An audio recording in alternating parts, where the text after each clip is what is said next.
Hi, this is Gemma from FTB SPORTS. On transfer deadline day, we will be live from 5 p.m. until midnight with a live special D-Day stream. Panelists from across the whole of FTB channels, fan bases. We'll have special guest appearances through the night. It's going to be full of banter, full of fun. It's D-Day for the fans, from the fans, so come and check us out. FTB Sports YouTube, 5 p.m. until midnight, Tuesday, the 31st of August. Cristiano Ronaldo has made a sensational return to Manchester United.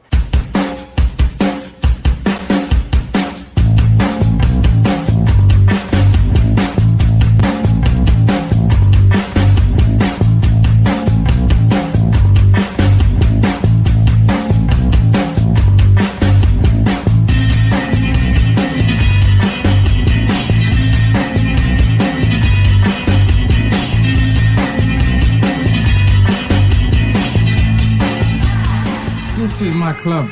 This is where I belong.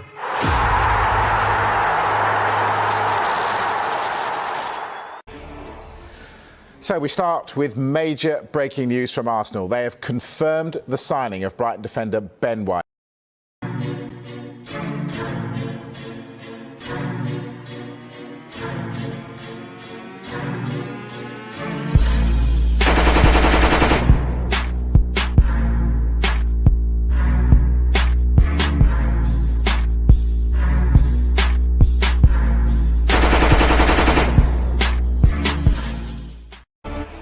Major breaking news, Harry Kane has told Tottenham he wants to leave this summer.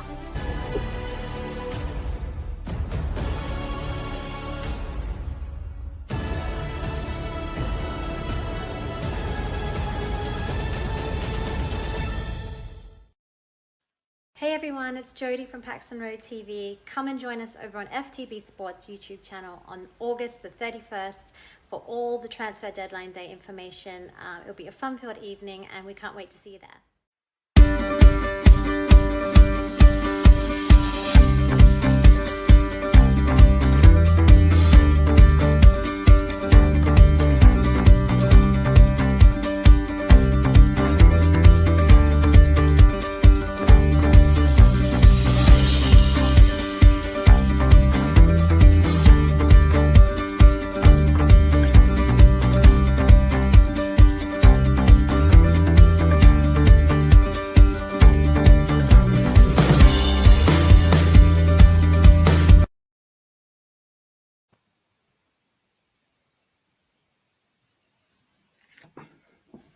Good afternoon and welcome to an FTB Sports super special.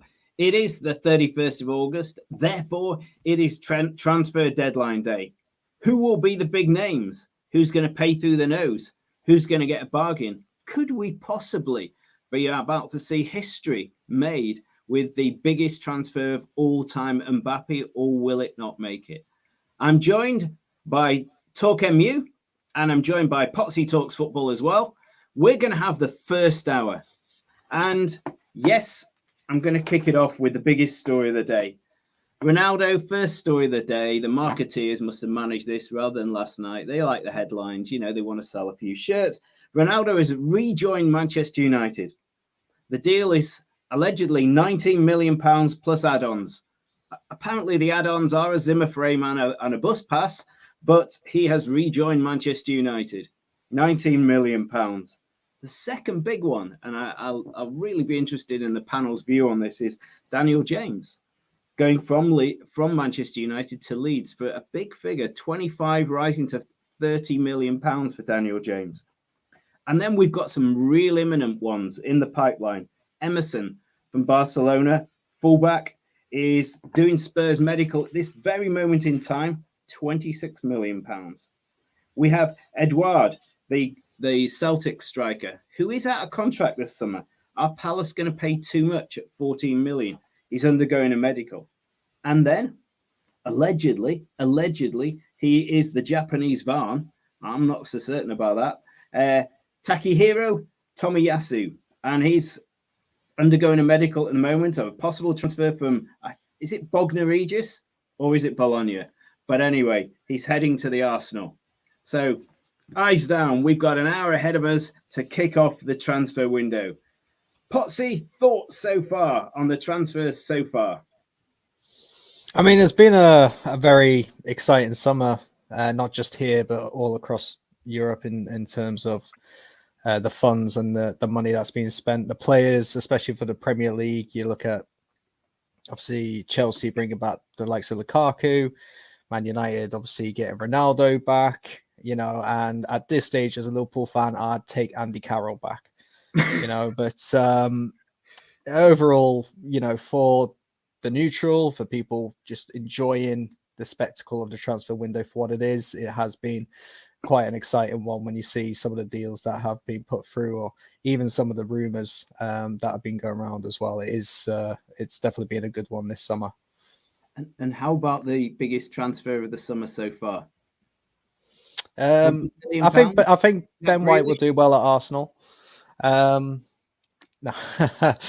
Jack Grealish, yes. I mean, I did a video on it on my TikTok when it was first official.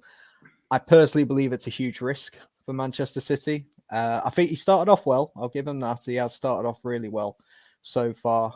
And I do believe that playing under Pep Guardiola, playing under a higher caliber of players is only going to help him in his development. But yeah, it's still £100 million for a player who has only got 2 or 3 years of Premier League experience, has never played in Europe, has a bit of a dodgy injury record that seems to have gone unnoticed.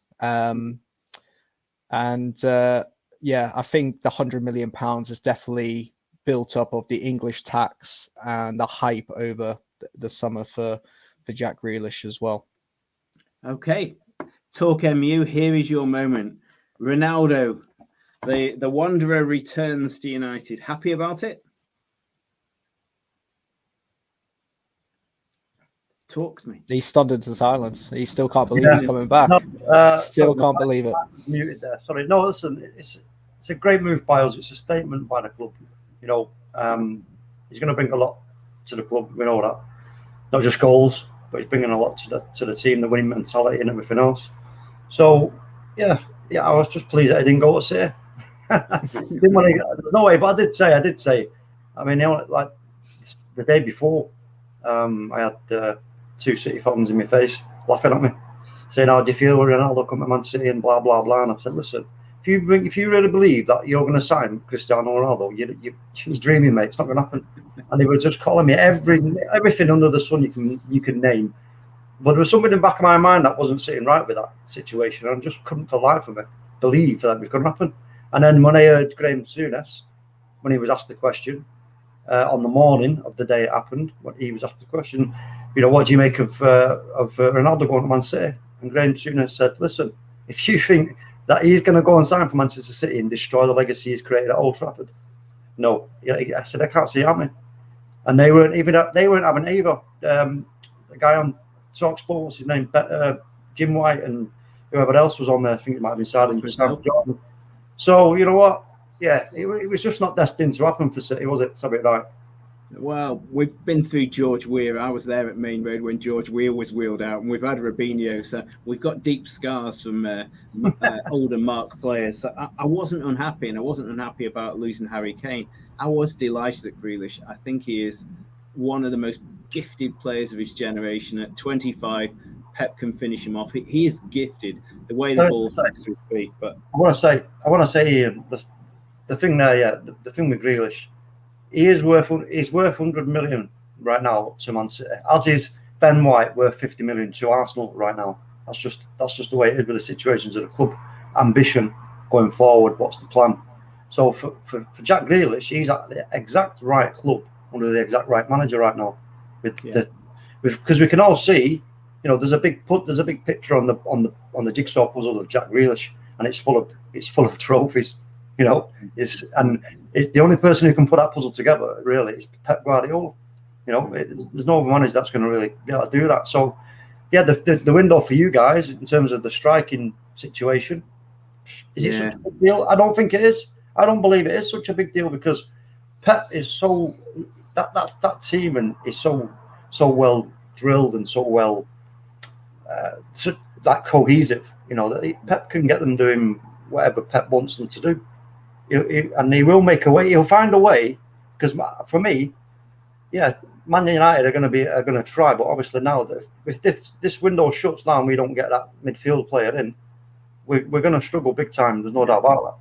Well, when Gemma put on Facebook, and FTB Sports, for those guys watching, do a great Facebook group.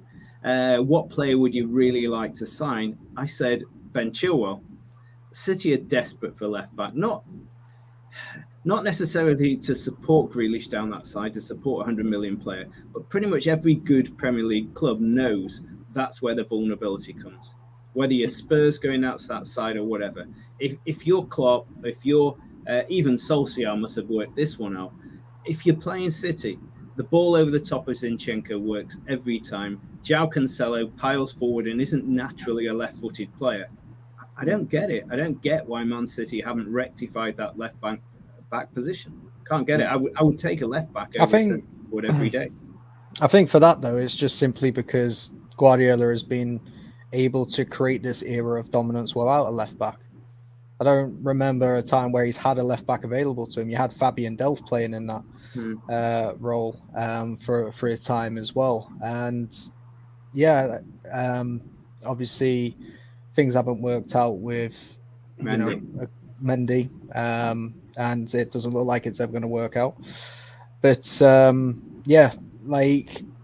maybe he's not as concerned. I mean, you look at your striking situation, you've basically only got two players who could play up front, like in Jesus and Torres. But there's a way that that Guardiola is so intelligent, he would probably be able to fit Sterling in a false nine role. He'd be able to probably put Grealish. He'd be able to probably put Ruben Dias there.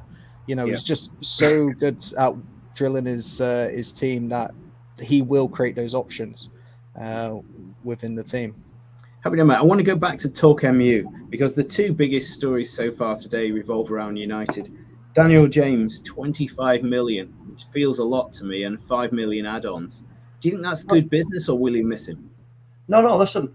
You know what? He tried his best for us at the club. I don't know what. Obviously, none of us really know what was going on in training. We don't know how well he adapted to our training methods and what he was being asked to do. And it's about environment at the end of the day. And now he's going to Leeds under a fantastic, if not probably one of the greatest minds of football under Marcelo Bielsa.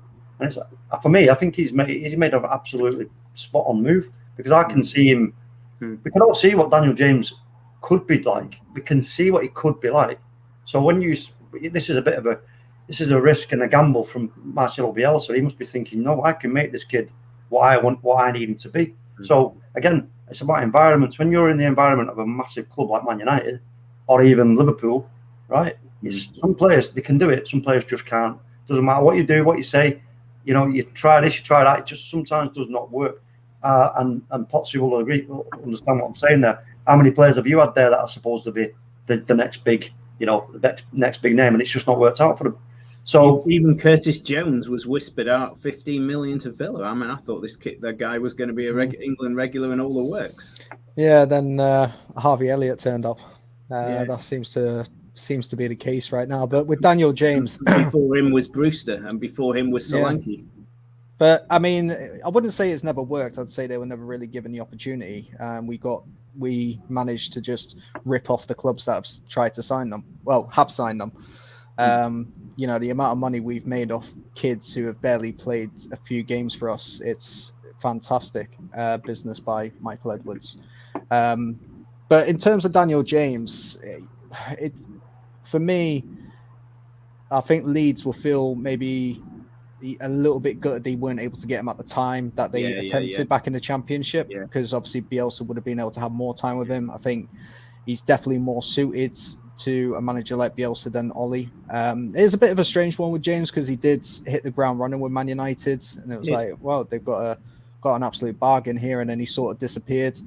But I find it interesting, and I don't know if this has anything to do with the deal, but I do find it interesting that now Daniel James is gone, Edison Cavani has updated his Instagram name to Cavani21, which is James's number, which I'm assuming means the number 7 is going to Cristiano Ronaldo. So whether that's just the timing of the deal, or whether they've maybe tried to push to get James out to make this happen, because they know they're going to sell more Ronaldo 7 shirts than they are James 21s, that's for sure.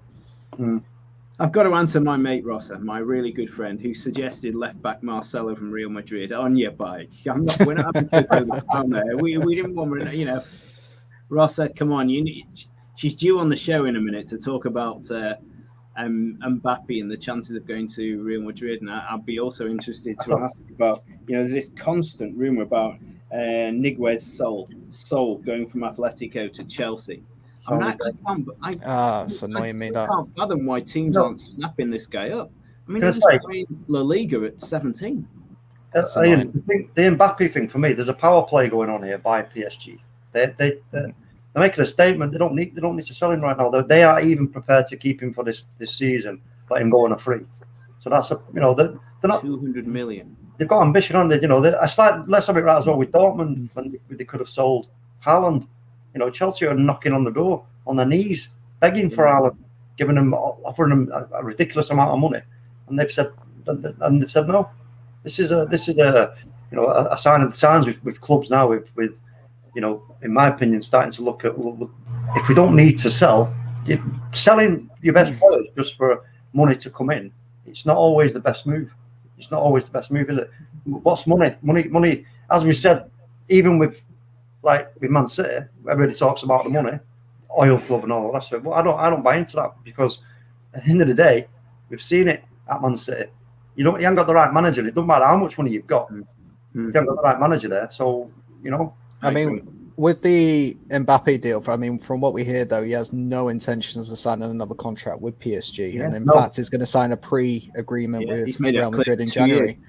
You know, so I don't know. It sort of makes sense to just take the money now. Why wouldn't you take 170 million that you couldn't put towards, why couldn't you put that towards an Erling Haaland? Yeah, well, this is the thing, though, bring in that superstar. This is what they're going to balance the books. They're not even. Listen, PSG are in a position where they're making a statement. They're saying, "Look, no, we're not just going to sell you. We're happy for you to go on a free next. We don't care about the money. We want you here this season." And he's happy to stay there this season and give it his best shot to help them go and win the Champions League. They want that front free. You know, that's what it's about, isn't it? It's the front free. So for me, that's a massive statement, you know, by PSG saying no. It's like, I mean, I know it's not what we're talking about, but look at Willian. Willian's waved 20 million quid goodbye. I'm stunned by that. I mean, you guys know a lot about football. I cannot think of another player who's just chucked in the rest of his contract and says, "Here's a freebie." Players don't do that. Ozil's still picking up his 350, isn't he? I think Ozil maybe still picking up some dough, but I think the thing with Willian, there obviously must be some kind of recompense, because you know, I don't care how much you've earned. If someone's saying to you, you know what, or you ask somebody the question, do you think it's advisable for me to go and terminate this contract and wave goodbye to like 20 million quid? What's he getting where he's going to? You know, what's the Corinthians will be on? I mean, he's buttons in comparison. He'll be lucky to be getting, you know, 2 million. He just wants to play the game, though. I mean, there's so much obviously in terms of money. The fact is, he's not going to play for Arsenal. It's not worked out for him. He wants to play the game. He's going back to a club he knows, a club he loves. You know, South American players you always hear it. Even Lionel Messi has said at times that he'd love to end his career in Argentina. You know, players from that area just seem to, you know, want to have that fairy tale ending back at the boyhood clubs or whatever. And Willian just seems to be doing that. I assume there's been some sort of mutual arrangement with Arsenal. You know, they've paid him out of his contract to some sort of percentage. Something behind the scenes. I don't think that he's going to get the full 20 million or whatever, but I'm sure that and obviously the money he made from Chelsea and everything, you know, he's not exactly struggling, is he? He's not going to be short of a bob, but you know, if he's got any sort of financial advisor to walk away from 20 million without negotiating, I can't believe that. A few quick comments. Let's say hello to John. Hi, John. Hi, John. Reece. Right, Reece, how you doing? Yes, Reece. And Mr. B. Yeah, Mr. B. Mr. B. And Sean, roll on 11 o'clock. Think we'll be able to reassess our chances this season. To be fair, Patricio has a lot to fix, and one window is not going to do it. You're doing all right.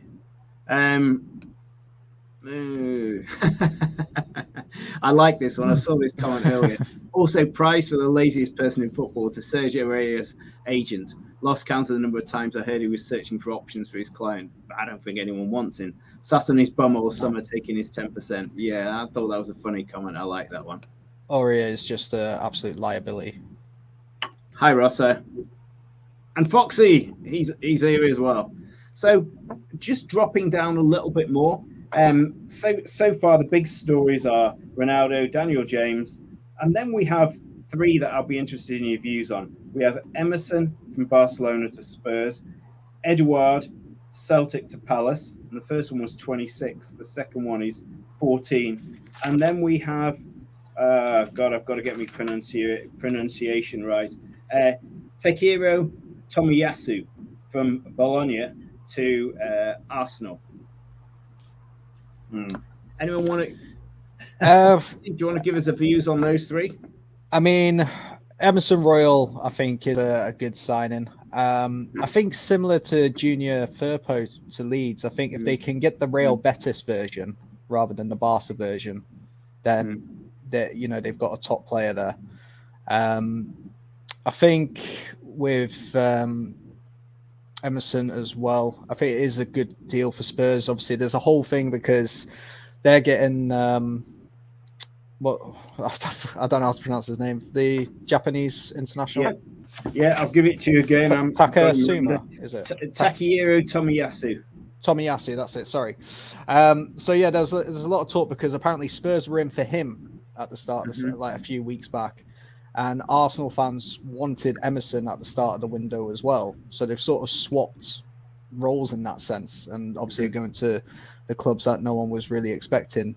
Who's going to obviously benefit more? I don't really know Italian football that well. So I don't really know much about him. But Emerson Royal, I think, is a good signing for Tottenham.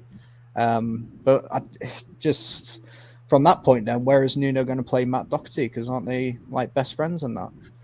So he was quite happy to sell him in the first place, but I don't know how close they are.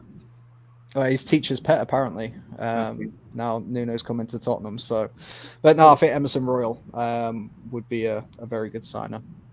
Cool. Talk MU, thoughts on those three lads?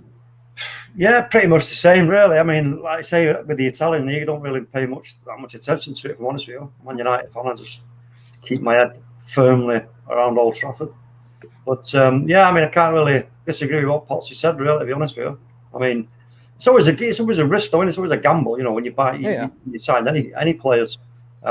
So you just have to see how they can be fitted into the squads, how they're played, and what their importance is. Which we'll soon find out once they've sort of settled in, and it's going to be interesting to see as well how quick the managers of said clubs bring these players in. Do they dawdle and sort of wrap them in cotton wool, or do they just say, right, listen, you're getting loads of money, just get in there and get your job done. That's what I like to see with players when they come in. That's why I couldn't understand when Varane and especially Sancho, I kept thinking, wait a minute, what are you doing here? Why are you not playing the kid? Just get him out there. 100%. Couldn't believe that they didn't rock it. I mean, Grealish was playing in the Charity Shield, 48 hours after signing. You've got I think money. You've got to throw him in. I think Ollie's sort of tried to explain that. I think Varane has obviously been under the quarantine, and obviously has been training in his garden. Sancho was apparently ill when he first came. He hadn't really trained much, and so I think probably we're going to see them start a lot more after the international break, especially now Dan James has gone. Sancho's got no one to sit on the bench for now.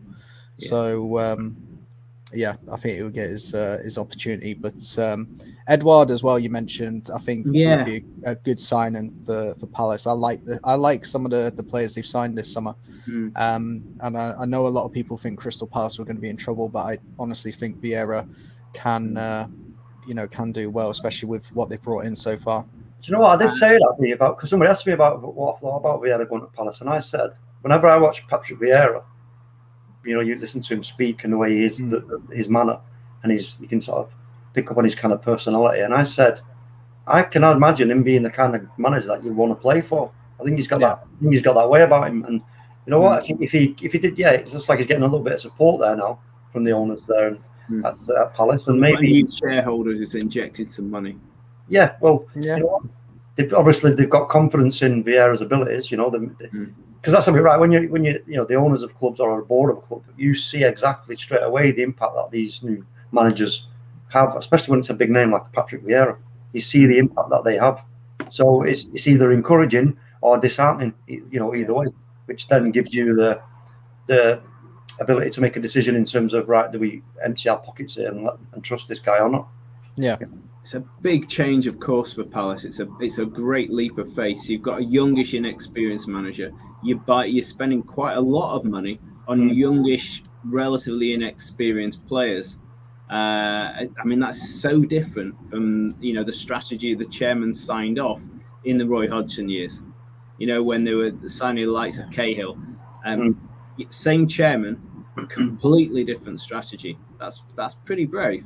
It is, when you consider as well the last time they tried to change strategy, they sacked the manager after 4 games. In De Boer. So I think it is, a risk. It always is when you're changing the way that the team plays. But again, I think it's going to be more positive. I think we saw more, against West Ham, for Palace, and West Ham right now are, in a really good space. So that will give them a lot of confidence. And I think I think they will play some exciting football, and I think the new signings will definitely benefit playing that more exciting attacking style that he wants to play, and hopefully that will help see the developments of the likes of Eberici Easy, for example, who I think is an absolute top talent. Yeah, Eze is a great. Breaking news, guys. Sorry, can I just nip in? Very, very close. West Ham, we talked about. I mean, they signed Vlasic, who's meant to be a really good midfielder, late yesterday. But here's one that's accelerated in the last 24 hours. West Ham close to signing a guy called close to Kral. And he's a guy from Spartak Moscow. It's a loan with an option to buy, central midfielder. And again, he's a teammate with Souček and Kufal, who I think are bloody fantastic, those two guys. Talk about heart and soul players for the team. If he is a teammate of those two and he drops into that sort of mold, then David Moyes, maybe all is forgiven, and maybe he did have the talent anyway. It's nice to see redemption for David Moyes, I have to say. It is nice to see redemption. I think, he's took a bit of a risk, hasn't he, David Moyes? I think he came to the decision in his own mind that, look, if I'm gonna sort of have any progression in myself, not just the team, but in myself here as well, I need to start being a little bit more, open play minded, rather than constantly thinking about protecting the goal, which we all know for, and I think you got to take it off to him for that. But however, I have said, and I will continue to say, I think David Moyes is somewhat, he's hit the ceiling, and what he's doing now is, in my opinion, he's moving around that ceiling. Some managers will hit the ceiling, and they'll keep trying to bash their head through it. Window of ability, top of the window of his ability. Yeah, well, I think David Moyes is now he's shifting a little bit, and maybe will he be able to break that ceiling and learn things about himself in being braver and saying, wait a minute, interesting. I've been brave here, and we just look at this result that we've got. It can open up new things, in the way you look at the game, the way you look at your squad, the way you trust your players. Because at the end of the day, that's what it's all about. If you're a manager who's constantly worried about your goal, and you've got some half decent players in your squad, you're not really showing much faith in that team to say, oh, if I give you a set of instructions to carry out, like for example, the master is Pep. I give you a set of instructions individually, and you stick to your life. You better follow them. No, I mean sorry. No, I was just going to say with David Moyes, it's it's sort of gone around 360. He's now sort of back at Everton in a sense. What I like as well in what he's doing with West Ham is where in the past West Ham have been this club that wants to be a big team, so tries to spend the money like a big team. Look at like the likes of Felipe Anderson, Javier Hernandez, players like that who didn't really fit the manager's style. but they were brought in because they're big names and they were going to take West Ham to the next level, which they never did. Since Moyes got the permanent job, you know, you look at the bargains of Souček and Kufal. This is where he's sort of in his element. Remember his time at Everton, where he was, you know, working on a shoestring budget, and the talent that he found across the globe for them. And he seems to be even though he probably does have more resources available to him at West Ham, he's probably back to following that similar model that he had at Everton and finding, you know, those bargains around the globe. And, you know, you can see how it's benefited West Ham from last season and even the start they've made to this year as well. I mean, Yarmolenko is a good example of that. He's languishing in the reserves, and yet he looked like a world-class player in the Euros, but he can't hack it in the Premier League. He just can't hack it. Actually, I was sticking with you, Potsy, because there's another story that's breaking. I really want your views on Rafa Benitez in a second. I think you're the most relevant to talk on this. Salomon Rondon, ex of Newcastle, and Dalian, I think, over in China, played for Rafa in China. Very close to completing a move there. Again, it could be a bargain forward. He's a bit of a bully. What do you think? I think, what we saw at Newcastle, I think he started at West Brom as well, didn't he? Yes, indeed. You're right. Absolutely. He started at West Brom. And I think, right. I mean, he's sort of, you know, in that big striker target man role. He's obviously coming in as a backup for DCL, and he's not the worst one to have. I think he is, was he 32, 33 now? So, yeah, he's not going to be there to, you know, be depended on to help Everton, but he's certainly a good option, especially to bring off the bench, you know, 10 minutes to go, 1-0 down. He's, you know, he's very strong in the air. Yeah, in a sense. Yeah. In a sense, but no, it could be, you know, he could be another bargain. Okay. Actually, I'm going to throw back to talk MU. I'd be really interested. I know I'm jumping around now, but it's just as the stories break. I wonder if you've got any views on Brighton. I rate Graham Potter as a manager. I think he's a good manager and really one for the future. He's kind of Brendan Rodgers style manager. Brighton have just completed another signing of a guy called Abdullah Sima from Slavia Prague. I'm not expecting you to know who he is. 4-year deal, 20-year-old striker. Okay. Well, that makes sense. That makes sense because, like we've said many times, not just me, lots of people have said, give Graham Potter a decent striker who can bag it. Then you know what? That changes the whole, like, how many points Brighton can achieve. So, but I really like Graham Potter, and I for me, Arsenal, when they sack Arteta, for me, their best bet would be just go straight and pull Graham Potter out of Brighton. Could not agree more. I couldn't agree more. I think that's a bloody good call.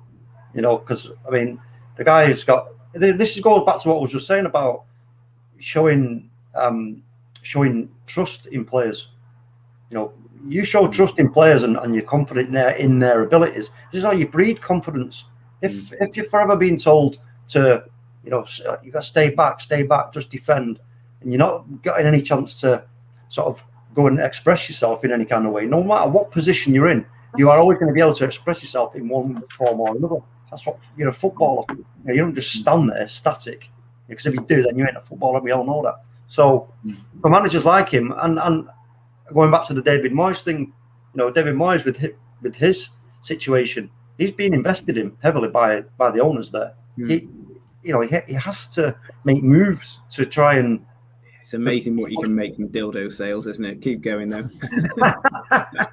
Yeah, well, you know what?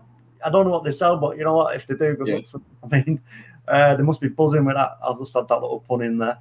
You know what? Yeah, David Moyes is kind of in a position where he's like, you know, it's maybe he's being pushed into that more kind of style of play, you know, because of the investment that he's getting, because he didn't really get massive investment at Everton, and it just didn't work for him at Old Trafford. Right, another little story that's humorously come along, and to be fair, I rate this guy, and that's Maitland-Niles at Arsenal. I really wanted him to go to Palace. I thought he was a Palace sort of player and he would make his career, but it looks like they've kissed and made up at Arsenal and he may be staying begrudgingly, but that's a weird situation. I think he's quite good. Potsy, you agree? Yeah, I mean, let's be honest. Talk about weird situation. Arsenal as a whole is a weird situation right now. Yeah. But yeah, Maitland-Niles. It looks like it looked like at the start of this morning he was going to try and pull some Peter Odden-Wiggy stuff and turn up at somebody else's training ground to force through the move. But no, I think he is a good player. He's versatile. Obviously, I remember he was playing right wing back quite regularly at one point, and then went into midfield as well. So he's got the versatility. He's a good athletic player, and you know there could be opportunities in this Arsenal team for him to get starts and to get places, because obviously Bellerin's going. Can I just drop something in quickly from Fabrizio? I don't know if you've seen it, Ian. No, it's bad news for us. It's bad news for Man United. Official confirmed Eduardo Camavinga joins Real Madrid on a permanent move from Rennes. He's good. He's bloody good. I'm disappointed about that. I mean, you know what? If we were talking about it. You know, we were talking with his agent and everything else. Then I'd be disappointed. Well, I am disappointed that they've not managed to get that one over the line. That's I mean, he's only really rated. Really rated. I mean, you've only got Varane, Sancho, and Ronaldo this summer. I mean, it's not good enough, is it? It's not good enough. No, it's a great window. Listen, it's a great window. But there's players for now, and there's next generation to snap up. There's next generation to snap up when a good guy like that comes along. Respect. Yeah. But having said that, we have got some fantastic talent in the position we're looking for. It's just whether, again, now going back to what I've just been talking about, is Ollie brave enough to get to throw in young Galbraith? You know, for me, Garner as well, and Garner, yeah. Is he a CDM? They both play that role and play it well, especially Galbraith. You know, and at the end of the day, when you've got a squad around a player that's like more mature and more experience, then Ollie may well be forced into that, because we know at the end of the day, Fred. I mean, just no. I don't want to hear Fred's name. I don't want to see Fred's name. It's just a no. I think we could spend another full hour on Fred. I think we could have an entire show dedicated to Fred. If you're a young player at United and you see Ronaldo arrive, how much can they learn from him? His lifestyle, his health, his working training. I mean, what a positive effect he will have in the club, I imagine. I just want to say hello to a few people. I hope you don't mind. Kelvin says, evening, guys. Evening, Kelvin. Sam says, hey, oh, hi, Sam. Hey, Sam. And it's Ankit from Chelsea on TV. Big up, Ankit. Yes. Bro. Price is more due to the fact is it was a clause, not just because of being English. Yeah, that's the Grealish deal. Yeah, I still think to pay out £100 million release clause, still a risk. All I'm saying, it's a risk. That's all I'm saying. It's a risk, but you know what? I want to just quickly again point out, for me, it was definitely worth that risk for Man City, because as we know, Pep is going to be leaving.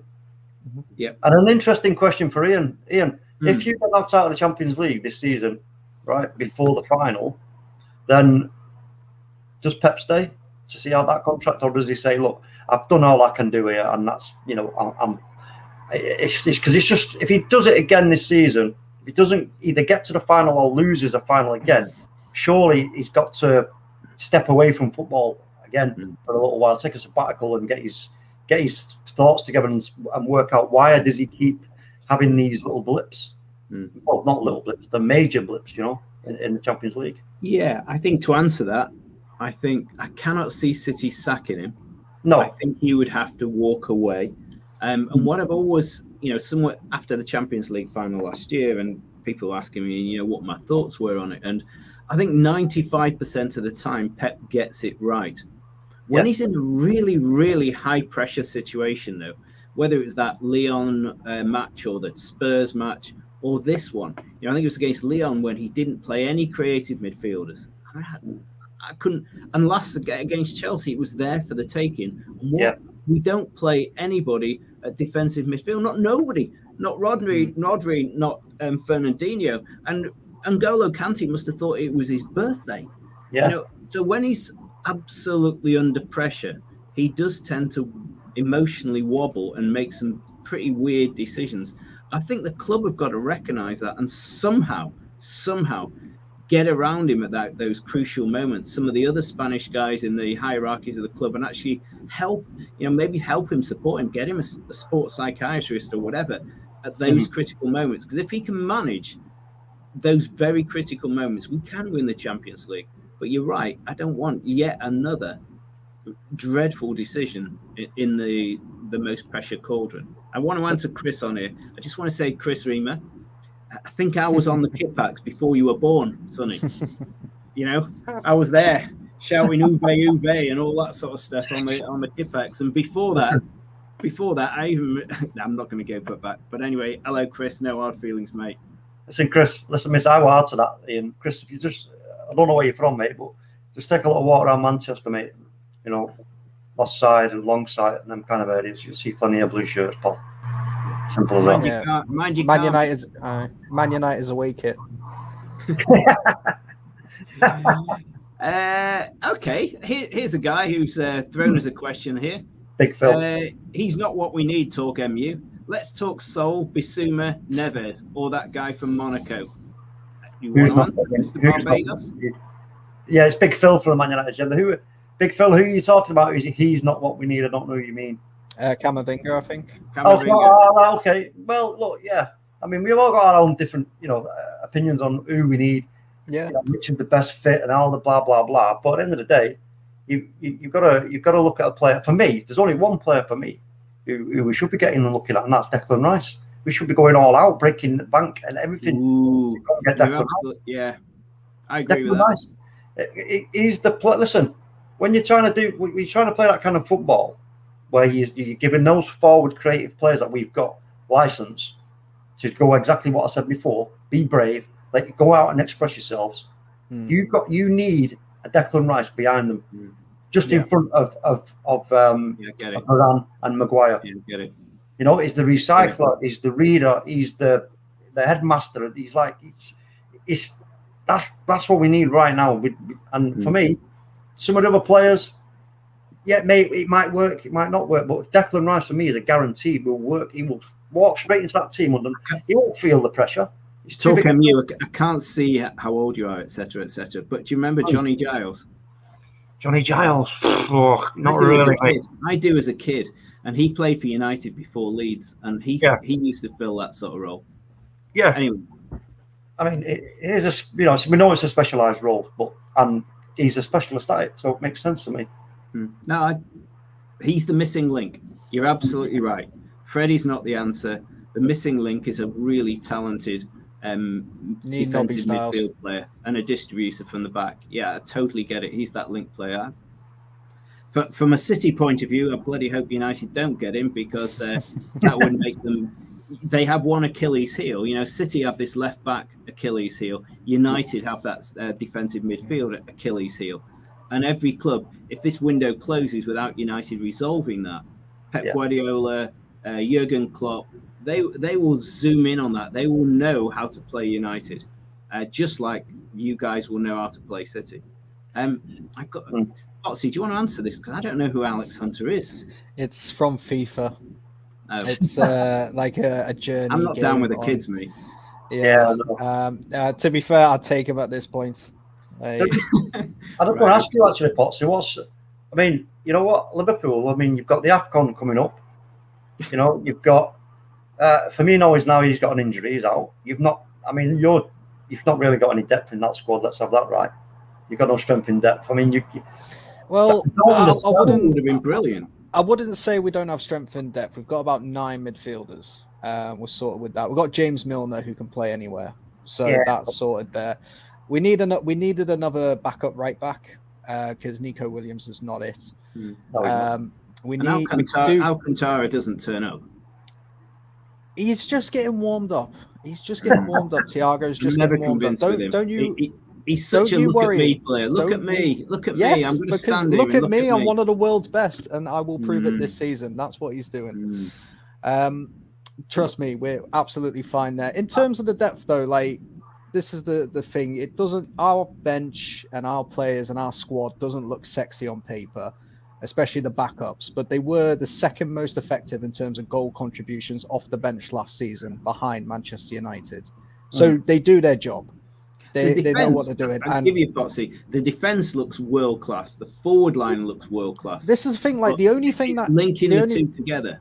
The only thing that hindered us last season was the fact we had no defenders, and people don't seem to understand or appreciate the situation that we were in last year. And fair enough. And I believe we will prove people wrong this year and challenge for the title until the final day. And with the players that we've got, of course, it's nice to see new players come in, and we have been calling out for a goal-scoring striker. But Jota seems to be fitting into that, even though he doesn't seem to enjoy playing at the top of the three. He seems to be obviously doing the job well when he's there. So for Liverpool, yeah, it's just another quiet summer. Kanate, we got sorted straight away. It'll be good to see him get some games and see what he's about. But on paper, he is a top prospect in the centre-back position, which is exactly what we wanted. Huh? He's such a big guy. He's a tank. He's an absolute tank. I cannot wait to watch him and Maguire go for a header together. It's a tank versus a fridge. Yeah. But yeah, I think.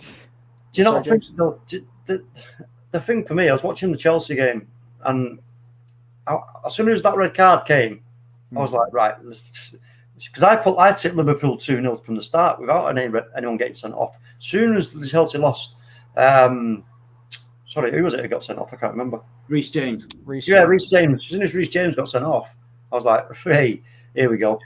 And then I'm watching. I'm thinking, whoa, wait a minute. What's going on here? Are you telling me that you're not going to be able to take advantage of this and win this game? And then when it got near impotence of the use for Liverpool second half. Well, I mean, this is the thing. I was really annoyed with the way the second half went, but the reality is this is a two Chelsea side. His substitutions at half time, he brought on another defender to keep the five at the back, and he had the three in midfield and Lukaku still in Virgil's back pocket. So we're fighting against, a wall, and we know how organized Tuchel has made this side since he's come in. We know he's got Pep, even 11v11 against Pep's side. He's beaten them all 3 times. He has Manchester City in his back pocket. We know how attacking they are because he can hit them on the break. So that's obviously always the concern against Tuchel's Chelsea. If this was Brighton, for example, if Brighton went down to 10 men and we couldn't break them down, I would be a lot more annoyed and a lot more concerned. But because it's Chelsea and it's a Tuchel side who are European champions, one of the favourites for the title, yes, we should have still won it, but I'm not overly concerned in terms of the result. If we're going to draw games, I want it to be against the teams that we're fighting for the title against anyway. But yeah, I will see obviously how the season goes on, and I hope to God that if we do need to do anything, then that's where the January window comes in. But yeah, can I also ask you, both of you, what do you believe that Chelsea can go on and win the league playing the way they play? Yeah, unfortunately, I do. I don't. They've got so much talent. They've got so much talent, but if you look at the way they play, it's very simple. It's a very simple game that Tuchel plays. Pick out their Achilles heel. I've picked out United's and City's and Liverpool's across the midfield. Pick out Chelsea's, because I can't see it. You like with you in the Champions League final where he was missing the midfielder. He wasn't enabling you to sort of like play in front of them and Kante, Janino.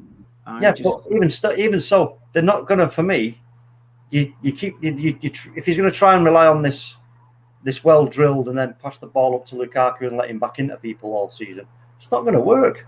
It's not going to work all season. There's no doubt about it. I mean, we'll find out. I'm just saying that different ways against different teams, and they have the ability in that team to vary their style.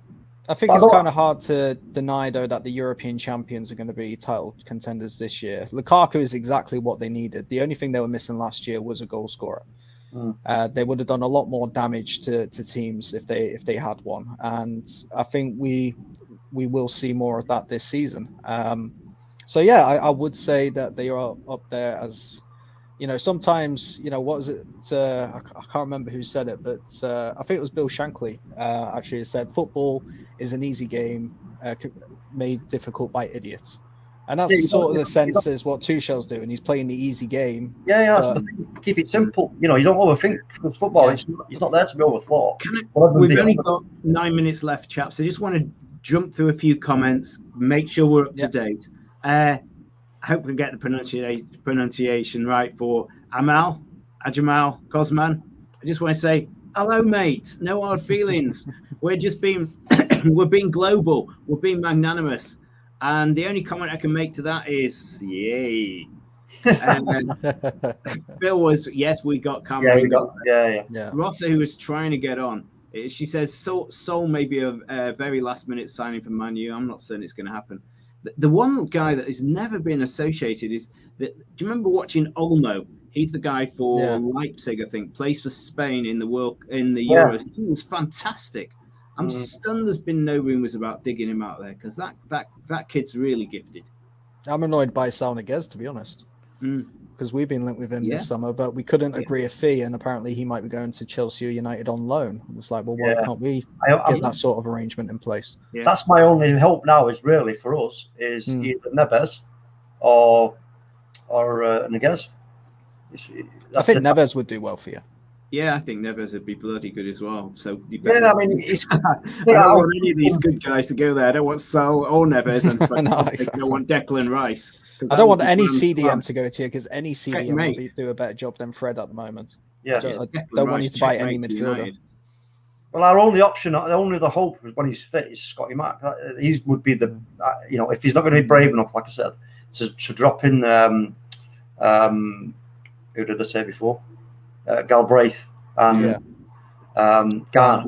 Then his next option is Scotty Mack to sort of trust him to that role because apart from that, how does he play it? No trust in Matic. Certain games, but Matic is if he makes the wrong. The thing is when you haven't got any legs left in football, you make the wrong move. Right, it only has to be 2 yards. You make that wrong move when you haven't got them legs, and you make the wrong decision. That's it. You're stuffed. If you haven't got the legs to get back and cover, you've stuffed it. So for me, I think that's why certain games, cup games, etc. Matic will be fantastic, but no, we need to purchase and purchase quick. Cool, Sean, and I agree with you. Talk MU and Phil, agrees with Rossa about Sol. And he says he's going to tune into. He's getting depressed like you two guys are. He says he's going to tune in for a couple of hours, then he's going to go down the pub or give up or whatever he's going to do. I get it. How can United fans be depressed? City and left back. How can United fans be depressed this summer? Seriously, I just don't. I don't get it. You're bringing a world class. They've nearly got it.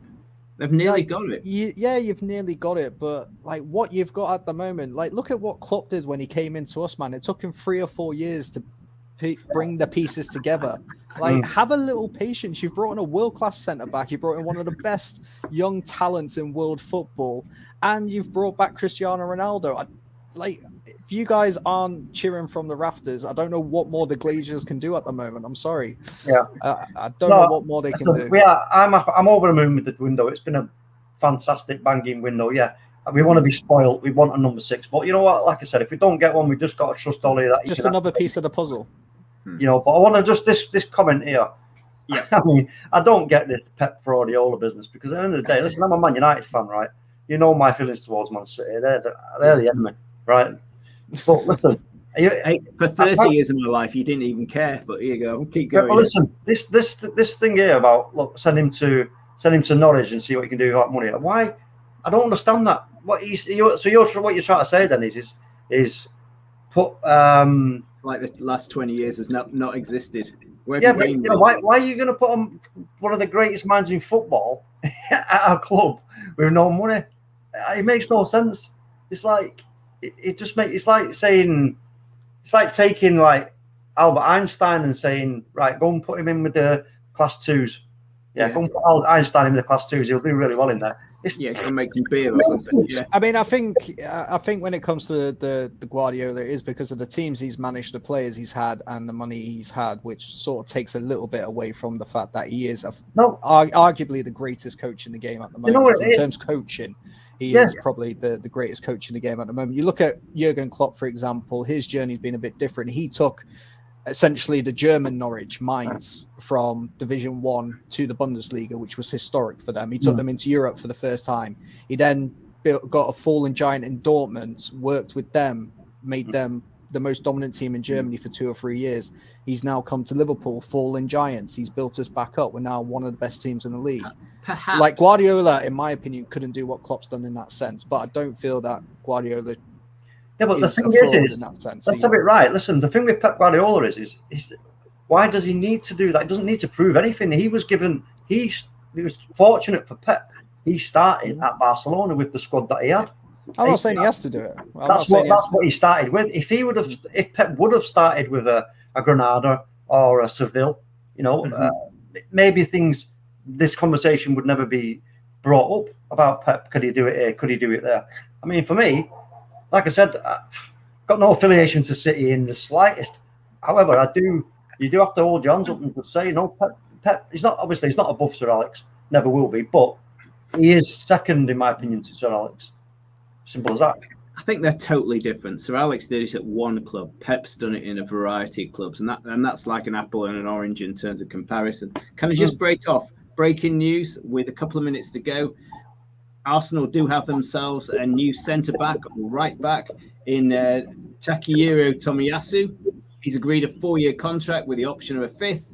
Arsenal, his medical is in Italy. I think Arsenal are in Italy, or I don't know what they're doing there, but certainly that's come through. So Arsenal do have themselves a new defender, so hopefully that will do well. We're coming towards the end of this.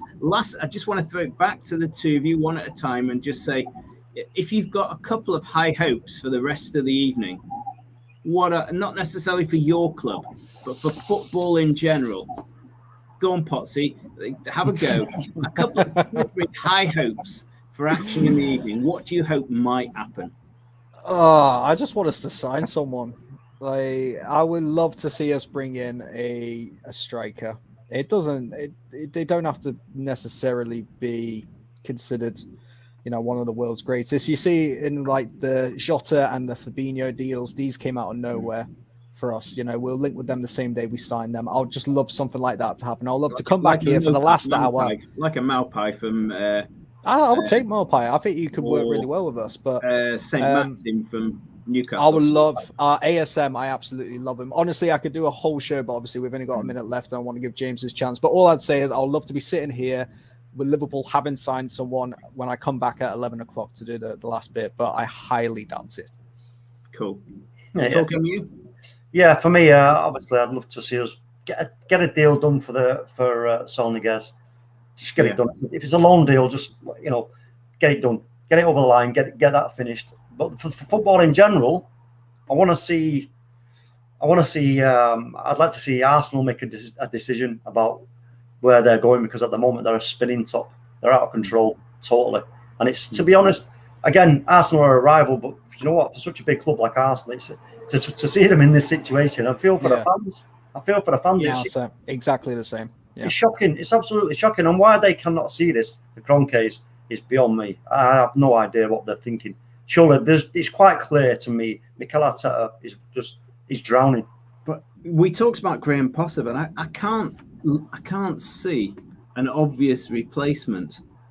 Conte's not going to go there. Surely he's not. He can't turn Tottenham down and go there. I mean, who else is there? Who else is there out there that you'd take? Probably Eddie Howe with the position there. Yeah, I was just going to say, because they should have gone for Rafa. They would want Brendan Rodgers, I would assume, but I personally think Potterball would be the way to go. I think he deserves his chance at a bigger club. Yeah, either that. I mean, what about Sean Dyche? Yeah, I mean, he's used to keeping teams up every season. Yeah, that's where Arsenal are right now. So Sean Dyche is the man. Big Sam's probably going to get called in at some point this season. Surely not. That'd be the times, wouldn't it, for Arsenal? You see Big Sam going there, like, oh. If he was a bit younger, Roy Hodgson would be okay. But surely, surely, I don't know. I just can't. It's got to be. It should be a kind of Rafa Benitez and Ancelotti kind of role of trying to balance the club. Zidane's still available. Sorry, Zidane's still available. Would he go there though? I don't think he'd go there. I think it's just like it's up in the air, and it needs somebody who's willing to take a gamble on their own career, and not be a yes man.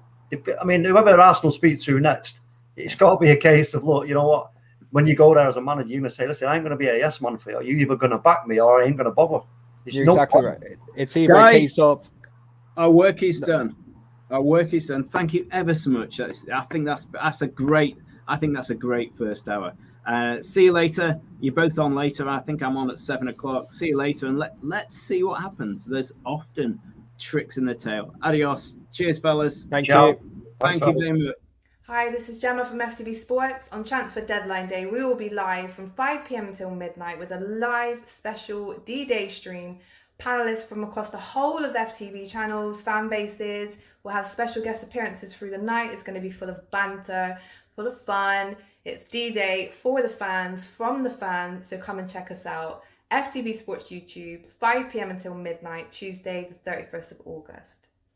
Cristiano Ronaldo has made a sensational return to Manchester United.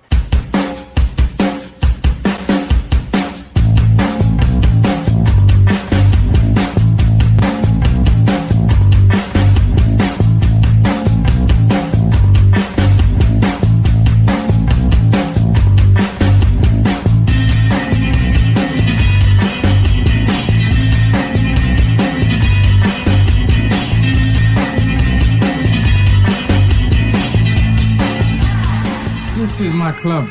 This is where I belong.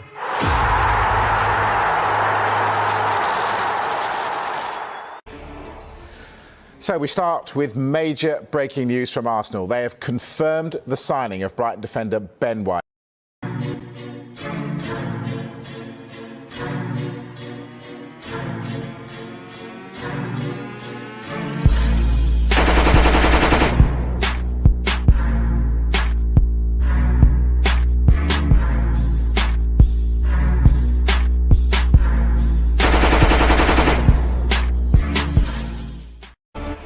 Major breaking news, Harry Kane has told Tottenham he wants to leave this summer.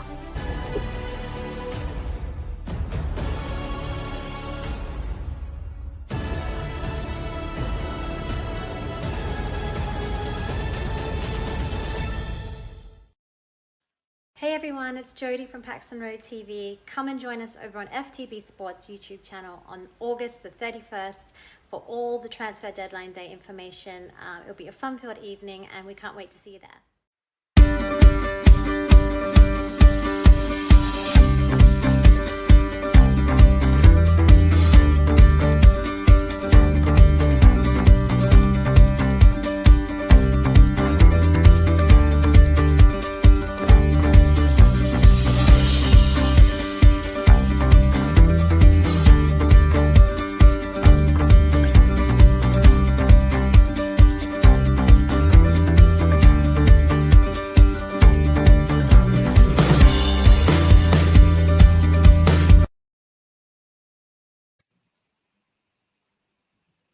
Well, if you enjoyed the last hour from 5 till 6, like us, share us, tell all your mates about what's going on, join in.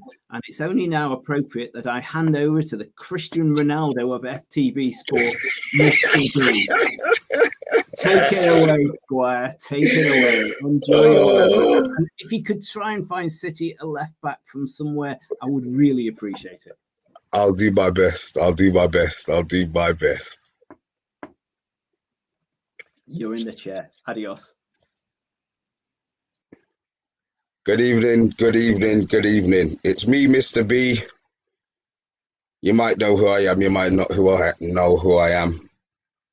Man United Agenda host. I've got the next hour along with a few special guests. We've got a couple from the Liverpool channel. Yes. Yes. And another one. One more. We're also joined by James, who is That's good. I'm prepared for all the banter today. I'm going to get in the next hour. Oh, look. You spent money. Let's be honest. For all of you that don't know, James is an Arsenal supporter, so while the ticker goes along, you know, I don't know you, James, so I'm going to ask you a couple of questions. Nothing, you know, it's just what it is. You've bought a right back. Yeah. Any good? Heard of him before? I'm not gonna lie, I haven't seen him play, to be honest. I looked a bit into him when we were linked because it was Tottenham that were really heavily in for him earlier in the window, and our name was thrown around with that link. But I kind of felt like it was lazy journalism. I kind of thought it was like a Tottenham are in for a player. Oh, they've beaten Arsenal to the signing kind of thing to try and boost audience views.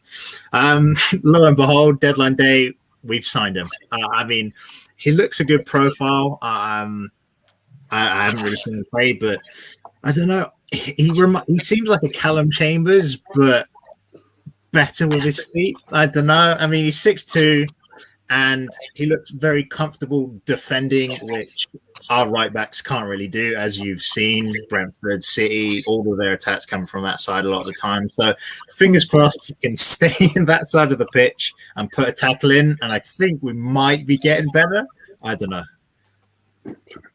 Okay, well, I heard something a little birdie told me on Sky Sports. It was quite a big bird, in all fairness. But this is what I've heard. Big bird, Tomiyasu was offered to quite a few Premiership clubs, and only Arsenal took him. Sources say he's neither a right back nor a centre back. End quote. He's a defender, apparently. He's just a defender. So I'm glad Arsenal have bought him. I'm glad Arsenal have bought him, because I think that's going to be another nail in Arteta's coffin. But good luck. I mean, look, you lot spent money. Arsenal have actually spent money. So as much as, was it money not? Because I'm hearing a lot of discontent. Was it the fact that it was spent on the wrong players, wrong areas? No, it's difficult, right? Because I think we can see it as a fan base, but somehow our owners, our manager, and our technical director can't, right?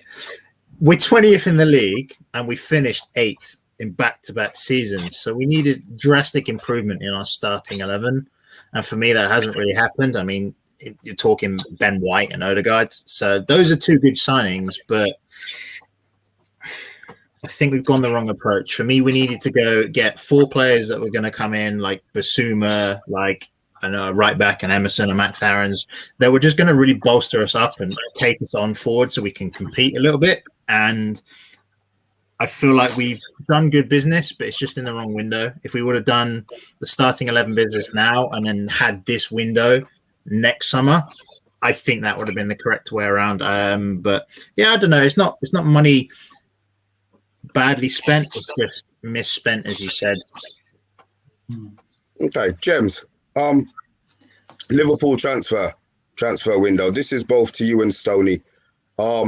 It's been rather quiet, but I've noticed that Nat Phillips has extended his contract and Henderson has extended his contract, along with the few players that had extended them from before. So is this a money saving thing in regards to just letting Ronaldo go and spending Ronaldo's money on upgrading the players' wages at the club, or are you disappointed that you haven't bought anybody? What's your take on your whole transfer window so far?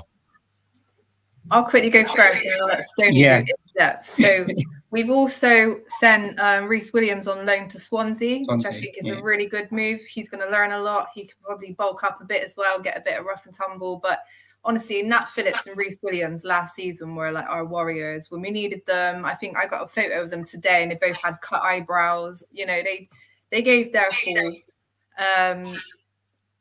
With Ronaldo, he wasn't on, his wages weren't that much anyway, as everybody knows.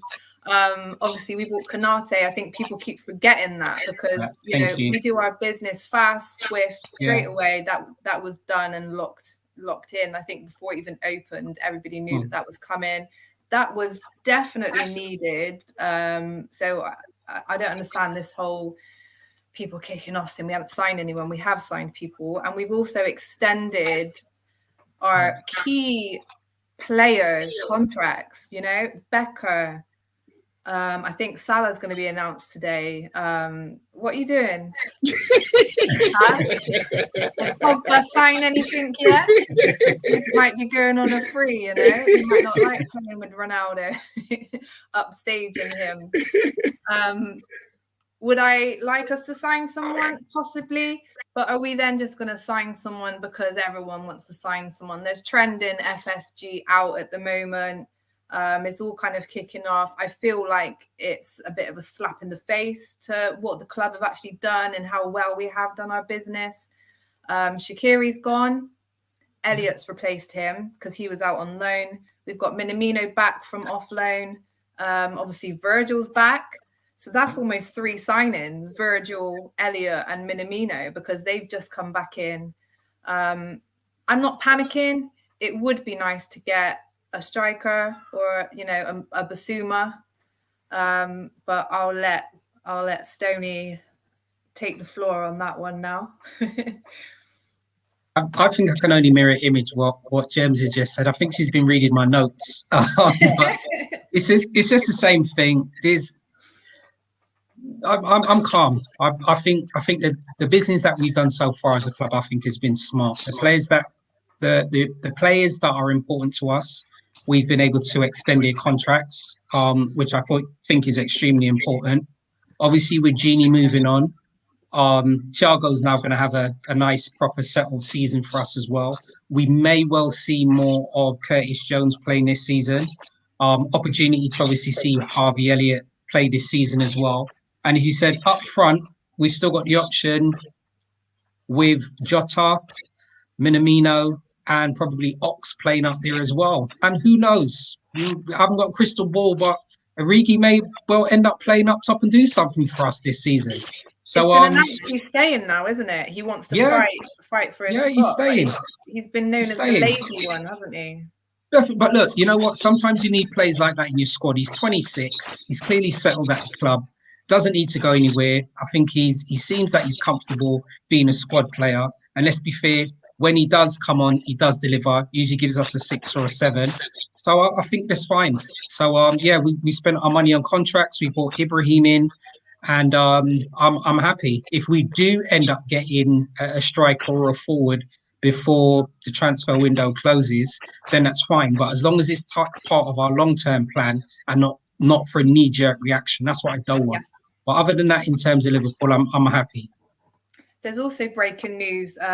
Michael Edwards stepping down at the end of the season, and that's caused a bit of a kerfuffle. But he's actually been training. What's the guy's name? I forget his name now. He's been training. I know exactly what you're talking about. There's usually 3 of them. Usually when they take the pictures, usually Martin Edwards, Klopp, and the other person that he's been actually training. Yeah. If anybody knows the person's name, put it in the comments for us, okay? We deeply appreciate that. I might get my assistant to find out for me.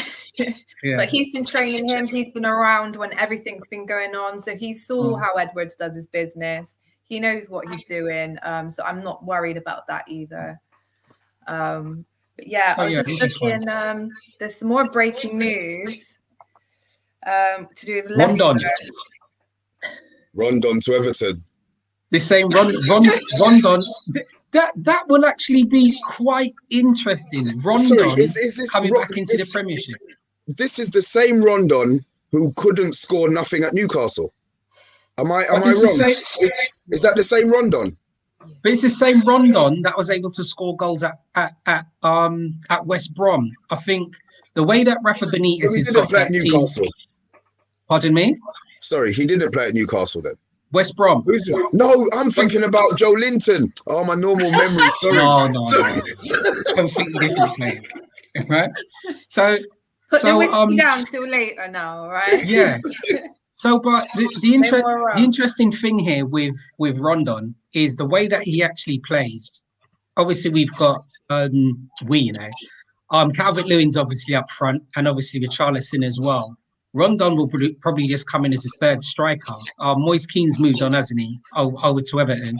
So it may just be that he's just bulking up in terms of numbers there as well. But that's not going to cost Everton too much. 2-year loan. Pardon me. Moise Keane's gone on loan. Juventus. Yeah, on loan, isn't it? For 2 years. Yeah. Yeah. So it may well Calvert-Lewin's be. injured as well, I think. Sorry, Calvert-Lewin's injured for a while as well. Oh yes. Maybe yes. why? Maybe why? Richarlison will be happy. Yeah. So you're right. It's probably just a case of getting in another forward, maybe on a short term, and then we see how it goes. So Mr. B, have Man U made any important signings this transfer window?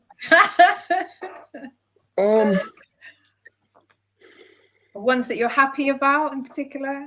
I'm Manchester United's transfer window has been first class. I have no complaints. I do have a complaint, but there's just no point in moaning about that on a transfer show. But no, I'm happy. I think they did well. They did the move with obviously with Sancho. We knew he was coming. It took a year. Varane took 4 weeks maybe, but he's here, another world-class player. We've got that guy. That guy. We got that guy. The guy that's trying to make a name for himself. Yeah, the guy that made Errol go into a meltdown. The newbie, yeah. We got Cristiano Ronaldo 20,000 times. Well, what can we do? What can we do? You know, to Maradona, but hey. We got money to spend. Let's spend it. You know, but no, I mean, look, it's been a good window. All jokes aside, it's been a good window for Manchester United. We know we need a player in a certain position, but if we don't get them, then it's something that the manager's gonna have to deal with. You know, I don't think it is going to be a problem. But look, we've moaned for the whole of last season about the same issue, and then we'll just moan again. So it's not a problem, you know. I'm assuming he's talking about your guy there. Yeah, he is. I can't comment. Like I really rate Ben White. I was really happy with the signing. It was expensive, but I was really happy with the profile of Ben White. So I mean, if he is, then sure. I mean, we made two good signings. I mean, I don't know, but yeah. You can't focus too much on the money sometimes. No, I know. I think you need to be glad Arsenal have gone out and got the deal done. You know, sticking around with let's offer an extra £1. Like, 40 million plus £1. You know? Sorry, gone out and just got the deal done. You know. Sorry, can I just there's a message here from Charlie that he's just posted. I'm just gonna check it quick. Sorry for being rude. Yeah. That's right. Thank you, Charlie Hibbert, for tuning in and posting that as well. This player that you're going to bring up, I'll let you mention what player it is as well, Mr. B. This is one of the players that on the Liverpool FTB Kop Talk, this is one of the players that some of our hosts has actually been speaking about as well, with the possibility of him actually joining us prior to this news here. And I think one of the things that was mentioned was the possibility of his salary. I mean, you can announce it and mention it, Mr. B. No, I'm not announcing nothing. We're going to save this for somebody else. Yeah, Sal Niguez has joined Chelsea. Yeah, Sal Niguez has joined Chelsea. I mean, the thing is that on loan? It's on loan, isn't it? Yeah. How many more midfielders can Chelsea actually purchase and fit into this team? Reach €5 million loan. Wow. That's very good business. See, we're not very good business. We're not paying that. We took one look at his weekly wage and we were like, also breaking news, Mbappe to join Real Madrid for free next season. So PSG have rejected the next offer. Well, that was always going to happen. Why is he going to join at 6 months, at 10 months early and then lose 250 grand a week? The thing is, it shows how much PSG just don't give a shit about money. They'd rather keep him for another season and let him go for free than take 100 and whatever million to sell him. Like, no one else ain't doing that apart from PSG. Wow. That's going to be a good acquisition for Chelsea. Mr. Silver Fox, I hope you're right. But I've got it on here. I'm looking on my little feed here. I'm going to take a quick look myself. So going back to Arsenal, we've got another message here from Canis, our Armoury TV host. We do need defenders that can defend. Yeah. Do you think you've got that now, James? With some work, I think this 2-week break is going to be great for you lot. It is. The players pre-season with these players. You know, this is your pre-season. Yeah, it's more. I don't know. For my stance, for us to move forward, I want Edu out, and I'm not. Arteta's questionable. If he can get results, keep him. If he wants to go. I like to bring in a more experienced manager because of the signings we've made. But yeah, I mean, you've seen Pablo Armoury. I don't know if you've seen the highlights of his game where he spends 90% of his playing time on the floor trying to catch up with people who first know. But I mean, yeah. The Tomiyasu can do a shift at centre back. That's fine with me because as soon as you've seen it, Ben White had COVID and Gabriel has been injured from the Olympics. So we've been missing them greatly. And then the drop-off between those two to who we've got being Callum Chambers and Pablo Marie, it's awful. It's awful. So the sooner we can get them back, the better.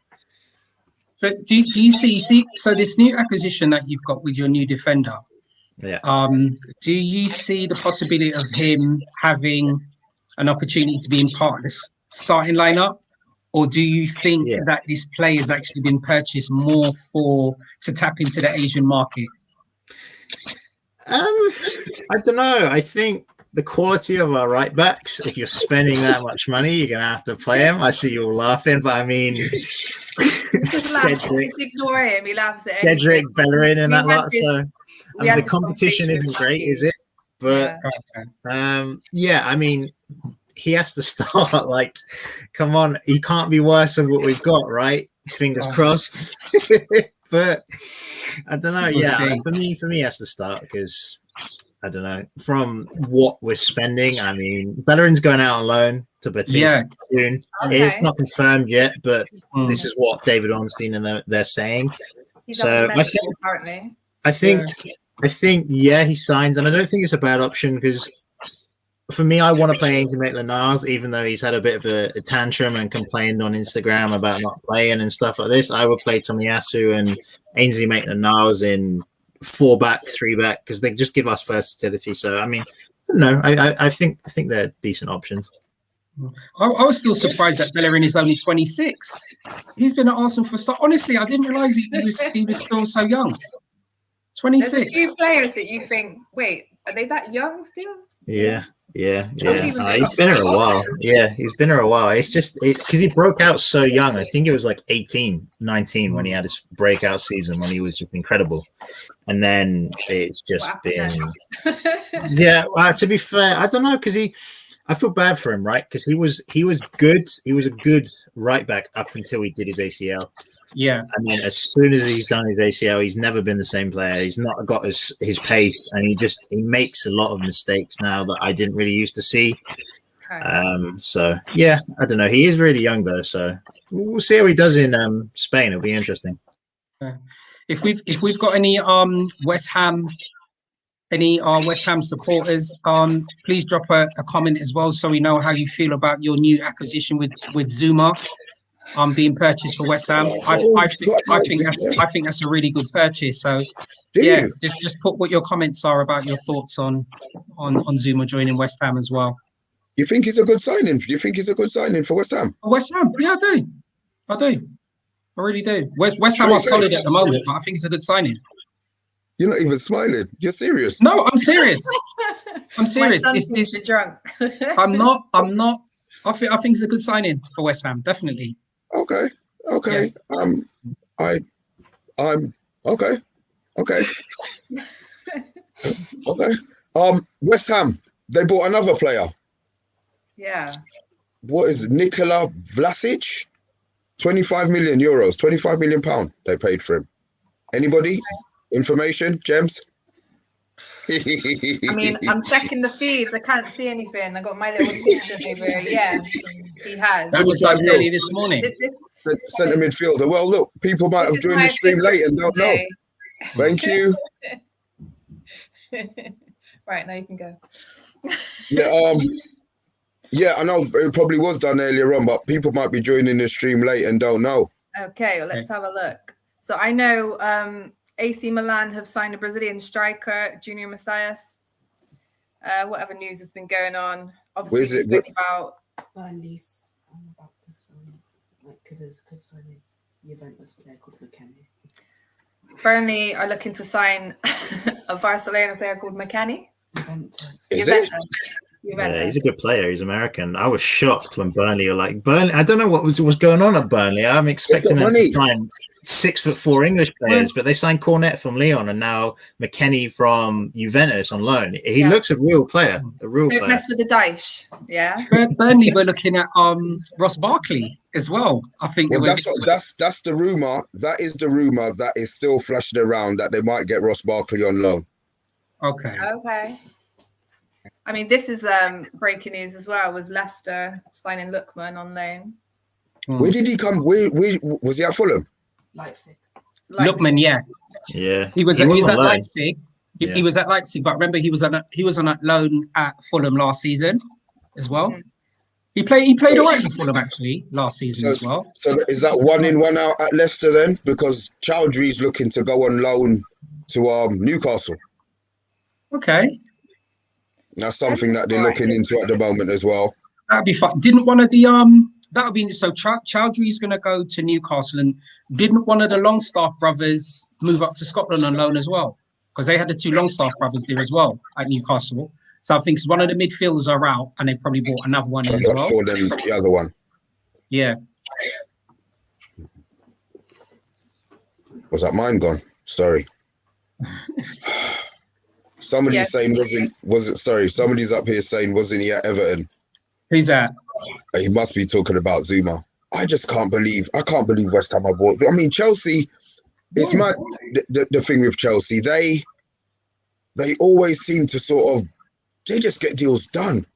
But aren't Chelsea in for another defender? Yeah. Jules Koundé. But that doesn't look like it's happening because they want 80 million and they don't want to pay it. 80. Sorry, like 65 million pounds, 8 million euros. Okay. Right. Thanks for that, Potsy there. Matty Longstaff's gone to Aberdeen. Thank you, mate. Appreciated. Yeah, I knew it. I mean, Chelsea signing a centre back. Look at our game versus Chelsea. Why are they signing any? I don't understand. Another centre back. They parked that 9-man bus up, and there was no breaking that bus down.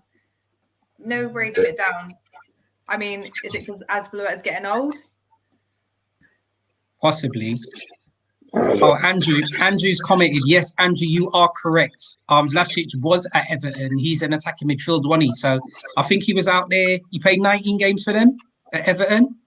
He was there as one of the youth players as well. So I think he's actually been there twice at Everton, 2017, 2018. So yeah, you are right, Andrew.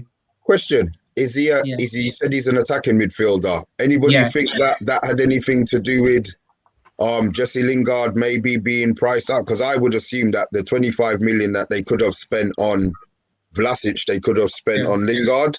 Could it have been a wages thing? Jesse's possibly. He can play in a series of positions. So he can play centre midfield, offensive in the camp, or left forward or right forward. And let's be fair, that's probably the same position that Jesse can play as well. So you're right, that could be an alternative position to that as well. He comes in from CSK Moscow. So you're right, Mark, Mr. B, that could be. Okay. Someone, sorry, I just do apologize.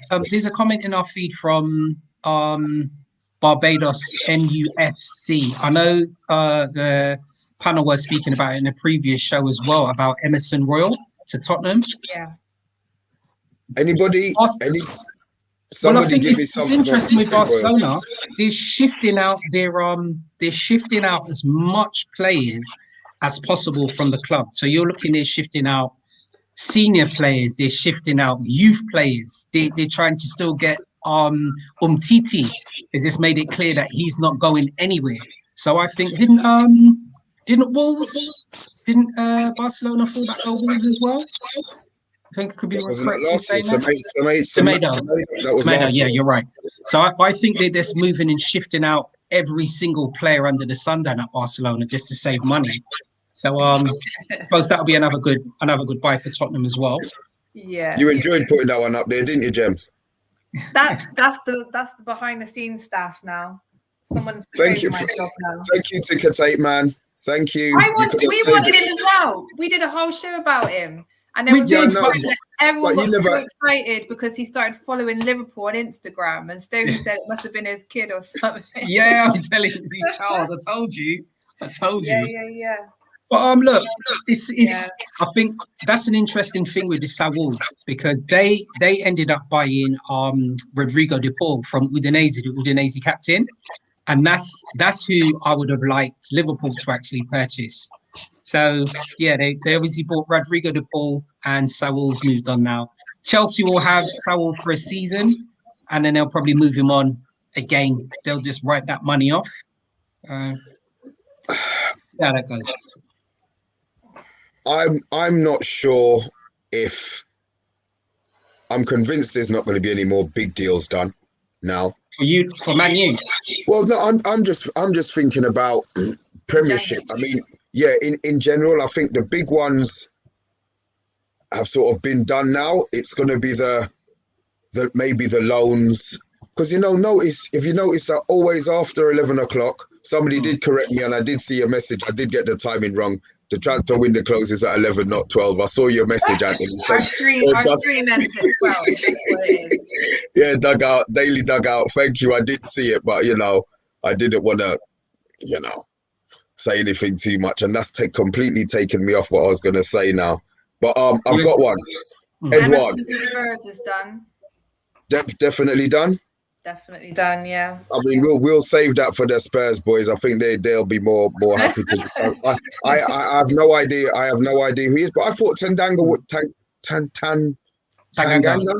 Yeah. I thought he was playing pretty well. I know he's young, but I thought he was doing pretty well for them. I think he still is. Yeah.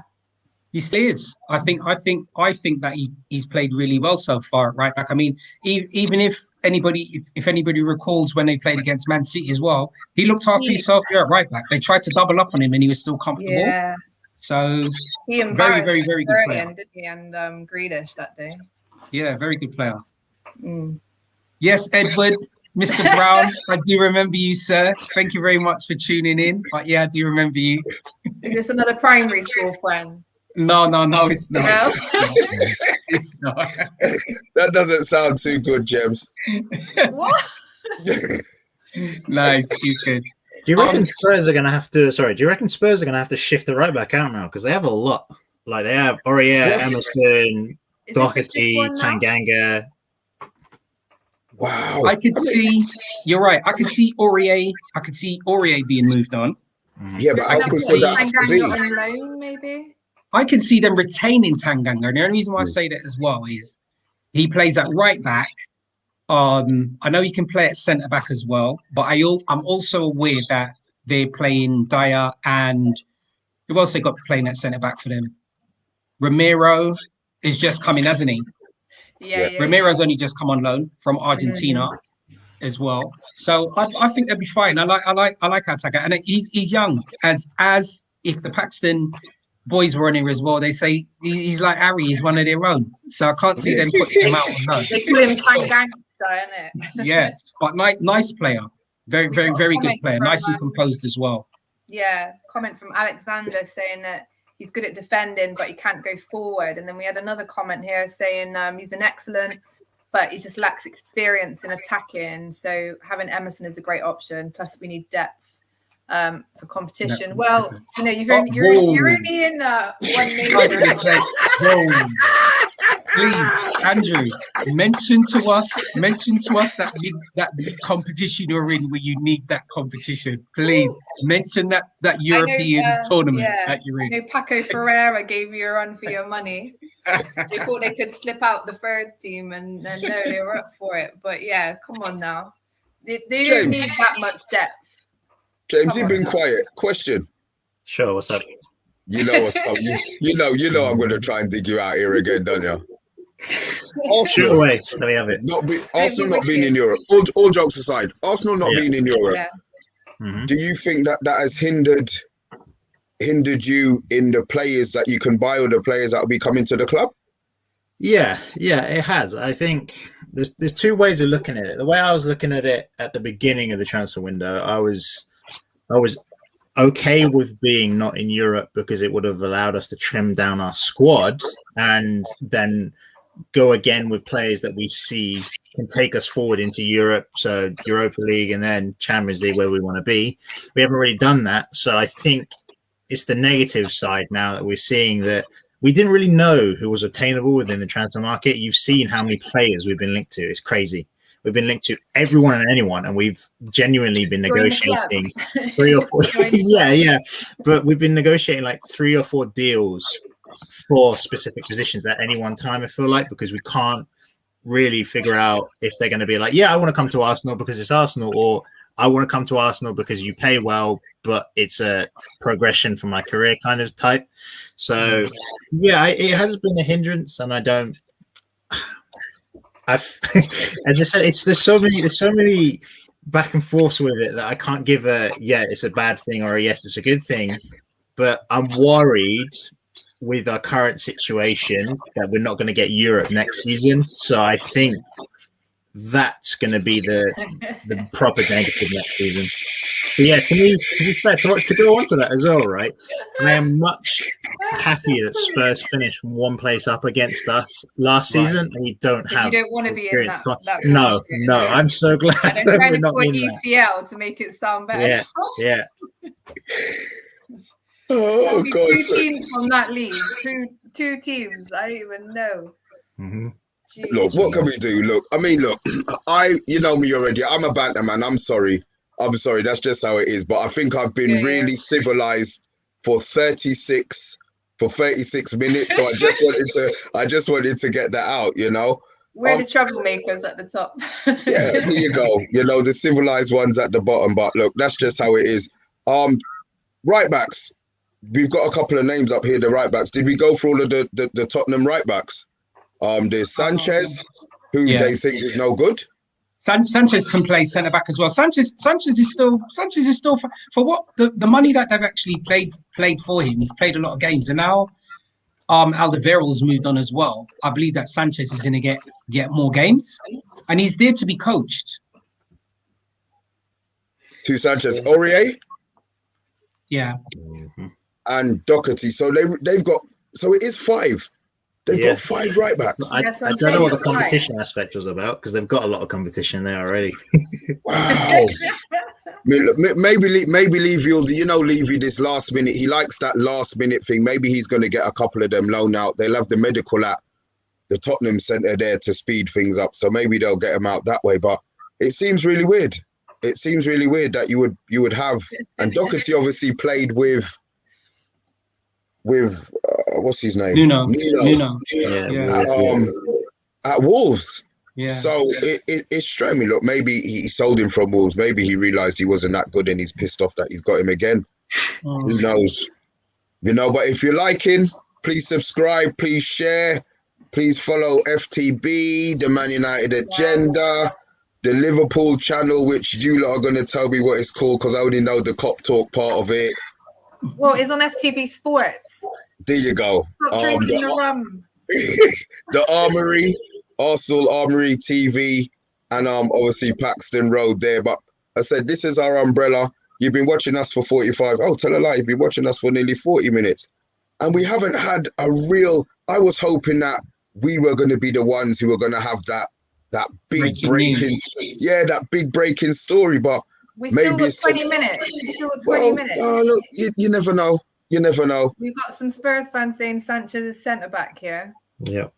Do they play him? As I said, I'll be honest. They play him at centre back, right? I haven't seen him as a right back. I've only seen him as a centre back. Okay. Because he can play. He can play in the back 3 as well. I still think he's a good player. Andrew, are you happy with the business that you've done, Andrew Okoto? Just a quick comment, just to let me know, or let us know. Sorry, you're not talking just to me. Are you happy with your transfer business? And are you even happier? What was your situation on the Kane? Did you want him to go?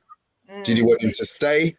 Just a brief, couple of now they're minutes. holding him against his will, which was a similar situation we had, when it's Stoney with Coutinho. He wanted to go. We tried to kind of keep him a bit, and in the end, it's like, you know what?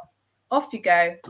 In the end, we made a fantastic Alisson, Becker, and Virgil. But so I mean, even question With that money, you know, I think Spurs should just let him go. For less money, you've got 2 replacements. Because I've even noticed. I mean, I asked Mr. K last night. Pretty much all their games at the moment have been 1-0 wins. I think a couple of those. I think one was a penalty. I think free kick. So I don't know how many goals they've actually scored from open play. I think they should let him go. Son's more than capable of holding a fort there at Spurs for that. So I think they should move on. Earlier, something was mentioned about Edouard from Celtic. Has that deal gone through at Crystal Palace? Not yet. It looks like it is. It's annoying, right? Because this is, I know Liverpool are looking for a striker, so if you want Nketiah, please take him. But because they had apparently Crystal Palace had a deal with us arranged for, I think it was like 10 to 12 million pounds, but Nketiah wanted ridiculous personal terms, so that collapsed. So that's why they've gone for Edouard now from Celtic. But I don't think it has, not yet. I think it'll be a good. Sorry, go ahead, Mr. B. No, go talk. It's all right, cool. I think in terms of the Nketiah move, I still think he's a really good forward as well. The way that Patrick Vieira has got Crystal Palace playing, I wonder if that would actually suit the way that Nketiah plays. Nketiah kind of likes the balls behind the forwards or in between the centre backs and the fullbacks. He likes running onto them. And I'm not too sure if that's the way that Crystal Palace are currently playing. So you're right. It may well be that Nketiah probably has to go back out on loan and show how good he is. Unfortunately, things didn't work out as well as it could have down at Leeds, but he's clearly shown that he's a good player. Yeah, he's going on a free next year, though. This is what we're worried about. He only has a year left, so this is why we're trying to shift him out. But he's going to go on a free, I reckon. Same with Lacazette. Okay. This is why you need to get your in-house business done and dusted, you know. And I think we've just extended Origi and Nate Phillips. So even if they, you know, do want to go next year or whatever, you know, we're making money. Well, this is a question I have for you. I mean, we've extended like 10 players' contracts. Yeah, my bad. My question for Liverpool, like you guys, right? Because you Liverpool supporters, I can't banter you in a second, right? But your squad is from my perspective, right? Is you've got quite a few young players, but your key players, right, seem to be hitting that 29, 30, 31 age bracket, right? And Klopp is I think 2023 or 2024? Klopp's leaving. Okay, I think it's 24. Yeah, but this is what you've got a prime squad now to win things. Are you guys worried about that you're not selling when the iron is hot in terms of like a Salah, a Mane? Are you not worried about that? Are you happy to ride? They will just signed on till 2025. Yeah, James. I think that is an excellent question. As a Liverpool fan, I'm not concerned one bit. I think if we've probably looked, not just Liverpool, if we think of some of the clubs that have played in the Premiership or some of the clubs that have played abroad, what they do, a lot of the times when those players are in their prime, you retain them. And I'm happy that's what we've actually done as well. I think the way that our club's moving in terms of finance, we're not in a position where we have to sell while those players are in their peak. Coutinho was a completely different circumstance. But like anything else, we got good value for him. So I'm not concerned about that. You're right. A lot of our players are probably our main players are probably 28, 29, moving on to around 30 in peak. But we're slowly rebuilding as well. And the fact that we've got young players actually coming through, especially from our academy and our young players as well, or even the players that we're bringing in that are young, they'll have an opportunity to understand how we play. And they'll slowly be integrated in the coaching. And by the time that the Salahs and the Manes move on, then we'll have other quality players. Sure. And they'll have names for themselves. So we're not looking for anybody to replace Mane or Salah. We'll have players that will come in and have their own names and be just as good. So I'm not concerned about that now. Sure, no, fair. And a lot of people have said about I just like James PTM Sports. We're not Arsenal selling. I mean, I think that's come over time though, because you look back not so long ago, you know, Suarez, Torres, a lot of our players, we weren't the final destination, where it seems like now we've finally reached a point where we seem to be the final destination. Yeah, it's true. We're finally getting to that point now. So, yeah, worrying about players not going, I just want to keep them. And I'm not even worried. A lot of people said about the age of Salah and Co. Yeah. Look how fit they are. I'm sorry, but they're fitter than me. You know? And you know the other side of it as well, James. I think as someone who supported Liverpool, or someone who does support Liverpool, I think it's one of those things as well. Any players that actually come to the clubs, they're you just look at them as business assets. I know football's full of emotion. At some stage, you're going to move on. But the way that I see it, you come to Liverpool, you're professional. You do what you need to do. You move on, create and have silverware. No player's going to finish their career right at the end and run it. Apart from if you're Milner, someone that's amazing like Milner. But other than that, all players will come to the club and at some stage they'll move on. So as long as they make a good account for themselves when they're at Liverpool, then that's fine. And we'll always get good money for the players that move on anyway. So that's a plus point. Yeah, I mean, it's a good thing you guys are winning major trophies, because this is what I think we're struggling with. You're seeing Chelsea sell well. You guys sell well, right? Because you're a well-run club, and because you've won major honours, you can be like, well, we don't need to sell, but if you want our player, this is the mark. Well, with us, everybody knows we need to sell, and we haven't won anything major, leagues, European. We haven't won anything European in ages, but yeah. But so that's why we can't sell high, and that's why I'm envious of you guys, because you know, relatively, I think, well, Coutinho especially when to sell, and Suarez as well. You got like 250 million from them, so yeah, that's fair. Question from Barbados, Phil. Would you take back Suarez? Who's that? This is to Gems and Stoney. Gems and See, Stoney. when we play Chelsea, yeah, I'll allow Gems to go first. Somebody go and bite one of them bastards lining up on that back line. We need to get a goal in there. Jorginho's there pretending to be hurt and diving on the floor. As Pilouette's doing the same thing. They're all someone's elbowed. No one's touched them. They're cheating and diving on the floor, parking at the bus. I would have sent Suarez in there. Go and fucking bite somebody. That's what I would have liked to have seen that day. But however, the guy is how old? 35. I think he's like just a bit younger than Ronaldo. So yeah, he'd be a squad player, you know, on the bench. Yeah, I think he's good. He's clear. He's a good player. As he said, he showed how good he was when he was with us, and then he moved on to another project. So still a good player, but no, I wouldn't want Suarez. I wouldn't want Suarez to come back. Not at all. He can come back playing for Atletico, but not come back as a Liverpool player. We're gonna play against him. It's gonna be round 2 from when he was at Barcelona, and it got put on his ass by Fabinho. I love that picture. He's just sat on the floor looking pissed off, and Fabinho's just over at him like, get up. Another question. He's moved on from Suarez. You're not concerned. So you're not concerned about going against the grain, hence strengthen when you're strongest. Who's that? Is that directed at? This is TTM Sports, so I'm assuming this is directed at you two. So Liverpool, it's interesting when people speak about Liverpool strengthening and people mention about Liverpool probably not purchasing. Check this, right? Our squad is strong.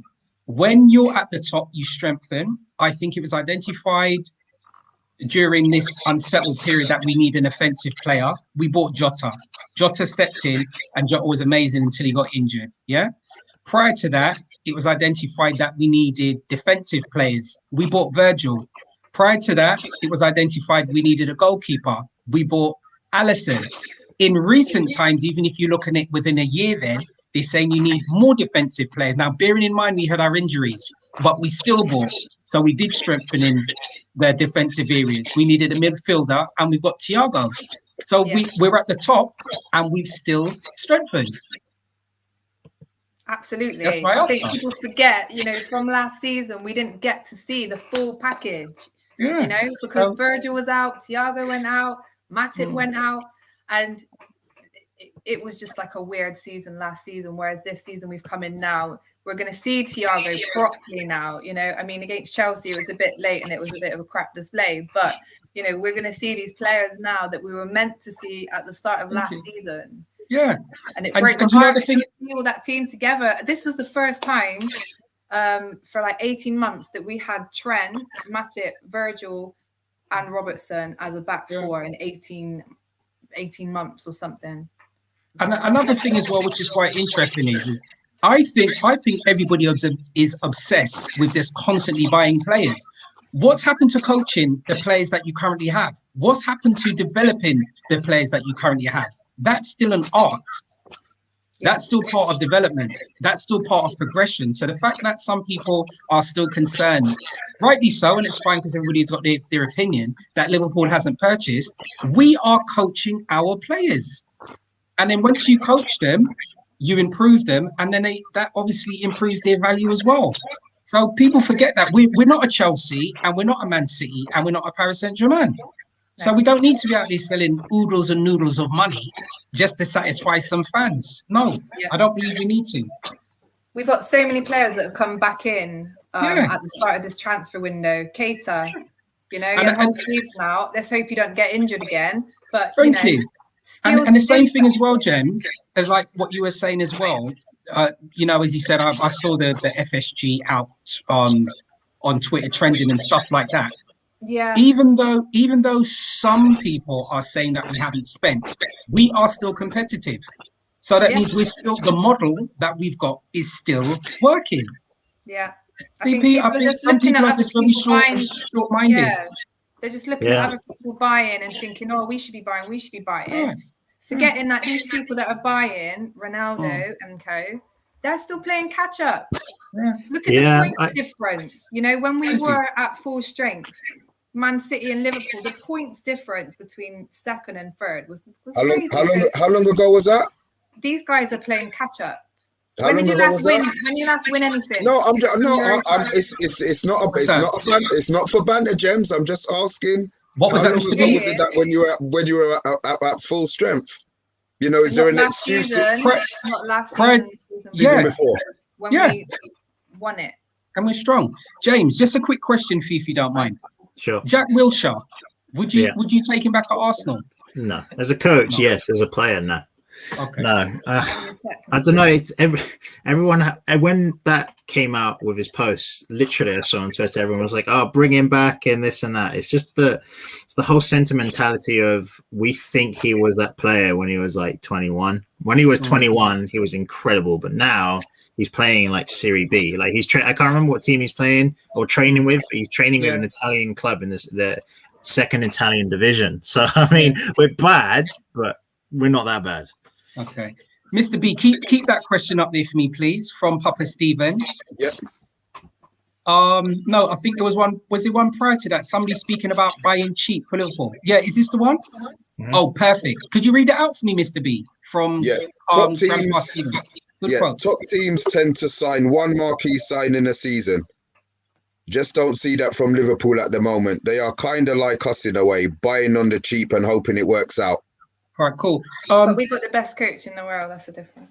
Grandpa Stevens, if you're able to, if you can just put in the comments what team you support for me, please. I think he's Arsenal. Cool, no problem. What teams tend to sign at least don't see that from Liverpool. It might be. You see, the interesting thing is wheelchair. The interesting thing when you're talking about, I think sometimes we can get mixed up between cheap and a player of value. So check this, right? You can buy a player like Andy Robinson that people can say was cheap, and look what class he's got here. Thank you. So it's about knowing your market. You can spend the same amount. You can spend £8 million, which some people will say is cheap in football, and they're rubbish. And you can spend £8 million on a player that you know you can develop at your club. We develop players. We have a very strong scouting system, and we have a very strong area where we purchase players with good value. So I'm not concerned about that. So you may be saying about cheap. I'm saying we buy players at good value and we develop them. That's what our club is also about. I think that's what Arsenal used to be well known for, is their scouting system and coaching. And I think that's kind of been your downfall as well. It has in recruitment. Our youngsters that are coming through. I know you guys have a lot of good youngsters, and United have Greenwood and a lot of promising players coming through. Stoney, I think we've bought about 4 this transfer window, haven't we? 16-year-olds, 17-year-olds. Yeah. It's just kind of under the radar. People don't realise that, you know, the foundations, That's what I'm saying with, like, we have well, you can see it in Smith Rowe. Some people don't rate him. I really like Smith Rowe, but especially Bukayo Saka, he's quality.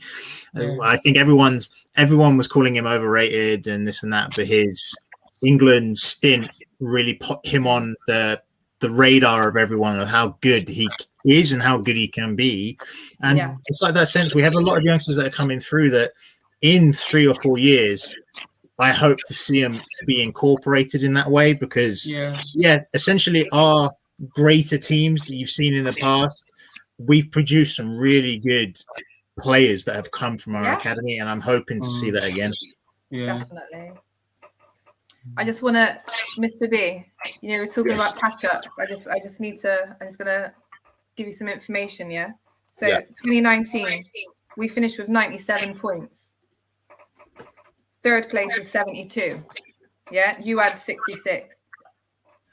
Not me, I don't play football. Not me, I don't play football. Listen to this. 2020, we finished on 99 points. Man City had 81. So even that is a gap. Yeah. 3rd was 66, and that was you guys.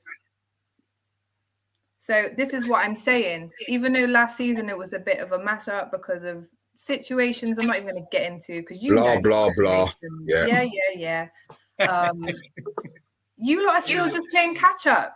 People forget this team that we have now won the Premier League, and it has been strengthened. This team is better than the team that won the Champions League. This team is stronger than the team that won the Premier League. Fair enough. You still haven't bought. You've still had a good transfer window, though. But look, we've got a couple of minutes left before we're going to be handing over to the rest of the FTV crew. Hour is coming in. So don't sign off. Don't log off. You've got a couple of minutes while the advert plays to sort out your tea.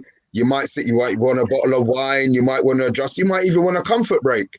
Take the comfort break while the advert's on. While you're there, send a message to your friends. Like, subscribe to the FTB channel. We've still got another 4 hours.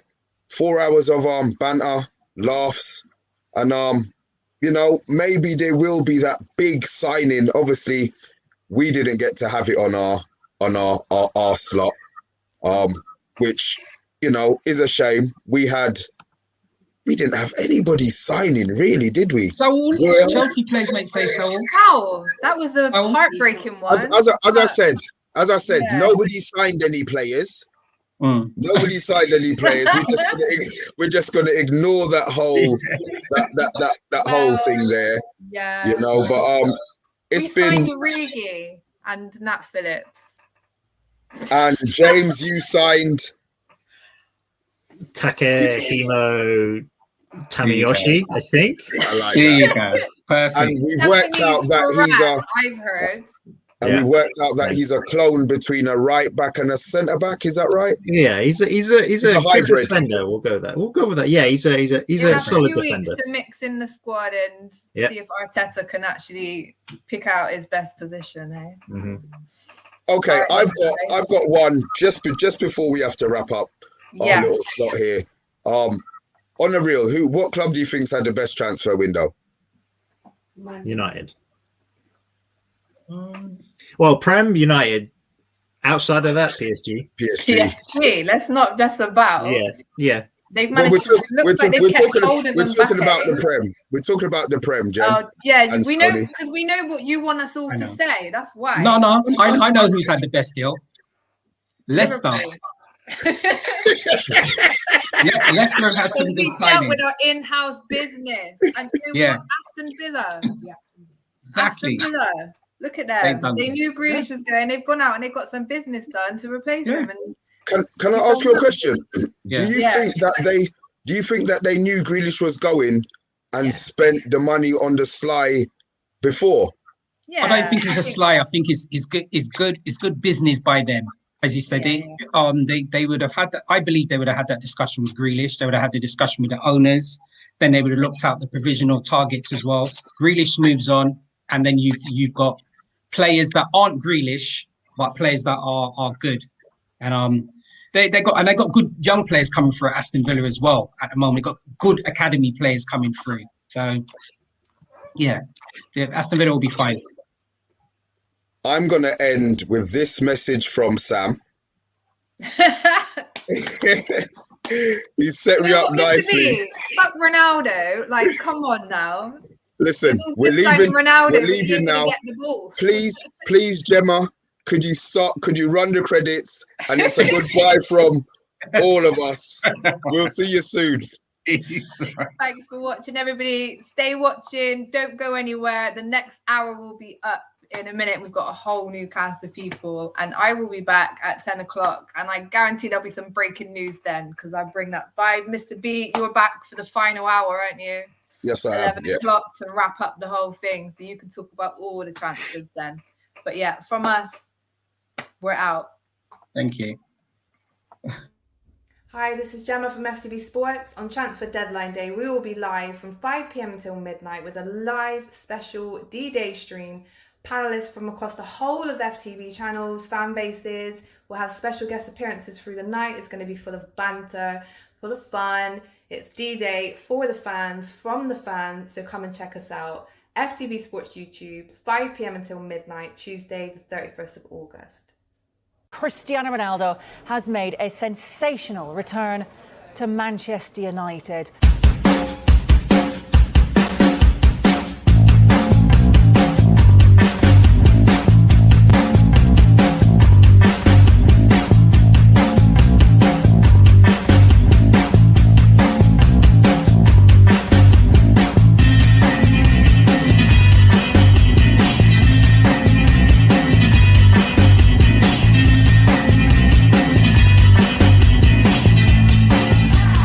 This is my club.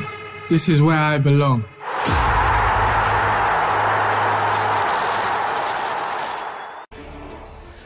So we start with major breaking news from Arsenal. They have confirmed the signing of Brighton defender Ben White.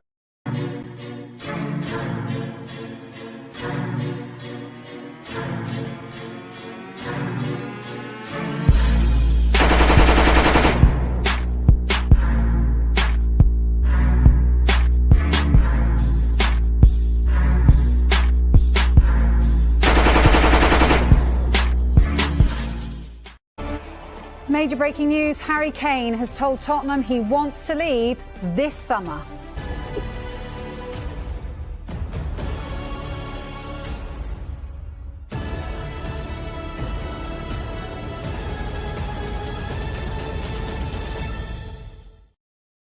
Hey everyone, it's Jodie from PAXTON TV. Come and join us over on FTB Sports YouTube channel on August the 31st for all the transfer deadline day information. It'll be a fun-filled evening and we can't wait to see you there.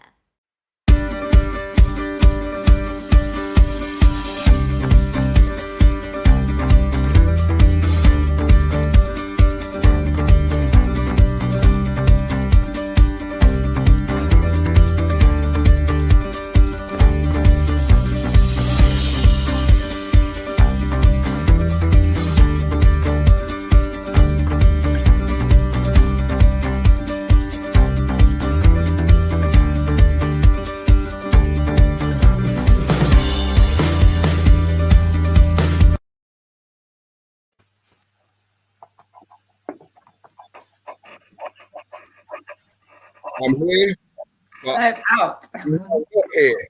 I'm going to leave you in the capable hands of Stuart and obviously, superstar Ian. I'm out. I will see you all at 11 o'clock. Enjoy the rest of the show. Hey. And thank you big time, Mr. B. And let's have a look at who are in the gang tonight. Stuart, hello, sir. Spurs. Hello. Yes, absolutely. We should have Macy, ladies first. Macy, can you hear me? I can hear you. And Macy is there in Manchester with a red shirt on, say no more. And we have Tad, passionate Liverpool fan, technical wizard, knows his stuff. Really lovely to have you on there. And we're looking for Chris, actually, the Arsenal fan. Chris, are you around? Hopefully he's going to join us. And wow, we got my mate Rossa on live from the Canary Islands talking Spanish football. Get in, and I want to ask you some questions. But first of all, let's remind everybody, this is FTB Sport. And we are on Twitter, we're on Facebook, we're on Instagram. Like us. If you're enjoying the show so far, get on the blower. Phone your mates, get them involved, get them liking what we're doing. So let's take a breather. This is the final evening of the transfer window, the 31st of August, where maybe some of the season is won and lost. I would love it if this evening we break a world record. I mean, if Mbappe does join Real Madrid and the world record goes down on the transfer, there we go. We've already had the British record transfer with Mr. Grealish, that talented dude, going to Man City. So let me just run through the transfers of the day first. And then hi, Gunnar King. And I just want your reaction to Cristiano Ronaldo has returned to Manchester United. £19 million plus add-ons. Apparently, the add-ons were a Zimmer frame and a bus pass, but he has rejoined Manchester United. In terms of the big ones of the day, Daniel James to Leeds. That's a lot of money, 25 million and 5 million of add-ons. I'll be interested in if we think that's a last-minute panic or whether that's a good deal.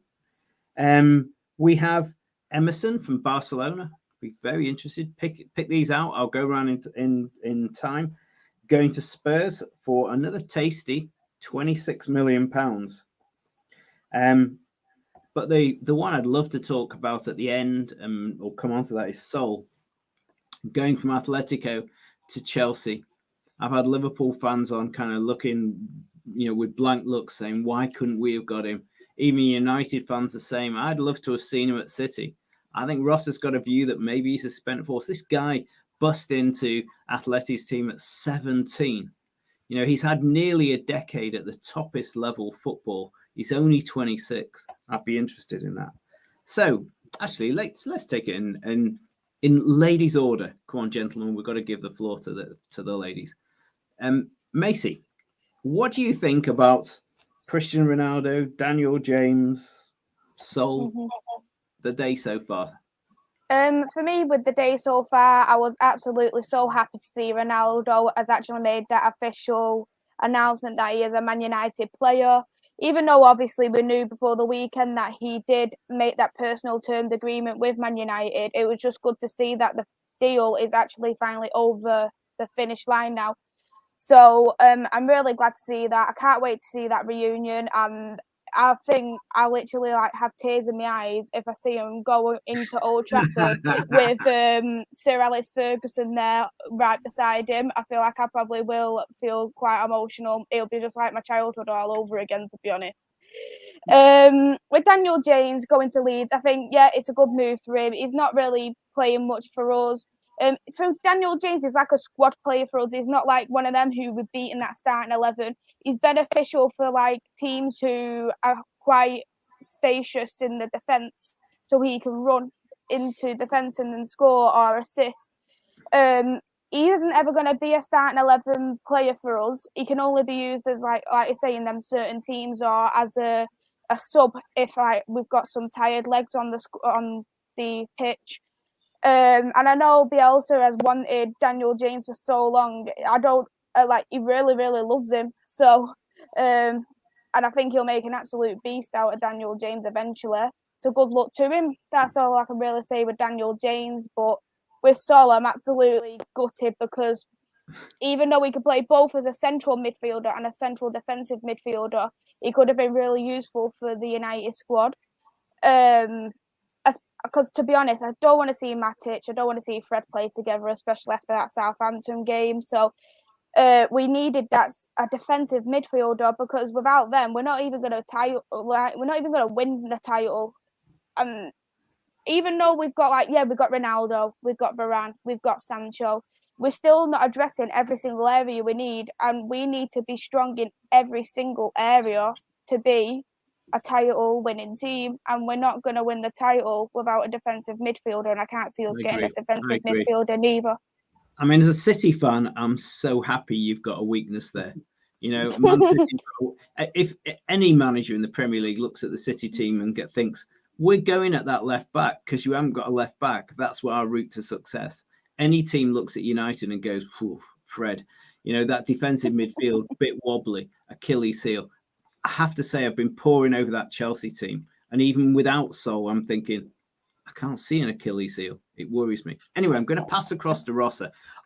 Great of you to join us. Thank you. Firstly, I'd be interested in, a whole variety of things. Sol, is he as good as we think he is? Will Griezmann go to Atleti? Is there a prayer that Mbappe will join you at Real Madrid? I know you're a Real Madrid fan tonight. And lastly, have you ever heard of Emerson from Barcelona? Saul is now going to Chelsea. He was a great promise for Atletico and even for Spain all these years ago, but never really materialized. It's one of so many that create a hype, you know, in their when they're 19, 20 years old, but then for many reasons that maybe not to do with the player, but with the team and who else is playing in that team at that particular time, never seem to make it to realize their full potential. Obviously, he's now very experienced, having played for a top club in Europe like Atletico Madrid for many years, but he's not realized his potential. Can he do it now at Chelsea, or is it too late? I hope for his sake that it isn't. But certainly Chelsea's not signing any big star from Spanish football when signing Saul. Interesting view. And do you think Griezmann will go to Atleti in return? I think that the Griezmann going to Atletico is linked more than anything with Leipzig accepting Barca's offer for Dani Olmo. They've offered 75 million euro for Olmo. But La Liga will not let them pay that much because of the financial fair play unless they offload some player and get money elsewhere. So that could be Griezmann. Griezmann went to Barcelona on the basis of being, you know, second to Messi or Messi's best pal in the area. Again, he's not succeeded to the point that he thought he would, or as much as he could have shined in Atletico. So he could go back, but I think that Barca will only release him if they can get their hands on Dani Olmo. Dani Olmo, he more than almost any other player in the Euros, he impressed me. I think he's a wonderful player. But surely it would be good news for City if Olmo goes out of Leipzig now, because you have them in there to play them in the Champions League.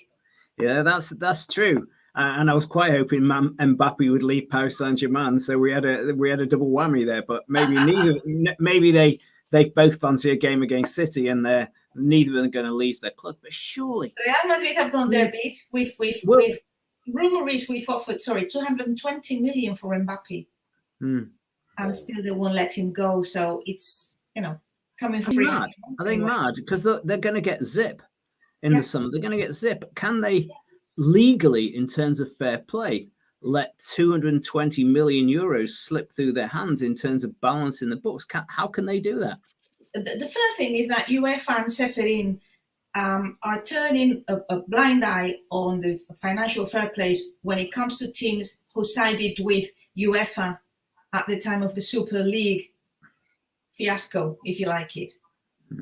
So I think that, you know, PSG right now, they're getting away with a lot because of that.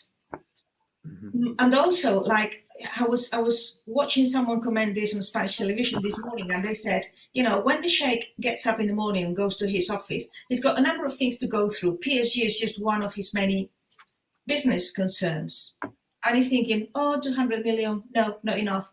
And just moves on to the next paper. That is how, you know, oil football is managed. It's just one of his many concerns of the day. No, not to that offer, on to the next thing. Okay, Real Madrid.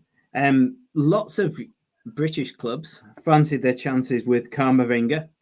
Hopefully I've got the pronunciation right. 18 rounds.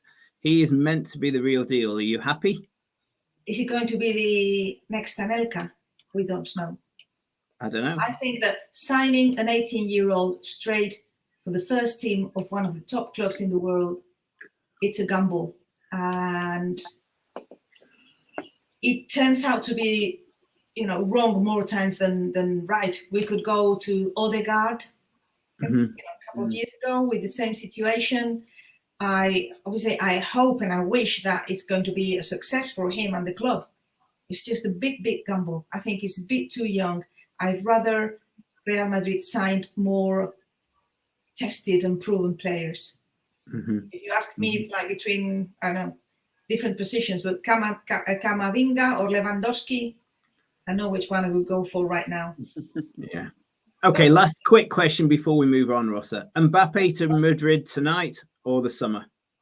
I don't think it's going to go tonight. No, it's too late already in the Middle East. They're not up by now. I think it'll be a free agent in January, and we'll sign a pre-contract to come to Madrid at the end of the season. Okay, right. We'll move across from Tenerife to the Liver building. Tad, what's your thoughts on the transfer dealings so far, and anything wicked going to come down the track in the next few hours, sir? Well, we hope in the next hour, for our sakes, to be able to break something live on the air. But I'm sure if you will run through the transfers as I'm going through that, if I do forget any one of them. But let's start off with probably the biggest one of the window so far in Cristiano Ronaldo going to Man United. I think Man United have done really well, not only with this signing, but what they've done this window is, me personally, I think if you look at the managers in the Premier League, tactically speaking, Oli is not in the top 5. Some would argue, he's a bit lower than that as well. So he's always been a handbrake when it comes to Man United for me. So I've always been like, look, I'm not really worried about who Man United signed because at least they've still got Oli there. I'll get really worried if they bring in a really tactically strong manager. Now, the problem is, I think Man United have been really smart in this window and the couple of windows is what they've done now with Oli is they've put enough game changers and game winners that even if his tactics aren't that fantastic, they've still got a Ronaldo, a Cavani, a Fernandes, a Greenwood, who I think is one of the best finishers in England, especially young best finishers in England.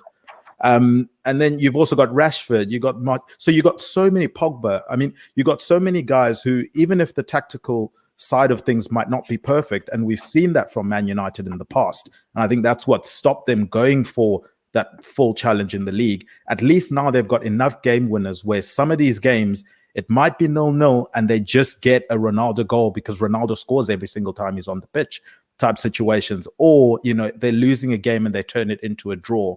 Now, is it enough to win a league title? I don't think so.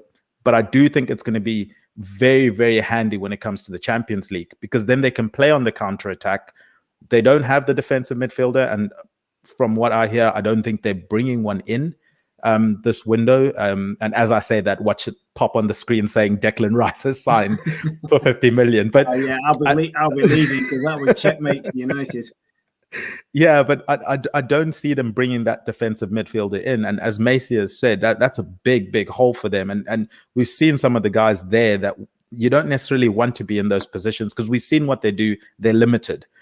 Now, in the Champions League, they're going to be playing against teams that are quite bullish, possession-heavy teams. They can sit back and can you imagine Ronaldo, etc., running on the counter-attack, not being that pressure of having possession? I think the problem is when they have too much possession, then they get caught on the counter. So United have done really well with that Ronaldo signing to add another game winner to their squad.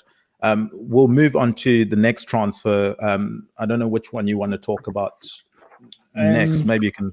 Yeah, Daniel James or Emerson or Sol. Yeah. So Daniel James, I think will do really well at Leeds, relatively speaking.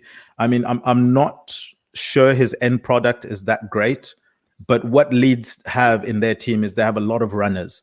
They have a lot of willing runners that have the capacity to run for long periods of times. And we know Daniel James does that in abundance. And I can see Macy nodding. So at least I'm speaking sense as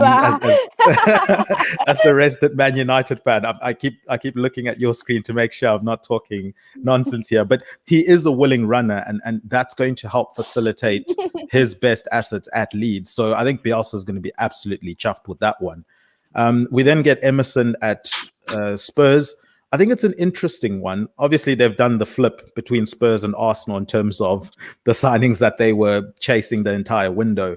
But for me, I was fine with Tanganga at right back because I know Spurs fans have been mentioning left back. I thought he played left back. No, he's been playing right back this season. Anywhere across the back four. Yeah, he can play there, but this season he has been playing right back. Okay. Tanganga or Emerson? Tanganga. I thought Tanganga then back when he played against City.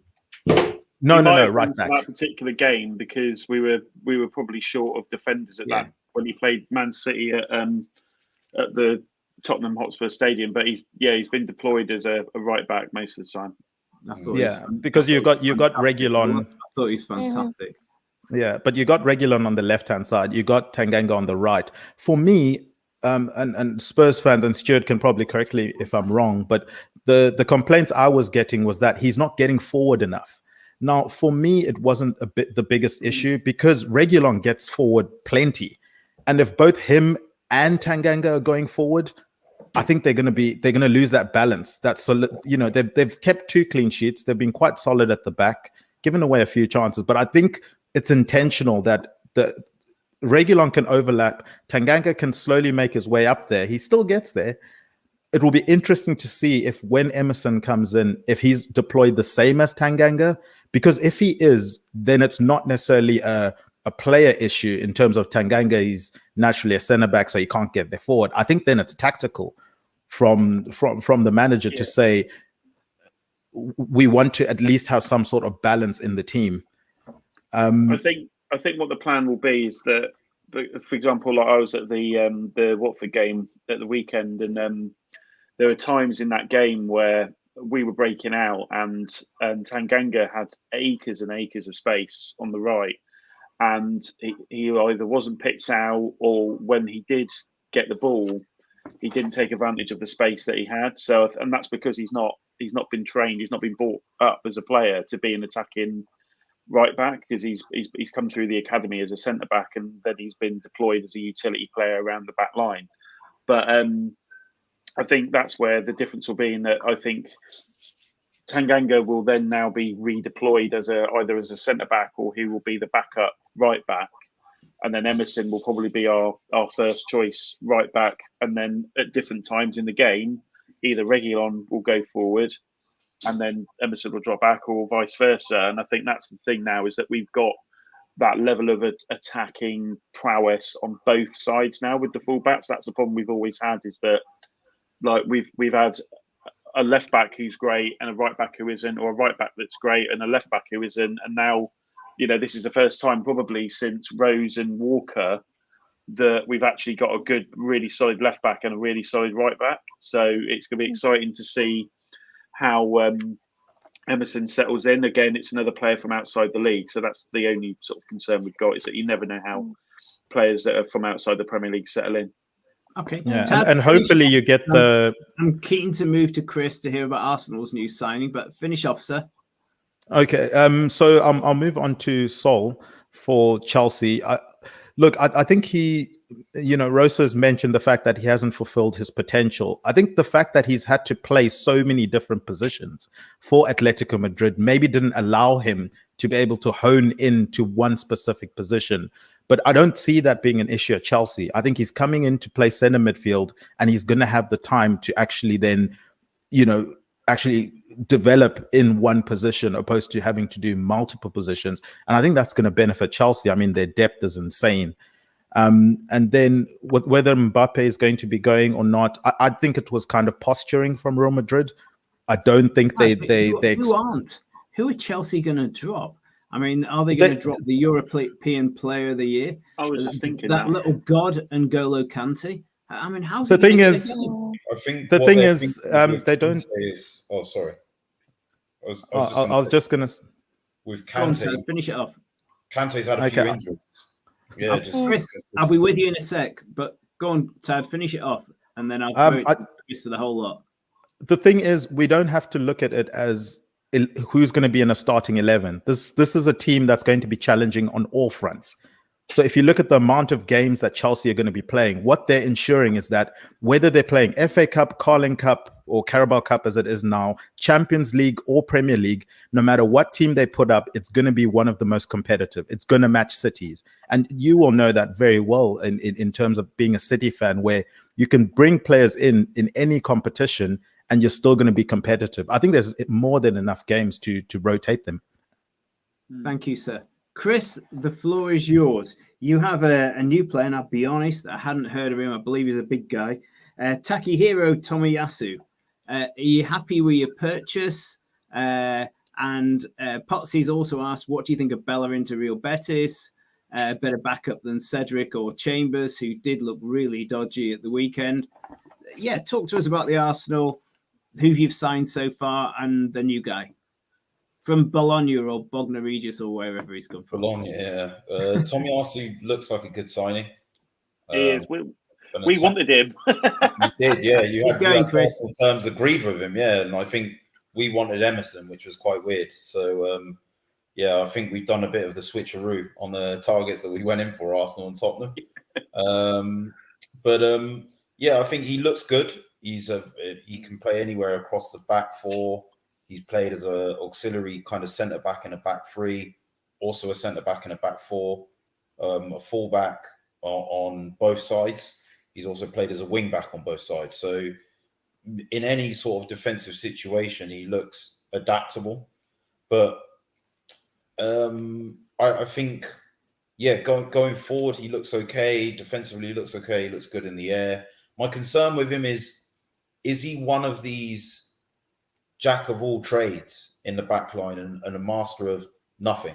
You know, I think I'm quite elitist when it comes to fullbacks. I think that's a really specialist position. You know, you look at the best in the world, they are fullbacks. They rarely play in different positions.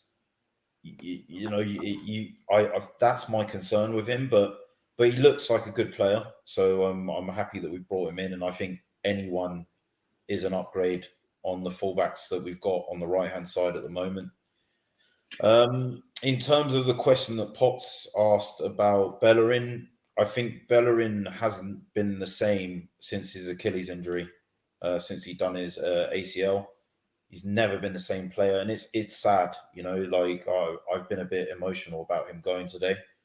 I remember the Bellerin of old, the marauding kind of right-sided fullback, dancing down that wing. He was a dancer of a player.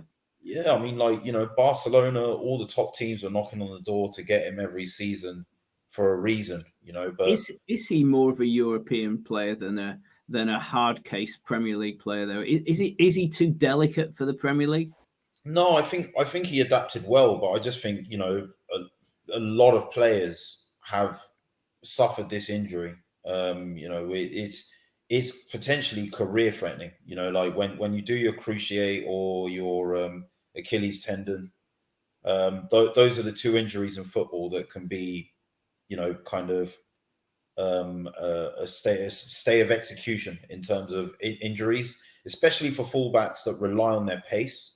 I think he adapted fine to the physical rigors of the Premier League, but I just think his game was so reliant on his pace in being able to beat defenders, and also his recovery pace for defensive situations. It's almost like that mindset of, if you're a fullback that likes to get forward and you know how quick you are, you push further forward, you camp further forward in the opposition's final third, and you're used to having that pace to being able to recover, but he doesn't have that anymore because of the injury. So that's how he was getting caught out a lot, and I think that's how he was getting caught high up the pitch a lot. And I think that's where the Premier League, that's where the intensity and the speed of the Premier League comes back into it. He was also asking about Chambers and Cedric. I mean, you know, they looked dreadful the other day. They're awful. Yeah, You'd be happy to see the back of those two. I'd be happy to see the back of all three of them, like respectfully to Bellerin, because it's not really his fault. Cedric, there was a lot of dubiousness with Raul Sanelli kind of bringing him into the club and potentially taking backhanders, which is why he's no longer at the club, and that being part of it. Chambers is another one of those, you know, jack of all trades. What does he really master? He looks competent at centre back, competent at fullback, competent in defensive midfield. He doesn't stand out in any of those positions, you know, like to a standard that Arsenal needs. So as far as I'm concerned, those three are expendable, like all three of them. And so and I think any other players you would hope for tonight, look for? I mean, obviously Willian, I can't believe he is giving up £20 million. I cannot personally believe that as you know, in terms of financial terms, surely there's been an agreement there, but I guess, you know, he's going to go. But anything else you'd like to see this evening? Yeah, well, I think, you know, I woke up this morning, and if I look at this squad, I still think we need a central midfielder. I think Lokonga's being cast to the wolves a bit in terms of being brought in as a squad player, who now all of a sudden, you know, we bought Lokonga and we were bidding for Locatelli, interested in Neves. So it was clear that we were going to bring in the central midfielder. We were relying on getting rid of Xhaka. We said we've renewed his contract to preserve his value. Okay, does that mean we don't go out and get another central midfielder? I mean, ultimately, we've cumulatively brought the wage bill down from the deadwood that we've got rid of, not just in this window, but in successive ones, you know, in the last 2 or 3. So why is it that we can't, why is it like we can't go out and get another central midfielder that puts Xhaka more into the squad territory than being relied on in the first team? Because as you saw against your mob this weekend, he can't be relied on. And I mean, North London seems to have changed. I mean, two guys that I really rated was Ndebele before he really got into Spurs, and Partey before he came to Arsenal. I mean, I thought those two guys, when I watched them at their previous clubs at Atletico and Ndebele was at Leon. I mean, I honestly, I thought they were world beaters, those two. What the heck's happened? Because I thought you'd both signed like world class driving the new Yaya Tourés. I mean, to be honest, with Partey, I really think it's too early to run the verdict on him. Like, he's not had a run of games. He came into a pre-season. He wasn't fit. He got injured. Every time he's come back, he's broken down again. So I wouldn't really say that you could judge him as a failure yet. And the games that we have seen him play, he's played very well. He went to Old Trafford, was man of the match. Absolutely pocketed. How old is he? How old is he now? 28. He popped in that game. You know, should like be at his prime, shouldn't he? Pogba and Bruno were nowhere to be seen. Respectfully to Mace, you know, but I mean that he showed in that game what he could do when he's fit. But it's just been a case of all season he hasn't been fit. So that's even more of a concern as to why we wouldn't go for a central midfielder, even if we're keeping Xhaka. It's just like Lokonga's being made a bit of a sacrificial lamb. As good as he is, because he has looked very good in pre-season, I just think it's unfair for him to come from another league, you know, as a 21-year-old and have all that pressure heaped on him. Partey will go to AFCON in January, and it's looking like he'll probably pick up an injury or could pick up an injury in between now and then. Jack is just not good enough. So, yeah. Chris, the king of the Gunners, I do need to move along. I'm keen for Stuart to chat about Spurs. They have a new player. Stuart, you have a new man tonight, Emerson from Barcelona. What's your thoughts on that? Are you happy with your transfer window, and do you fancy anyone else this evening, so to speak? Yeah, in terms of the Emerson deal, I've sort of followed Emerson on and off for a bit, actually, in a bit of a weird way. Because I'm even though I'm 41, I play a lot of FIFA, and he was always one of the players that in my scouting that I would pick up, because he's a really solid and very quick right back, which is sort of how I play the game and stuff. So that's sort of why he was always on my radar. And then caught a few glimpses of him watching the league games when he was at Betis, and he was sort of a stalwart of the Betis team. And it's a bit weird how we've actually managed to sign him, because he's only just, I think, if unless I'm wrong, he's literally only just signed for Barcelona. So unless there's some, again, it's to do with their issues with their financing, that because they've signed the other lad from Ajax, who's also a right back, that they've just sort of taken the hit and taken the money. But again, it's, even though I don't think we're going to be able to shift Aurier or Doherty tonight unless something happens late, I think, yeah, he's a good addition. Like Romero, Cedric and Chambers, really, same problem. Oh yeah, Doherty and Aurier are an absolute liability, so they're not going to feature much this season. Now, Romero, fantastic signing. I'm glad we got that one done, because it was took an absolute age to get that through. But he could be really, really great for us. Brian Hill is one more for the future, but we saw some really good glimpses of him in our Europa Conference League playoff game, and he looked absolutely fantastic. So I think they might sort of use him a bit more in the European games and the domestic cup games. Galini looks like a really reliable goalkeeper, so happy with that one as well. And then Pape Sarr, this is where it's sort of showing the Paratici sort of input, in that he said when he first joined the club that, we were going to start sort of looking to secure the sort of best talent around the world to sort of join the guys that are coming through in the academy, and he sort of was one of them. So excited to see what happens with him in the future as well. But I think the only one that I was quite excited about in the rumours for today was Ruben Neves. A creative central midfielder. You were talking about sort of Ndombele, and this guy is an absolute enigma to so many Tottenham fans. We just cannot figure out. He's on his fourth manager now, and obviously coaching staff, and there was obviously something either wrong with him physically, or there's something wrong with his mentality, and he is just not winning the trust of those people, and it's infuriating, because it is. I think he's got it. I see. When I've seen him at his prime, I've seen Patrick Vieira in him. I've seen Yaya Toure in him. I've seen a bit of Steven Gerrard in him. Lampard. He's that sort of box-to-box dynamo player. I don't get it. Honestly, when he signed for Spurs, I thought, oh gosh, I wish City got him. Well, that's the thing, and the thing is that if we get him fit and he gets his mentality right, he will be like a new signing, because I don't think ever since he's been at Spurs, I think we've seen very, very tiny glimpses of what he can do, but never consistently.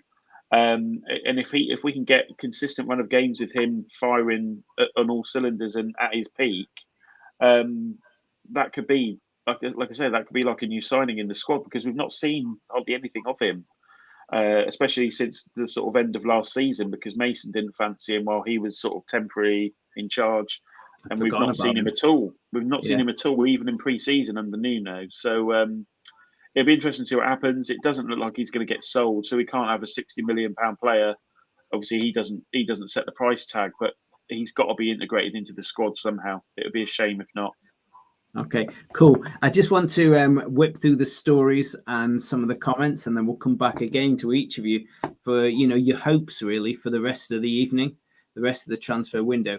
But let's go with the biggest stories still are Ronaldo going back to United. Bit of a fairy tale. Let's see what happens. Daniel James, big transfers to Leeds. Everybody said, to be fair, that he'll do well there. Both North London clubs have got new central defenders, and we're still waiting for Edouard from Celtic to Palace. That is imminent, and I think that'll be bloody good for Palace. And Sol to Chelsea. I think Ross's views are really, really interesting. Are his best days behind him? Perhaps. Is he a young player who's hit his ceiling? Someone else mentioned the ceiling of capability early in the evening. Has he got to that ceiling? And if he has, God knows how we're getting that Chelsea midfield, whether it's in the Carabao Cup or the early stage of the Champions League. Because I tell you what, if he hasn't got it, he's, the manager is no shrinking violet. He ain't going to play.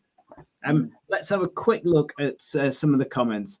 I've got to laugh at this one. Who needs a new signing when he can announce of Nat Phillips' contract extension? Oh, we love Potts. He is a joker.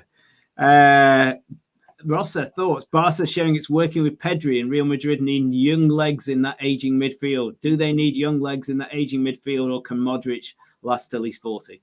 Modric is aging. There's no question. Well, we all are, but Modric is getting to an age where maybe he cannot play every single match in the Liga and the Champions League, etc. Kroos isn't old at all. Then we've got Casemiro, who isn't old. Valverde, who's one of my favorite players in Real Madrid right now. Valverde is going to give us, plenty of happiness in this next season, but as he's going to play more. And now we've got Camavinga as well, who can play every now and then, substituting Modric, just getting more and more minutes. Okay. So I don't think that, all in all, we've got an aging midfield. Okay, you're welcome to make any hand signals you wish to Potsy from Tenerife to Liverpool. Ferns the Gunner says, "Big up Gunner King." You thoughts on Fabrizio saying no more incomings at Arsenal? Doesn't look like it, does it? All I know is Arsenal have spent the most and still the same as last season. Now that's another an alternative view. Alexander, but we still have Skip and Holberg defending. I think weirdly, Holberg's the guy I love to hate. When he first went to Spurs, I thought, what would Glenn Hoddle say? He'd be like not sleeping at night, seeing a bit of an enforcer like Holberg in the team. But I have to say, every time I've watched him, I've never seen him have a bad game. That's the funny thing. People are sort of saying that, you've got Skip and Højbjerg, but we're the only team who haven't conceded a goal yet. So, Skip, we'll see how it goes. Yeah, but Højbjerg, he's a spoiler and an enforcer. He's ugly. Well, Skip. I think we've got a lot of years in Skip because he's only 20. So he's not. If we ended up getting a Neves or something like that, he'd probably be the first one to drop out. But at the moment, he's doing a really good job, I think. Good. I Touch TV. Tanganga is a centre back long term. Interesting. He's big enough, but he gives you balance right now on the right back when you go forward. Mm-hmm. The lad has magic feet. I really rate him. Kelvin says, evening, Kelvin. Hello. Mr. B, Mr. Charming, says hello to Macy. Of course he does. Potsy's back. He's not going to go away quietly. Arsenal's main issues are they haven't brought in any leaders into the team. Ben White needs an experienced head next to him. And Lokanga has no role models in that midfield to learn from. Go on, Gunnar King, answer that one. I think he's pretty much spot on, to be honest. But I think what we're going for is, like sort of we're investing in this kind of project youth kind of thing where we're looking to bring. We can't attract, your Varans, your Grealishes, your Sal Niguez's at the moment. So what we're doing is we're bringing in players that are 22, 23, sort of younger, coming into their prime, and we're looking to kind of develop those players, which is all well and good, but they do need older, wiser, and steadier heads to kind of help steer the ship. So that is a concern of mine. Zaka needs to grow up as well. Yeah, we lost David Luiz as well, big leader in the dressing room. Whatever people want to say about his capabilities on the pitch. Lacazette and Aubameyang are the only two in our squad, or our first 11, that are above the age of 30. Everyone else is sub 29. So it is a concern of mine. But look, if you're good enough, to do the job, then you're good enough to do the job. And I think, we've lost our first 3 games. We're bottom of the table. We haven't scored a goal. We've conceded 9 goals. We've also had 6 first-team players that have been out due to COVID and injury. We played last season's Champions League winners and last season's title winners. So, we should have beaten Brentford. We didn't do that. But I think there's a bit of context in there that needs to be brought into it. Yeah, rivals are talking. They're throwing shade. They're enjoying and they're relishing the moment of the international break where we sit. But when you take these things into context, I expect us in our next 3 games. I did say 3 games because I know we're playing Spurs at home, where we usually fare very well. We've got Norwich and then Burnley, I think, or Brighton, I think. So these are games where players are coming back from fitness, should look better, but we do need more leaders. My hope for England and other things is there's some bloody great talent in there with Saka leading the line. And I just hope it grows to fruition in that Arsenal team. It's actually gone all quiet on the transfer front. If we're talking about Doyle of City going out on loan to Hamburg, it's gone a bit quiet, even though he's a great lad with great pay. Ian, I had a quick question for Macy, because I'm just really intrigued about obviously Ronaldo coming in, and I just wanted to know from your standpoint, how does this all work in terms of like their attacking lineup and stuff like that? Because when Rashford's fit again, who's dropping out? Who's losing out in that front 3 or front 4 or something like that? It's very difficult because when you look at the attacking players who we've got at Man United, you think you can't drop Rashford, you can't drop Cavani, you can't drop Greenwood, you can't drop Sancho. All the players who are attacking players, I would not want to drop, and that is the only difficult thing. For me, though, Ronaldo is going to be that 100% starter every single time. There's no way Ollie's going to drop Ronaldo whatsoever. He's just the star man at Manchester United. He wouldn't dare. Ronaldo, no, he wouldn't dare. If anything, he'll come on if anything, Cavani will come on as a sub probably, or he'll play him maybe in the Champions League. With Sir Alex in your corner, and Ollie doesn't look like a particularly strong dude to me. Ronaldo and Alex in one corner, even if Ronaldo isn't playing well, is there a danger that Ollie will just get the sand kicked in his eyes like the wimp on the beach and have to play Ronaldo whatever? Well, that's why I asked, because that's what a lot of the Juventus fans were saying, is that when he came in, he actually caused, not like he didn't literally cause disruption, but he disrupted the sort of structure of the team, because they obviously were trying to put him in, and then that had a knock-on impact for everyone else in the sort of their attacking style and all that kind of stuff. And obviously they didn't win the league last year by quite a way. So I'm just, does anyone see it as a risk that he's going to sort of throw a spanner in the works a bit, or does it not matter? Do you not care? I don't. I don't care. I don't care at all, to be honest. For me, I feel like Ronaldo's going to be 100% starter, and Cavani's going to probably come on from the bench if, for example, Ronaldo just gets a little bit tired, put Cavani on for the second half. Because, like you say, Cavani is good when he's a starter or when he's coming off the bench. Like, it made that impact, like Southampton, for example, last season, and we won 3-2.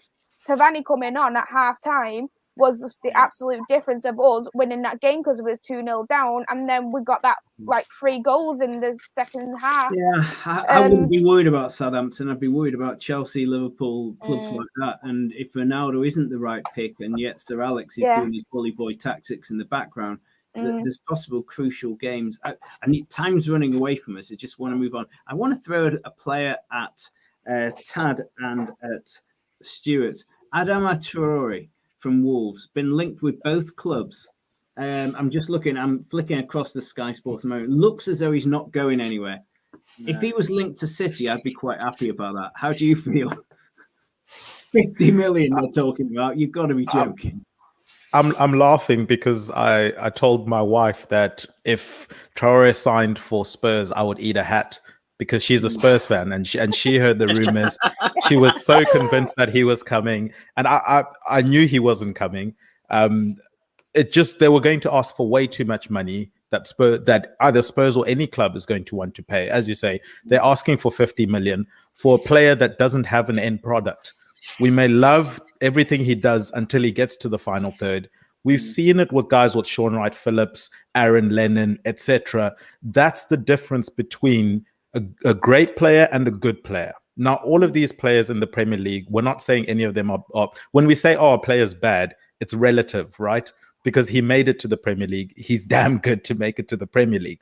But in terms of the standard, especially at a Liverpool or a Spurs, where you're aiming for top 4, title challenging, those are the aspirations there. He just doesn't have the end product. And the frustrating thing is, maybe if you get like a development coach with him, like a Pochettino or a Klopp, that maybe they can get that out of him. Maybe. I mean, we look at what Pep has done with Sterling.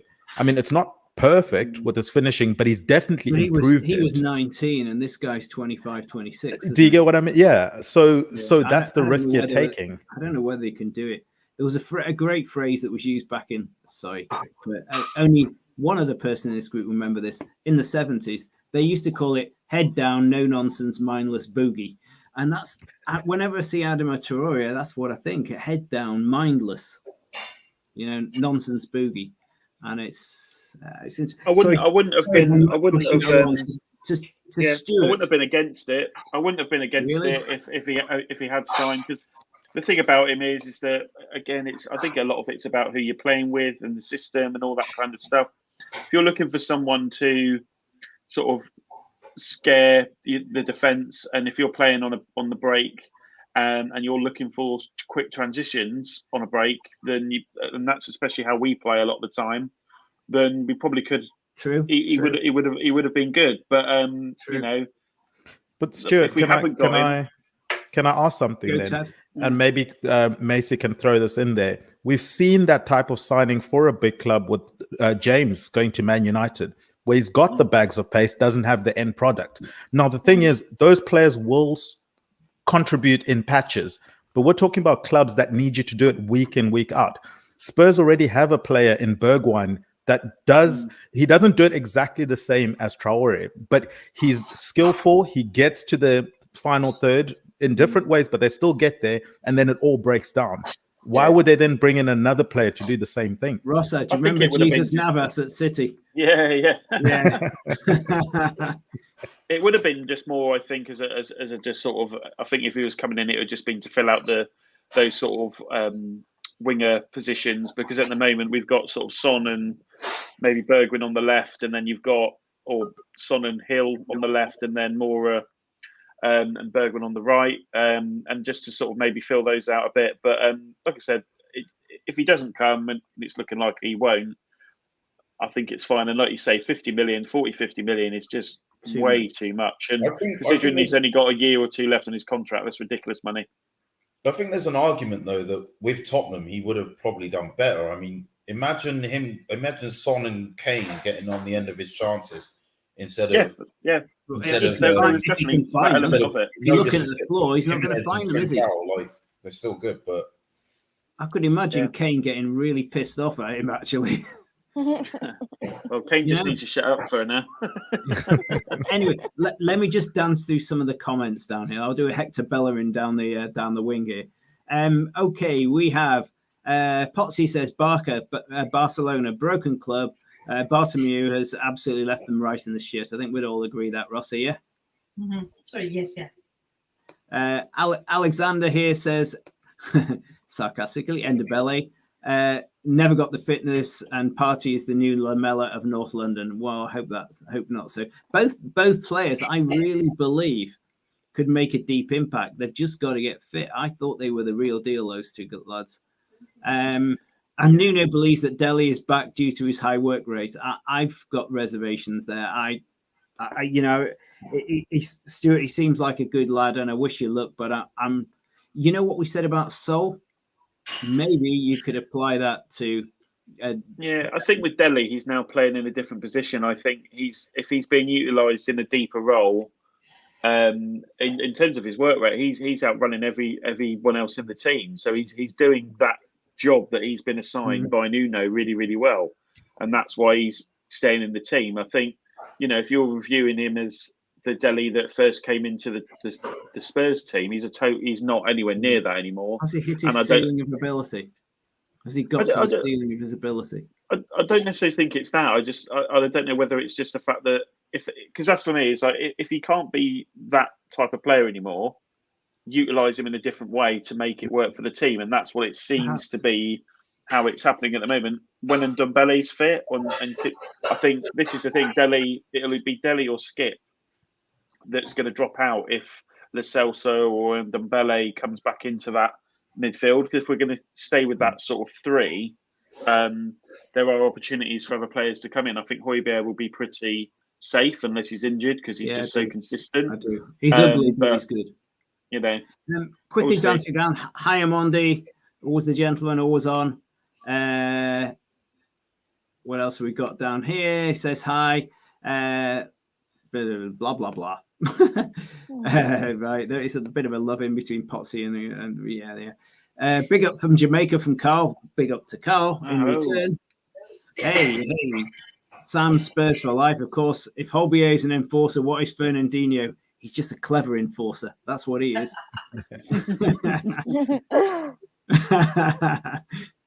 Or Kante. Yeah, he's possibly even he's a clever enforcer who runs his ass off. Yeah. No, he's not. Slow how he winks. Wow. Now that's an insult. That is an insult. That's the funniest comment of the evening. That. Oh, love that. You've got to say that. Interesting. Potsy. Greenwood needs to keep starting regular as well. I mean, I love Greenwood. I think he's a fantastic player. I fear this old, Ronaldo with Alex carrying his bags bandwagon could wreck the development of possibly an England player we've been crying out for years. I worry about. But he's still so young. Yeah, he's still so young. I mean, go on, Tad. He's still so young, guys. We've done this with so many strikers in England, with the Michael Owens and stuff, where we just burn them out. He's now getting to learn under arguably the most dedicated player in world football, in Cristiano Ronaldo, to learn how to be a world-class player. I don't know if there's a better mentor for him. And as we say, these teams are going to be playing in so many tournaments. There's going to be minutes for him, guys. I think he'll be fine. I think as well, playing all the games in Serie A is completely different to playing 38 games in the Premier League. Ronaldo's going to know that. Yeah. And Cavani, you look at his age. Ronaldo, you look at his age. What about Martial as well as 4? Yeah, but I expect rotation to happen as the main central strikers between Ronaldo and Cavani, with Martial and Rashford. Rashford's in surgery as well. Let's not forget. United have got 5 players who could play striker. How many have Man City got? But I mean, Martial and should have paid the money. Martial, Rashford, and Greenwood also play on the wider areas. So Rashford, plays last season. He was on the left or the right. Martial's the same. Greenwood, mostly will play on the left. I mean, on the right. Sorry. Yeah, on the right. Yeah. So they'll make that work with Sancho as well. Cool. Macy, anything you want to add to that? I do feel like as well, I don't feel like Ronaldo will tamper with Greenwood at all with his game time.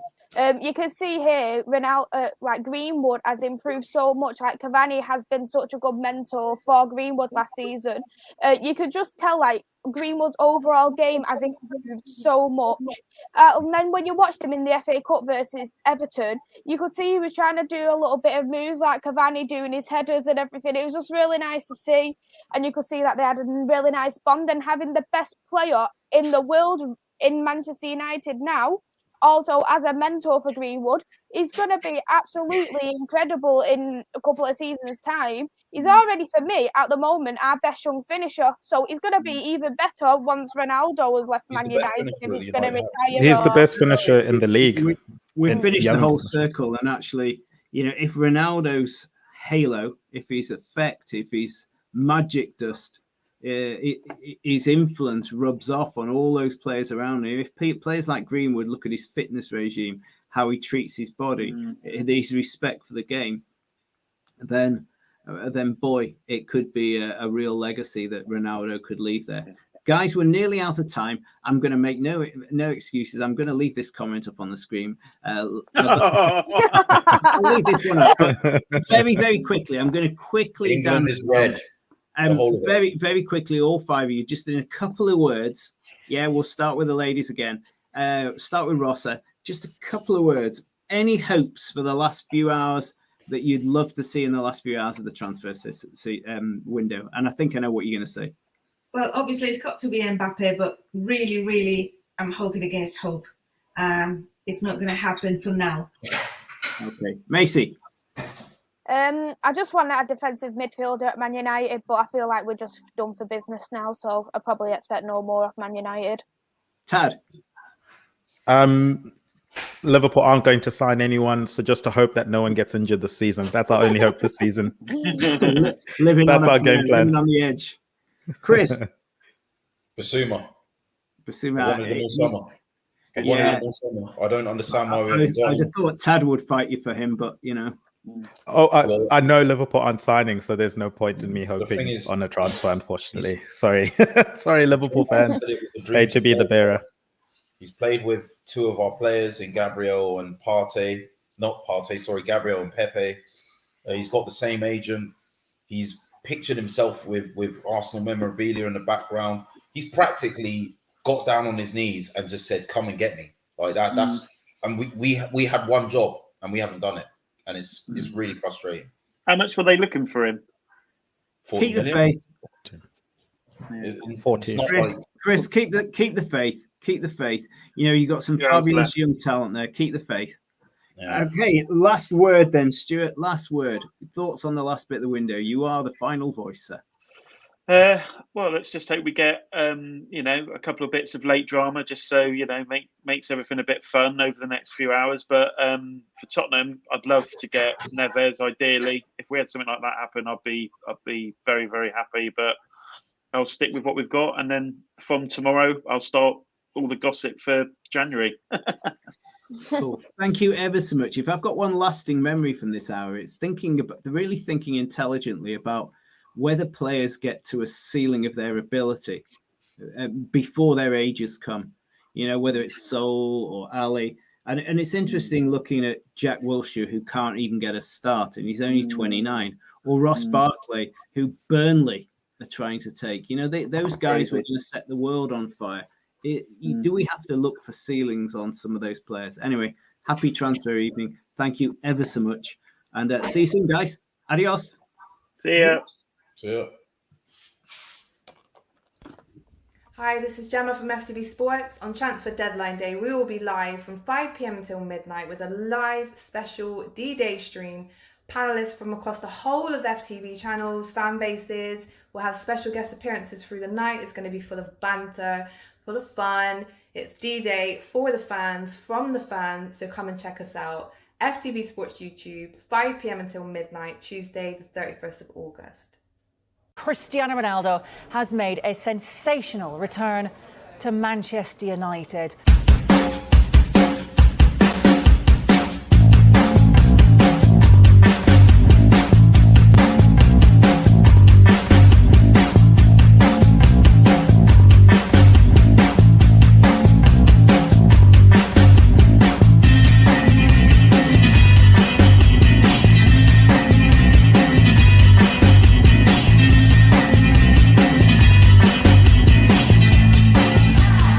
This is my club. This is where I belong.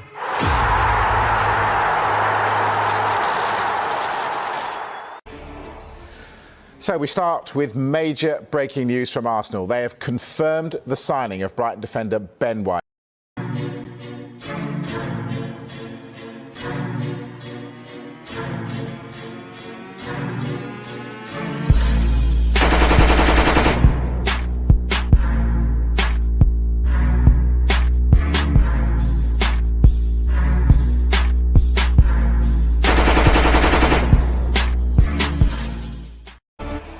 Major breaking news, Harry Kane has told Tottenham he wants to leave this summer.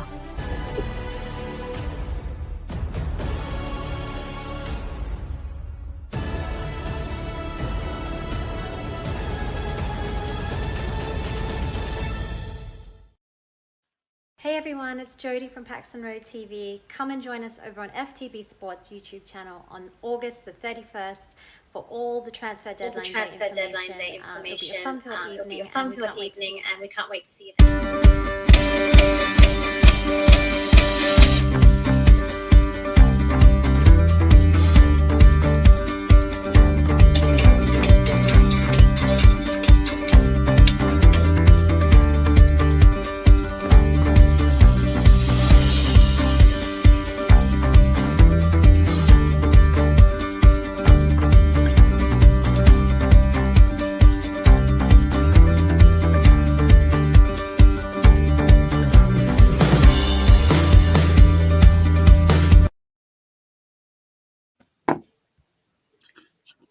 Good evening. And just want to say, if you've enjoyed the last hour, please share us Twitter, Facebook, Instagram, or just get on the blower. Tell your mates we're having a party. We're having a really good time. Anyway, I finished with the 7 o'clock slot. I am passing over to my wonderful good friend, Errol. Sir Alex might call this almost the squeaky bum time, you know, the Fergie time, etc. But all I want to say to Errol is everyone's crazy about a sharp dressed man. Take it away, sir. Hello, and thank you so much for that introduction, Mr. Blue Moon Ian. It's a pleasure tonight doing this show. It's a marathon. It starts from 5 p.m. today, and we're going to run straight through till midnight with fantastic guests, and it's going to be a blast. So just make sure you're hitting that like, share, subscribe button. We are FTB Sports. We've got PAXTON Road. We've got the Armoury TV.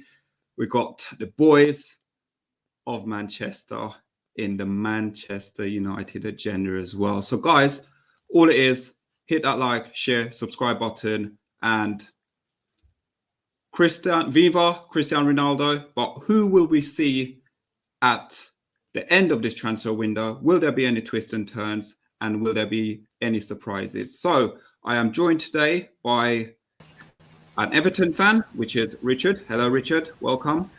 Hello, sir. Hello. How are we doing, sir? I'll be better if you manage to sign a right back. Well, Everton, we're going to talk quite a lot about Everton today. We're going to find out what's going on with them, about the signing, and a lot more, which Everton seems like they're getting rid of players, and there's going to be players coming in, whether or not on loan or permanent signing as well. Mm-hmm. And next guest, hello, how are you doing, sir? Hi, sorry, I was on the previous one, and then I'm you're not meant to be. Oh, on. sorry. No, I've been asked to stay on. Yeah. Okay, thank you. So is it us three? At the moment, I think so. I believe You're forgetting me. And Hi, then, Mr. Silver Fox in the house. Hello, Mr. Silver Fox. Welcome. So let's get this right now. So we obviously got myself, Solo 7, and I'm from the United Agenda, part of FTB Sports, and this is all to do with FTB Sports. We've got Mr. Silver Fox from the Armoury TV. Big up, Mr. Silver Fox. Todd, Liverpool, you'll never walk alone.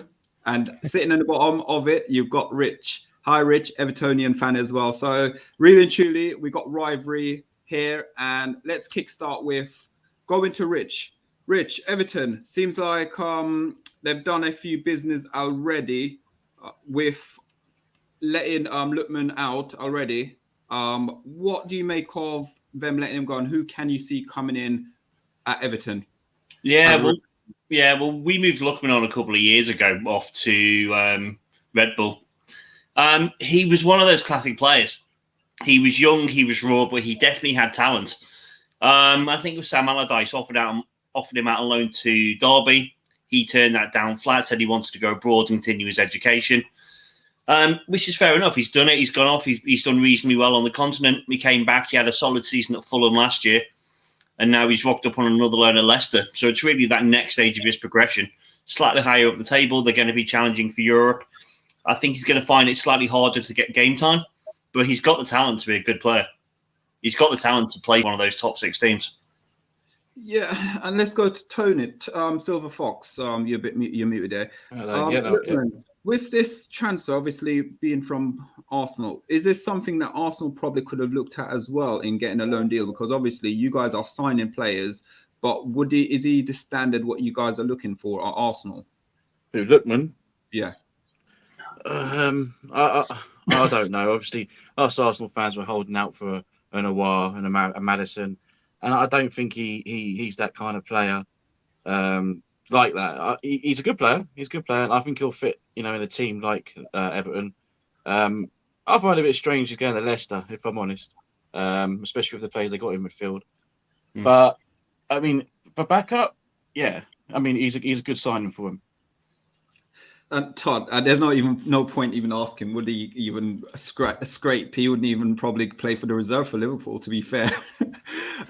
With this as well, him going, he had sort of like a few loan spells. Now he's gone to Everton on a sort of, he's gone again on another loan deal. As what Mr. Silver Fox said, it doesn't seem like it doesn't seem like going to Everton, going to Leicester, made any sense whatsoever. So when I saw this earlier, I was thinking, but why is he going to Leicester City?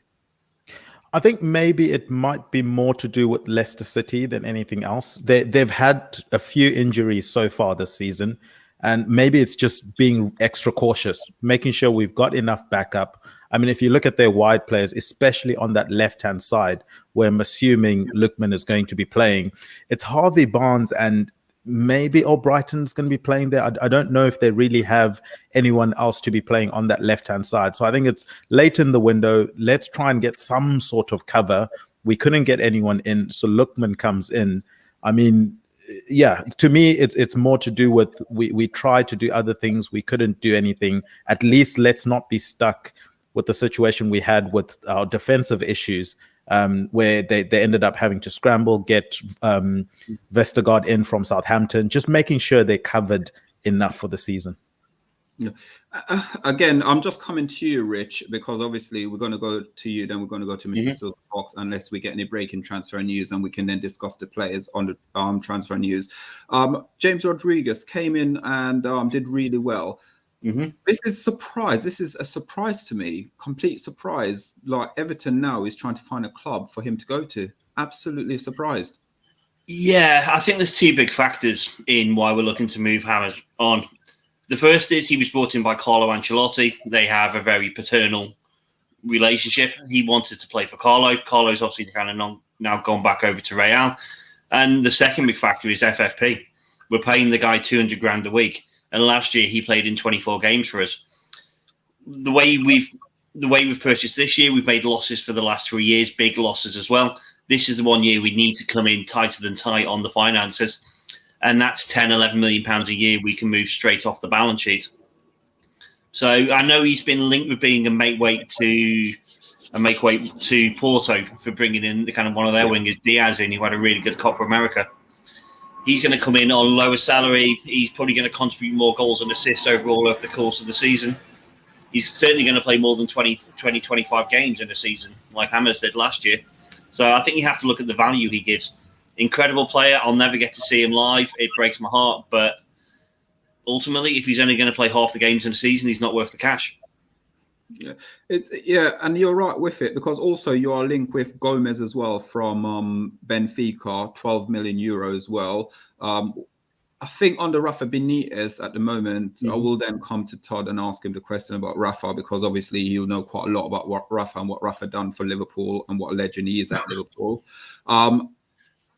It seems like Rafa is sort of building his own sort of legacy at the moment, coming in.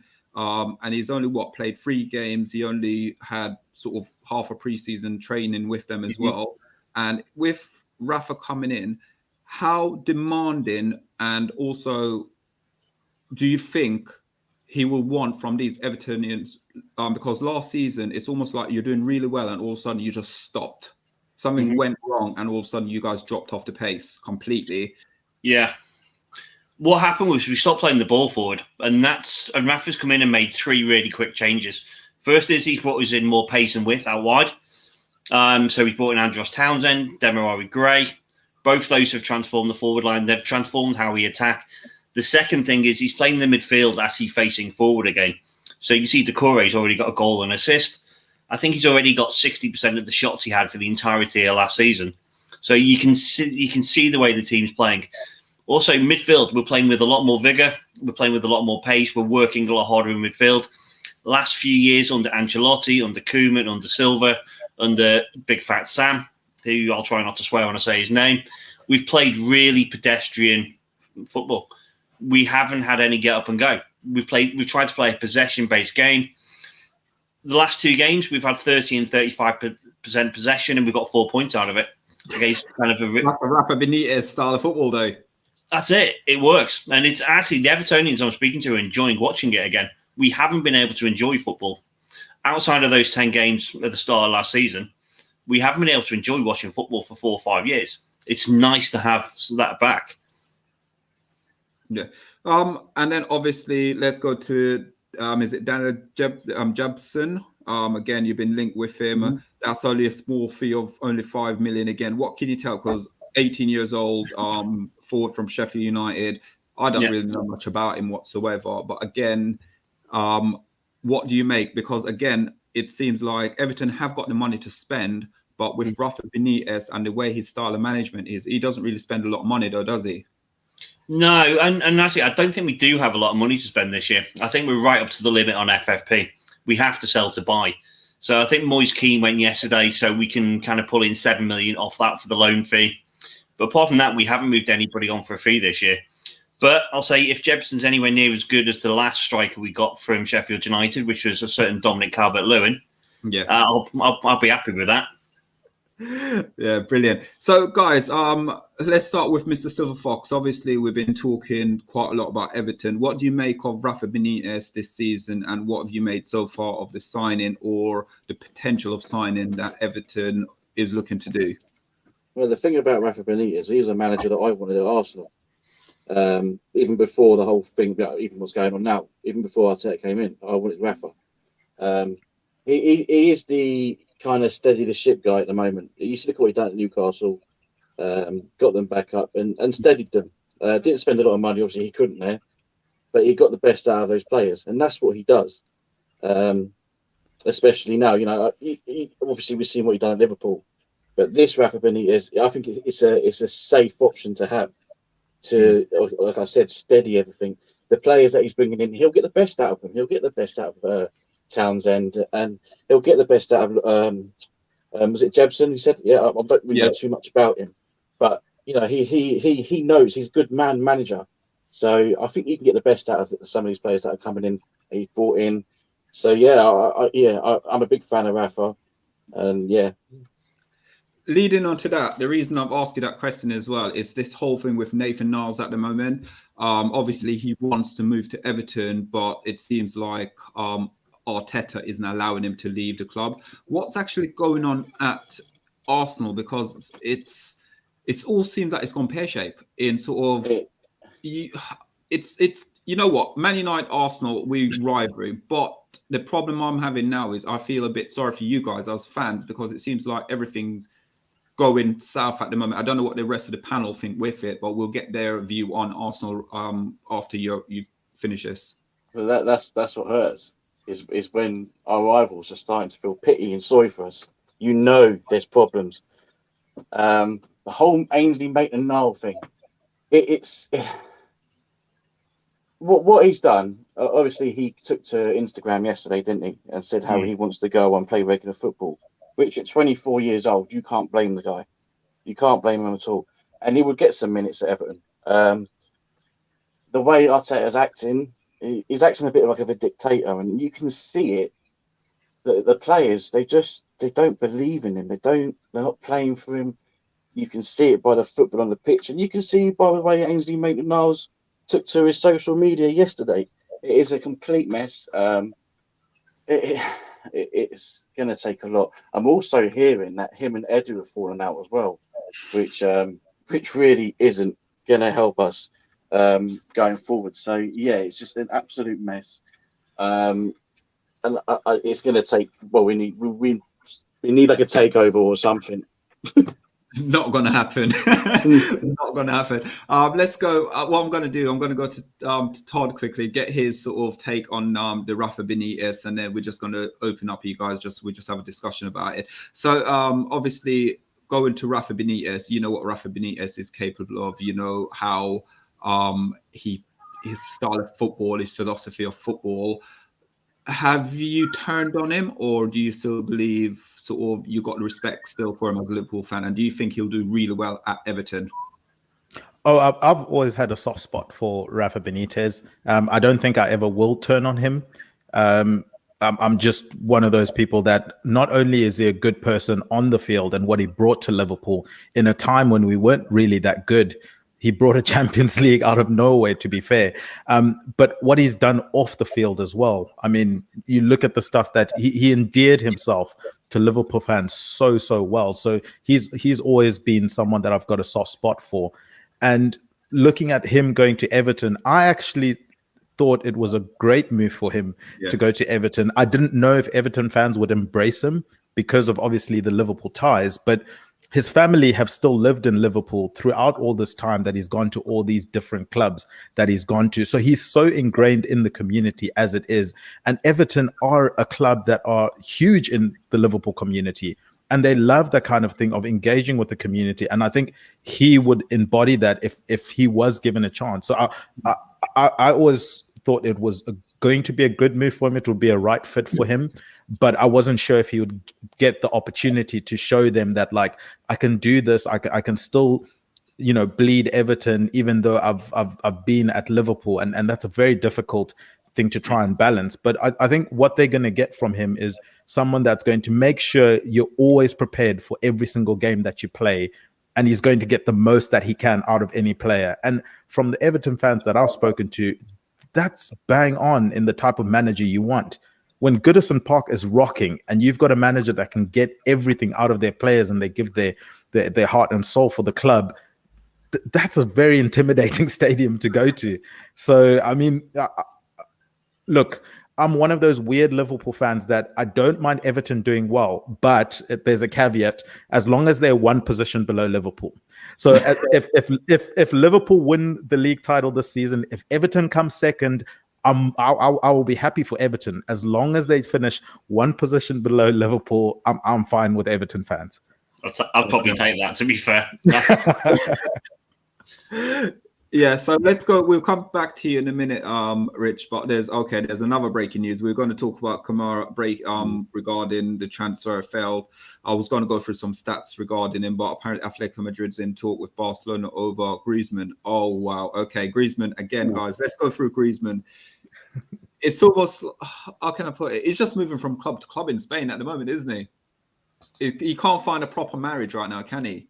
He's just moved from sort of one to the other. Silver Fox, Griezmann on the move again. He kind of saw it coming. Barcelona are in a lot of trouble financially. And, Griezmann, obviously coming from Atletico Madrid, he knows what he's getting there. He knows the manager, he knows the fans, he knows most of the players. So I actually wouldn't be surprised if this happens. And let's go to Rich. Griezmann again back to Barcelona. And it's to do with this financial. I don't even think they've got anything to do with financial fair play, really. They can't, for some reason at the moment, register players as well. Yeah, they're in huge levels of debt. They need to clear that down. It's one of the reasons they were pushing so hard for the European Super League. They knew they had a problem kind of coming down the path. They needed to get cash in. They didn't get the Super League cash in, so now they've got to cash out on all of their players and cut their costs down just to get through. They've been run like a basket case signing Galacticos for too long. They've overreached. They've tried to live with the financial circumstances in the Premier League. They can't do it on the Spanish League. They need to find a new way to operate. And Todd, he went to Atletico obviously last season and won the title. I thought he would have stayed there for at least another 2 seasons or so. But going backwards, do you think going backwards to sort of Barcelona will sort of benefit him, or do you think he should stick to where he's at the moment?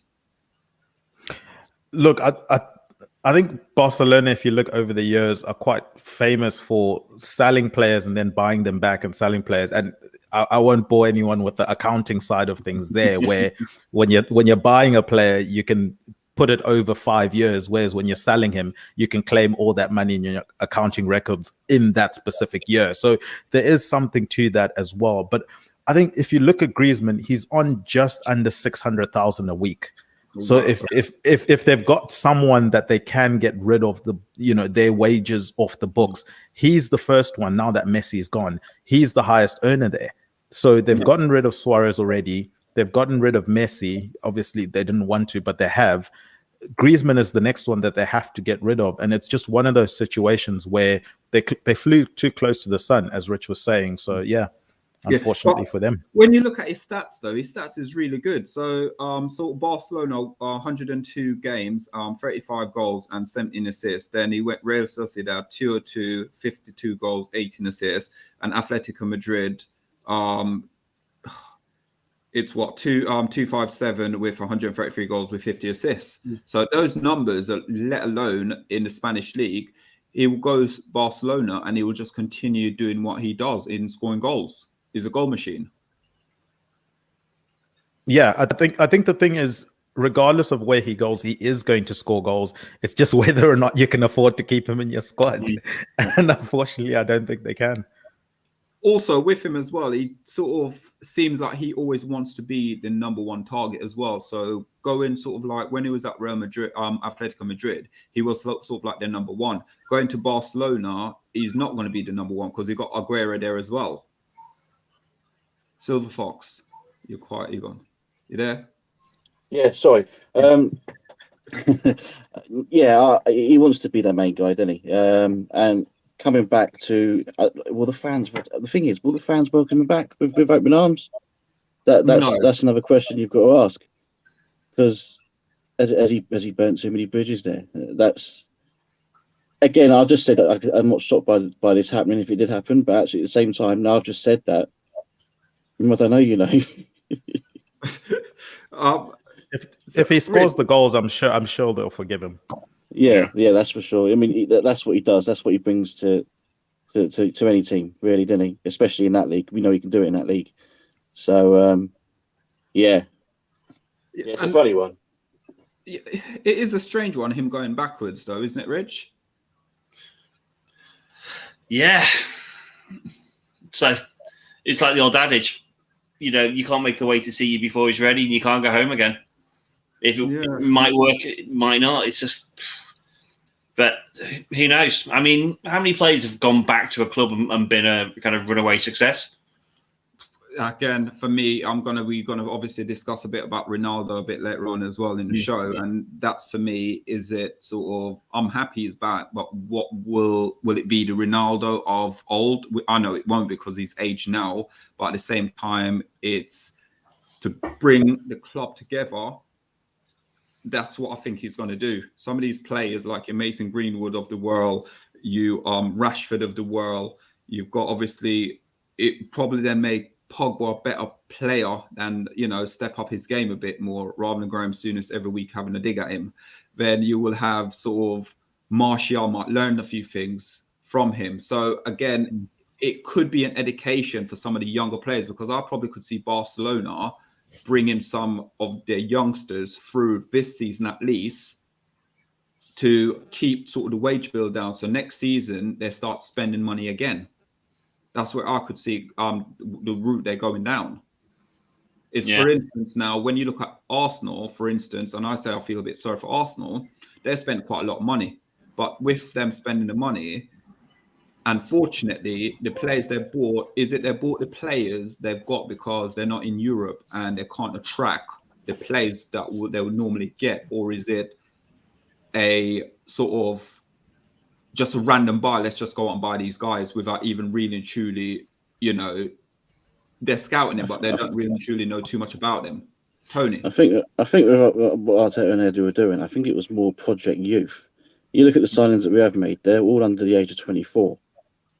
And they're the kind of players that we can get. We can't get any. Let's have it right. We're not in Europe, so we're not going to be able to attract any big names in. It's clear to me that there isn't a straightforward direction. There doesn't seem to be a real ambition there. So going in for youth, telling them what they want to hear, is going to work. I think that's what the problem is. It does feel like, though, you signed some players who are going to be a good core to a new squad. So Ramsdale in goal, Ben White centre-back, Odegaard and Lokonga in midfield.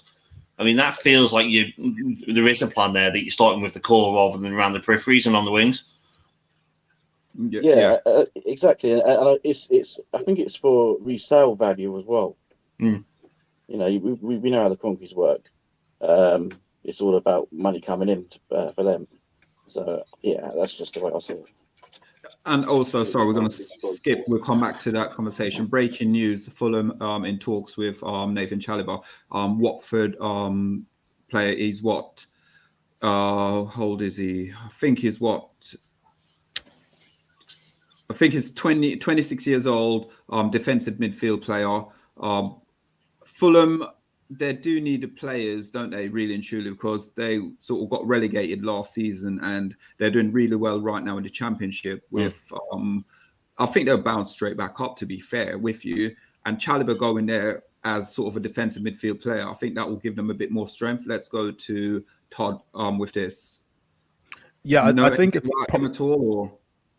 I think it's probably and with Anguissa going to Napoli, they were looking for some kind of replacement there in midfield. And you've got Troy Deeney gone to Birmingham as well on a 2-year deal. Yes, definitely. And look, if you look at that Watford squad, I mean, I've had trouble this season trying to figure out what they are, just because they've got so many players. They've got a new manager as well. It's interesting to actually watch their games and see them developing into the team he's trying to mold. But Chalobah was one of those guys that was on the outskirts of the side, so they could afford to let him go. So from Watford's side, I think it's good business to at least get money from a player that isn't necessarily going to be featuring heavily for them. And then from Fulham's side, I think it was just needs must with Anguissa going to Napoli. Yeah. With this as well, Rich, the owners who own Watford, I believe, if I'm right to say, they still own Napoli, Lazio, don't they? And it's almost, they always do the same thing over and over again. They go out, they bring in a new manager, and it's almost like they go through about 3 managers a season. And then with the players, they buy loads of players and then just get rid of them. Yeah, it's asset management. So I think it's Udinese they own as well, and they own a kind of a Belgian team as well, and I think they've got a few others in their stable as well. It's all about talent procurement and sell-on fees. That's what they do. So they manage the talent around the various clubs. They know at some point they'll sell them for a profit, and that's their entire business model. The football's secondary. The football is how they add value to the players that they have. And I saw a joke the other day saying any Watford manager is only ever a caretaker manager, because you know they're going to come in and change around every 6 months. So part and parcel of doing business with them. You know what you're walking into. Yeah, it is a strange one when I look at Watford, because they've got a foundation there, a really good base and foundation. They've got sort of a nice youth set up there as well. And you don't really and truly see them using their youth as much now. It's almost like they go and they're buying. Most of these players they're buying as well, especially when they were in the Premier League a couple of seasons ago. They were all sort of Italian, mostly Italian players they're buying, and then they ship them off to like their parent club. So with him going now, well, if he does end up going to Fulham, I think that's a really decent purchase for Fulham. Yeah, and obviously he's worked with Marco Silva before when Silva was Watford manager, so he's a player he'll know well. Yeah. So who's this? Valencia in talks over Costa moving from Main Road tonight. Okay. Wow. All right. That's a surprising one. Leeds are selling as well. Okay. Let's go to, at the moment, we're just waiting for Silver Fox. Todd, can we tell us about Costa at Leeds, Hector? Well, look, I think he didn't necessarily feature too heavily at Leeds. He had spells where he was important for them, but I think at 27, they've just bought in cover in a Daniel James, for example. They can look to offload someone like him, get some money off of that. I mean, I think that's fine. I don't think it's going to be such a serious thing for Bielsa to worry over. It's just one of those things where one in, one out.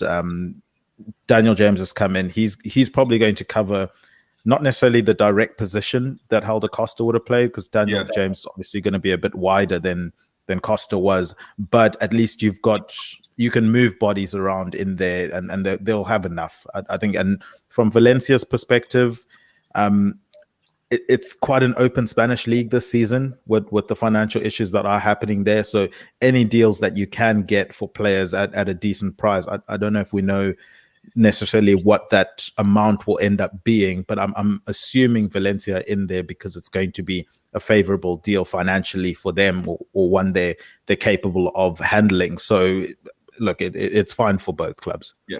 And going on to when Tony's coming back on, we'll find out. Tony, if you're there, so in sort of the championship in 2019-2020, he made 43 appearances, 4 goals, 4 assists. And then in the Premier League last season, he made 22 appearances, 3 goals, 3 assists as well. Valencia, you know a lot about Valencia, and that's why I want to ask you this question about Valencia. They are struggling for the last few seasons now in La Liga. Is this a good signing for Valencia?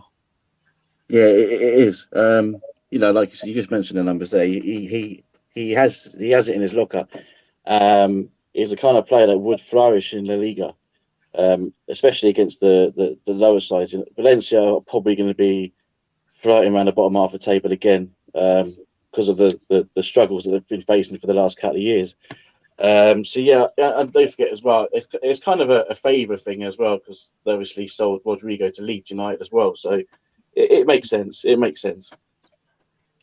And obviously, now on the bottom of it, I need to find out the information about. Apparently, Eduardo has failed his medical at Palace. He's a player that I hope that's true. I hope that's true, because they can come back for Nketiah. So Eduardo, now we're looking at let's look at some of his stats in 2017, 2018, 22 goals, 22 games, 9 assists. Let's just go from last season, where he made 31 appearances and scored 18 goals. I look at him though, and I don't know what you guys think, and let's go to Rich. With him, he comes with a baggage, doesn't he, really? He does come with a baggage. Yeah, but then lots of players have moved with baggage and have been perfectly fine. So, you know, if he gets his head down and cracks on, I think I'll do all right. Yeah. Is it sort of something, though, where it's the first sort of managerial sort of position, which is a very high level that Patrick Vieira has? Would he be a player that sort of, obviously he's in for him, so he'd like to have the player, but is it a player that would probably listen to what Gerrard's got to say? Vieira would have to say in the changing room. It's Patrick Vieira. I think you have to listen to what he says. The man's achieved everything in the game. So he's going to have the respect of the players from what he's done. And to be honest, I think at Palace, I think he's got fairly low expectations there for his first year. So they know there's going to be a changing of the guard in terms of bringing the squad age down. They've bought well. I think Eze is an incredible player. Brilliant. They brought the young lad in from, was it Reading as well they brought in? I can't remember his name. Michael Olise. Yeah, again, another really great attacking player. They're in a transition couple of years. And I wouldn't be surprised if the board has said to him, saying, if we go down, we go down. We know we've got the talent. They're young enough. They'll come straight back up. Yeah. So I think he's got an open door there. Yeah. Silver Fox, obviously Zaha, you guys are after Zaha for a very long time. With Zaha, he's actually stayed. And I think that is a catalyst for them as well, to help them sort of as a senior player. They've got Benteke. I don't know what the hell's going off Benteke. Literally 1 goal a season. But keeping Zaha is a key as well, isn't it? Towards the end of this transfer window. Yeah, it is for them, because their team is getting younger, and they need an experienced guy in there who's been at the club for a long time. I agree with you. It makes a lot of sense for Vieira to have players like that in there.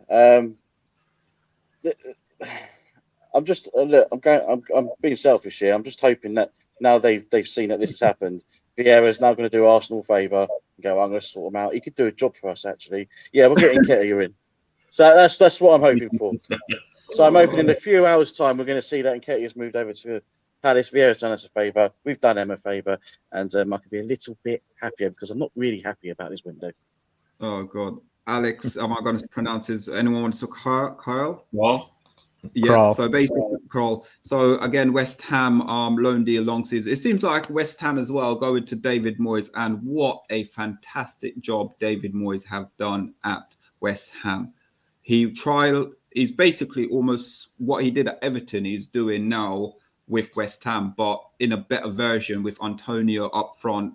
You know, doing so well, converted from a defender to now a centre forward.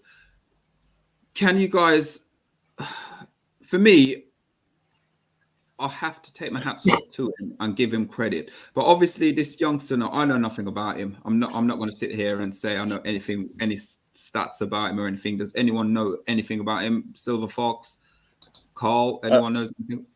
I can't say I do.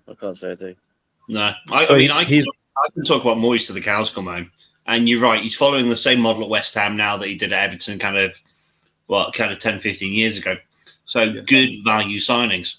Yeah. So, I mean, for $1.5 million for Tim Cahill, you can claim Souček. So you've got these like-for-like signings coming in.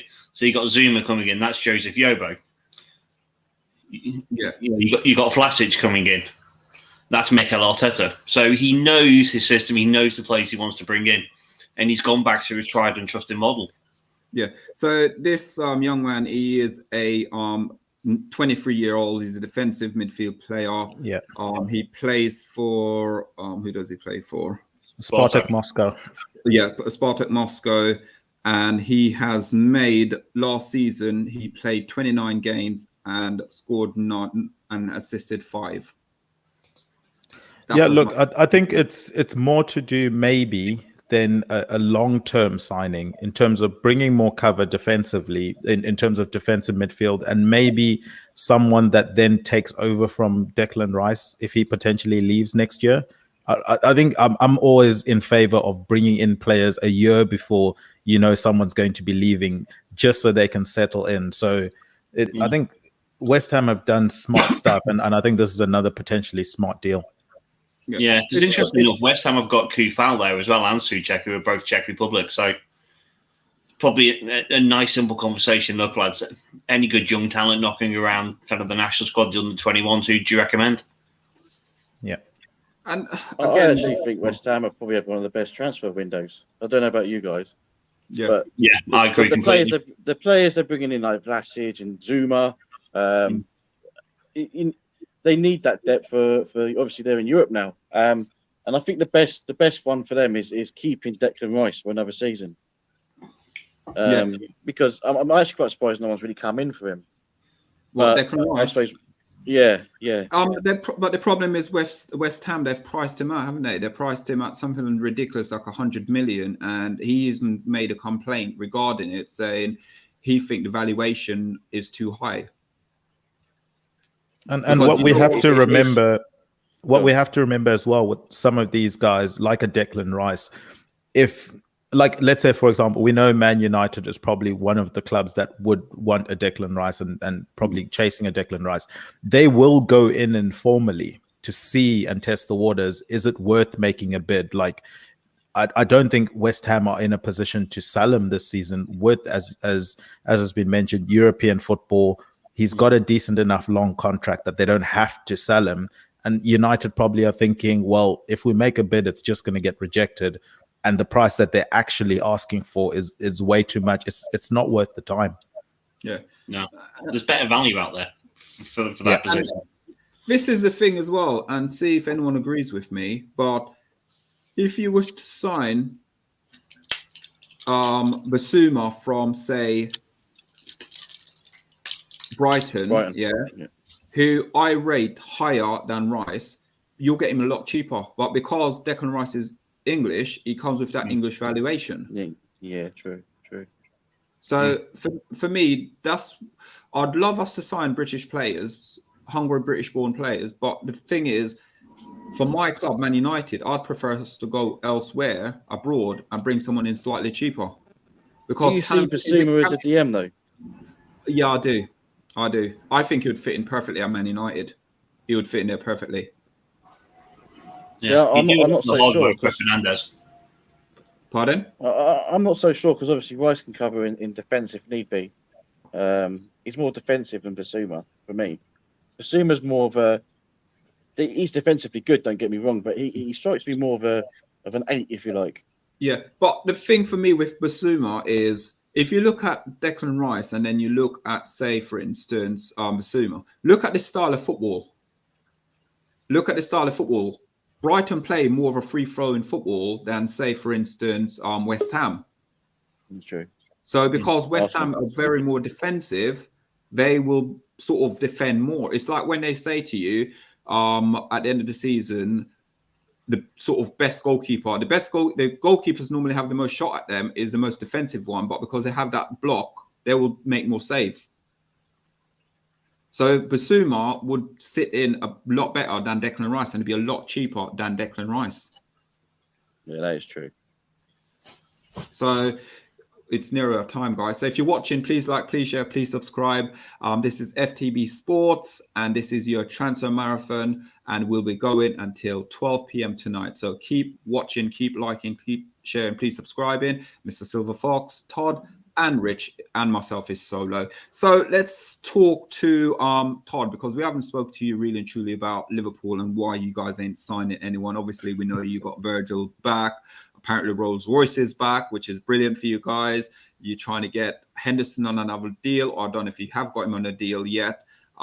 You're literally re-signing all these guys on extending their contract to almost till 2025. So do you believe you got enough ammunition to go and challenge for the Premier League? Me personally, I don't. What I usually do before transfer windows, I look at the Liverpool squad, for example, or any squad that I need to assess. I look at them, I write down what I think they need to challenge next season, or if it's to get to a certain position, what they need to get there. And Liverpool, they needed a backup to Trent Alexander-Arnold. They needed a new centre midfielder to come in, and maybe we'll dive deeper into that in a bit. And then they also needed a forward, whether it was a wide forward or if it's someone going directly up top. Now, the long-term plan is for Mo Salah to eventually become a 9, similar to what Ronaldo has done through his career. So a wide forward would probably be more suited to the needs of the club, speaking long-term.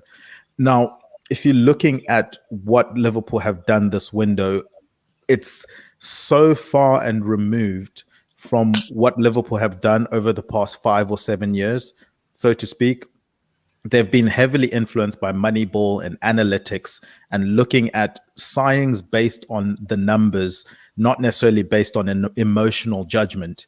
Whereas this transfer window, we're starting to see a shift in how they're handling transfers. And obviously the news of Michael Edwards, it's interesting that it came out this week that he might potentially leave, and that's the sporting director of Liverpool.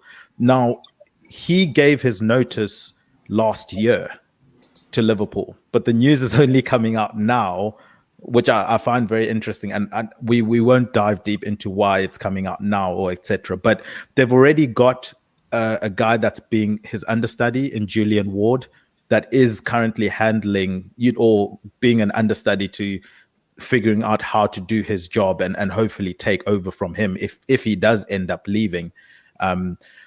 But this season, it looks like there's been, as I was saying, that shift from the analytics and just looking at the numbers, in the sense of you've got guys like Jordan Henderson, who still has 2 years left on his contract. The old Liverpool or the way they were doing it in the previous years, Henderson doesn't get a brand new contract. And based on what was going on before the whole media scare regarding Henderson wasn't going to get a brand new contract this transfer window. But, Henderson was upset about that because the likes of Fabinho, Alisson, etc. were going to get new deals. And how does it look if me, as the captain of Liverpool, am not getting a new deal? It's not going to look good, etc. So he kicks up a fuss in the media. Klopp steps in and says, guys, we need to sort it out. And Liverpool end up giving him a brand new long-term contract. That contract, I don't think it was meant to be signed this year. It was meant to be next year when they look at it, because he is a 31-year-old midfielder who has injury problems. The injuries that he does have are going to carry on for the rest of his career. He can't play more than 120 minutes without actually getting injured. And you can go and look at the numbers and stuff like that. I mean, Simon Brundish on Twitter has all the graphs and the numbers regarding that kind of stuff. So go check that out. But giving a contract to a player that is injury prone until the age that he's 35 is not what Liverpool usually do. And no offense to Arsenal, but that's kind of something Arsenal were doing. recently, and I don't mean to take a shot here. Yeah, but you know what I mean. I don't mean to take a shot here, but there's definitely been a shift this transfer window from what we were usually doing to what is now transpiring this window, and the fact that we're basically riding out this squad now and trying to squeeze out as much as we can before Klopp leaves in 2 years' time is now the game plan. And then we'll figure it out once Klopp leaves, and then we'll do our rebuild. Then it's a gamble. I personally don't agree with it, because I think we could have, you recruit when you're on top. You strengthen from a position of power. We were, Champions League winners, Premier League winners, world champions. That's when you start buying players like, a Camavinga, for example, that secure your future going forward. Liverpool don't seem to be going with that approach at the moment. And if it works out, fair play. But for me, that's not how I would have done it. And I'm not happy with it, to be quite frank. So, Chad, I'm actually quite surprised that you didn't actually go all in for like a Basuma, because I think he would have suited you. Well, what I heard with regards to Basuma is that his agency weren't as proactive in responding, right, and that kind of died. And also, I had it on good authority that Saul was actually the Liverpool midfielder that they wanted, and for some reason, I don't know what it was. Maybe it's the wages, etc. But Liverpool then, they were basically 5 million short, and they weren't willing to budge. So Liverpool, they value a player at a certain point, as I was saying with the analytics that we use. They value a player at a certain point, the wages, etc. We give performance-based wages. So they value a player at a certain value, and they don't go above that. They're very strict. That's why, for example, last season, we were meant to bring in a centre-back because we knew we were going to get centre-back injuries, but we were trying to bring in Ozan Kabak. They wanted slightly more than we were willing to offer. And Liverpool said, you know what? There's no value in that. We'll take the gamble. And the gamble didn't work.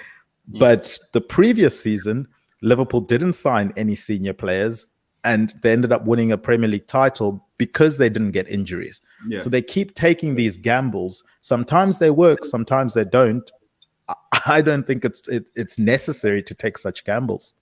Yeah, and I was just going to go to Silver Fox there, because obviously we're talking about taking gambles, and with Arsenal do take gambles. What's happening so far, so obviously with your Lacazette this season and Aubameyang, because they're the two players that you guys need to step it up this season if you are even going to finish in the top six, to be fair. Silver Fox? No. All right, then we'll come back to him. So let's go to Rich. Rich, you at the moment, I think you are going to be Arsenal. You are going to challenge Arsenal for sort of the top six. I thought you were going to say for the relegation spots. I thought no, we're doing better now. How do you feel? How do you think your season will progress this season? Will it be a better season than last season, or what position would you take as a sort of a successful season under Rafa in his first season? I mean, so basing it on the first 4 games, I'm reasonably hopeful. So I don't think Rafa was any Evertonian's choice to come in. I don't think many of us would have forgiven him for the small club job that he made kind of years ago. But I think a lot of us now are kind of quietly pleased. And we're taking a watching brief on how it goes. But the first 4 games have been really promising. So based on those, based on the signings we've made, so I said we have added pace, we have added width, we have added work rate. I don't know, somewhere between 6th and 8th. So that'd be kind of fairly par for an Everton season, I think. If we can keep the momentum, if we can get some recruitments in, then potentially kick on a little bit towards the higher 5th, 6th. But I think it's a run at Euro. It's probably our best bet. Yeah. Silver Fox, just asking Rich there regarding where do you think sort of will Everton be sort of a challenger for you? Will they finish above you, or where do you see Arsenal finishing this season? The way things are at the moment, we'll be lucky to get top 10. I can see Everton getting top 10. Yeah.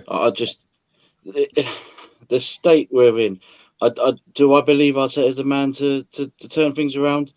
No. We finished 8th the last 2 seasons now. All you have to do is look at the City game. And Chelsea. He set us up to fail. I I can go into a full rant and it's going to take another 10 minutes. But let's not. Honestly. No. But in short, with Arteta there, with the current mood in the team, I'd be very surprised if we get a top 10 finish. Okay. Oh, wow. Okay. Well, let's see. Let's talk a little bit about Man United because I haven't even touched on Man United yet at all. So, for us, a smile. Yeah, it is a smile. You know what? It is a smile, but it's still not a happy smile because we still have not got a CDM. That is my issue. We have not got a CDM. We got everything. We got rid of Dan James. He's now gone to obviously he's gone to Leeds United. So I'm happy, and I will be very happy if we keep Lingard. Not a lot of people agree with me, but I'll be very happy if we keep Lingard. Bring in Ronaldo and the new centre back in and Jadon Sancho. Wow. Honestly believe if we could get a CDM by the transfer window tonight, we will challenge for the Premier League and we'll be very close to Man City. If we don't win it, we'll finish about 1 point behind them. That's how close the Premier League season will be with the signing of Cristiano Ronaldo. He will just inject quality into what we have already. And I think we are going to be there and thereabouts. If Liverpool don't get any injury at all, I could see Liverpool sort of in the mix with it. But right now, title contender is obviously Man City. I could see us probably finishing just second. Liverpool might be third. I still think Chelsea's got something within them, but I don't know. Something's going to give with Chelsea, to be fair. I don't know, again, what the panel think about the Premier League. I think Chelsea will take a real run at it this year. I think they've got the best manager in the league in Tuchel, and I think Lukaku finishes them off as a team. Defence was always really strong. They had the creative midfielders. They just didn't have anybody who could finish. They have that now. They're going to be a real force this year. Yeah. And where do you guys see your title ambition? We know Silver Fox said 10th. He'd be lucky if they finish 10th. But yeah, I don't think Liverpool have done enough this season. I'm hoping we can push for second, but I'm looking at third if I'm being realistic. I think it's going to be between Chelsea and Man City challenging for the title. Look, a league title is based on squad depth for me. It's not based on a starting 11. If it was, then I'll be confident Liverpool will be in there, but we just don't have the squad depth. And then Man United rounding off the top four. So kind of 1-2 pick between Man City and Chelsea. I think the depth there will determine that one. And then Liverpool third, Man United fourth. I think the problem for Everton though is you've got the likes of Leicester and Everton that are looking like it's just unfortunate because Rafa at Everton I think definitely can make top 6. I'm just worried about Leicester and West Ham and what they're doing so far this season. But I definitely think Everton will be in that mix to try and capitalize on a top 6. And then you can't forget Spurs as well. Nuno has started well. He looks to have everything, the players on board and stuff. So they're there as well. It might just be an unfortunate season where Everton just miss out on top 6 just because everyone else has kind of course corrected. Yeah, and you touched on it as well. And I think this could be the season that Leicester City break that hoodoo because they've been so close for the last 2 seasons now where they just finished outside the top 4. And with the signing they've done and they're looking sort of to get complete by the transfer window, there could be a major threat as well. Yeah, I don't think they've quite done enough to reach that upper echelon yet. They're an incredible team. They play to their strengths. They're very well organised. But I think the way the top 4 have moved their squads on over the summer, I still see them pushing around the 5th, 6th mark. I don't see them getting any higher than that. Yeah. Silver Fox? No, I agree with Rich there on Leicester. I think they haven't got the depth. They've signed well. They've signed good players. But in comparison to the other 4, City, United, Chelsea, Liverpool, I don't think they have enough. I think it will be between Chelsea and Man City. The Lukaku signing is massive for Chelsea because they struggle to get goals from up top, and you got Werner who lives offside. Now they got Lukaku, so I think I hate to say it, but I think Chelsea. And they're strengthened with between Sol Chelsea and well City. today, haven't they? They're strengthened with Sol today. They're still talking. I think that Koundé, they want him for roughly about 60 million mark. I don't think that's happening. They're saying no, they want 80 million euros for that. So it's Chelsea, like Roman, look like he's doing nuts this season with the signing. Obviously, Tuchel's come in and he's done a marvelous job at Chelsea. So yeah, you guys are right. We can't really write them off, and it is going to be probably one of the best season in sort of Premier League history in a very long time, where Man City and Liverpool ain't running away with the title. Not the best. Yeah, definitely. And obviously we have to leave now because the other guys are coming in. Yeah, but I think it's going to be an exciting season nonetheless. Guys, if you're watching, please like, please share, please subscribe. Remember, we'll be going until 12 p.m. tonight. We're going to get the guys on for the next hour, so make sure you tune in, you share it, you like it, you subscribe in. FTB Sports, Paxton Road, the Armoury TV, United Agenda, and remember, we also got the Liverpool Cops on FTB Sports as well, and the Sunday Roundup show, Premier League Roundup with Ian Blue Moon. Thanks for watching, guys. Thank you. Hi, this is Gemma from FTB Sports. On Transfer Deadline Day, we will be live from 5 p.m. until midnight with a live special D-Day stream. Panelists from across the whole of FTB channels, fan bases. We'll have special guest appearances through the night. It's going to be full of banter, full of fun. It's D-Day for the fans, from the fans, so come and check us out. FTB Sports YouTube, 5 p.m. until midnight, Tuesday the 31st of August. Cristiano Ronaldo has made a sensational return to Manchester United.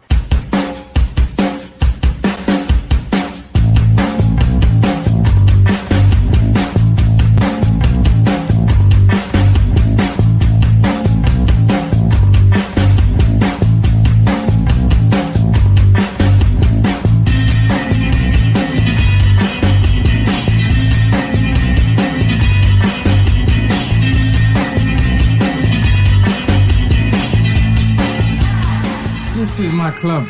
This is where I belong.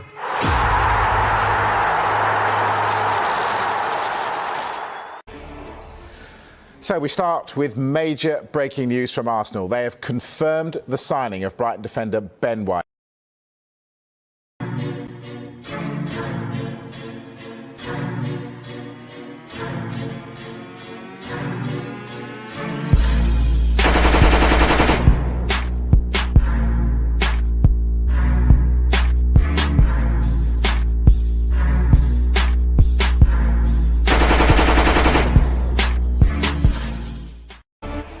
Major breaking news, Harry Kane has told Tottenham he wants to leave this summer.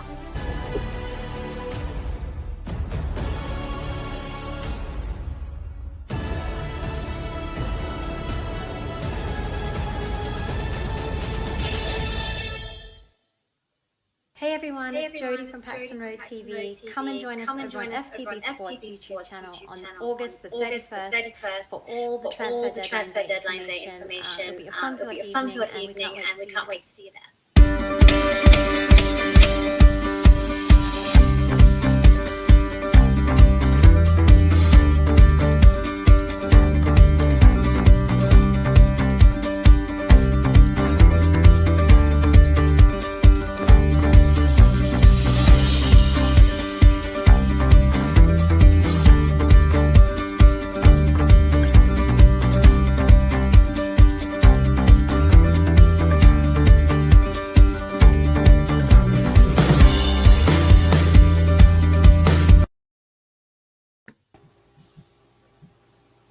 Hello, everyone, and my special guest, I'm going to be handing over to his canners. Hello, sir. How are you doing? Welcome to the show tonight, and it is a marathon, mate. I hope no.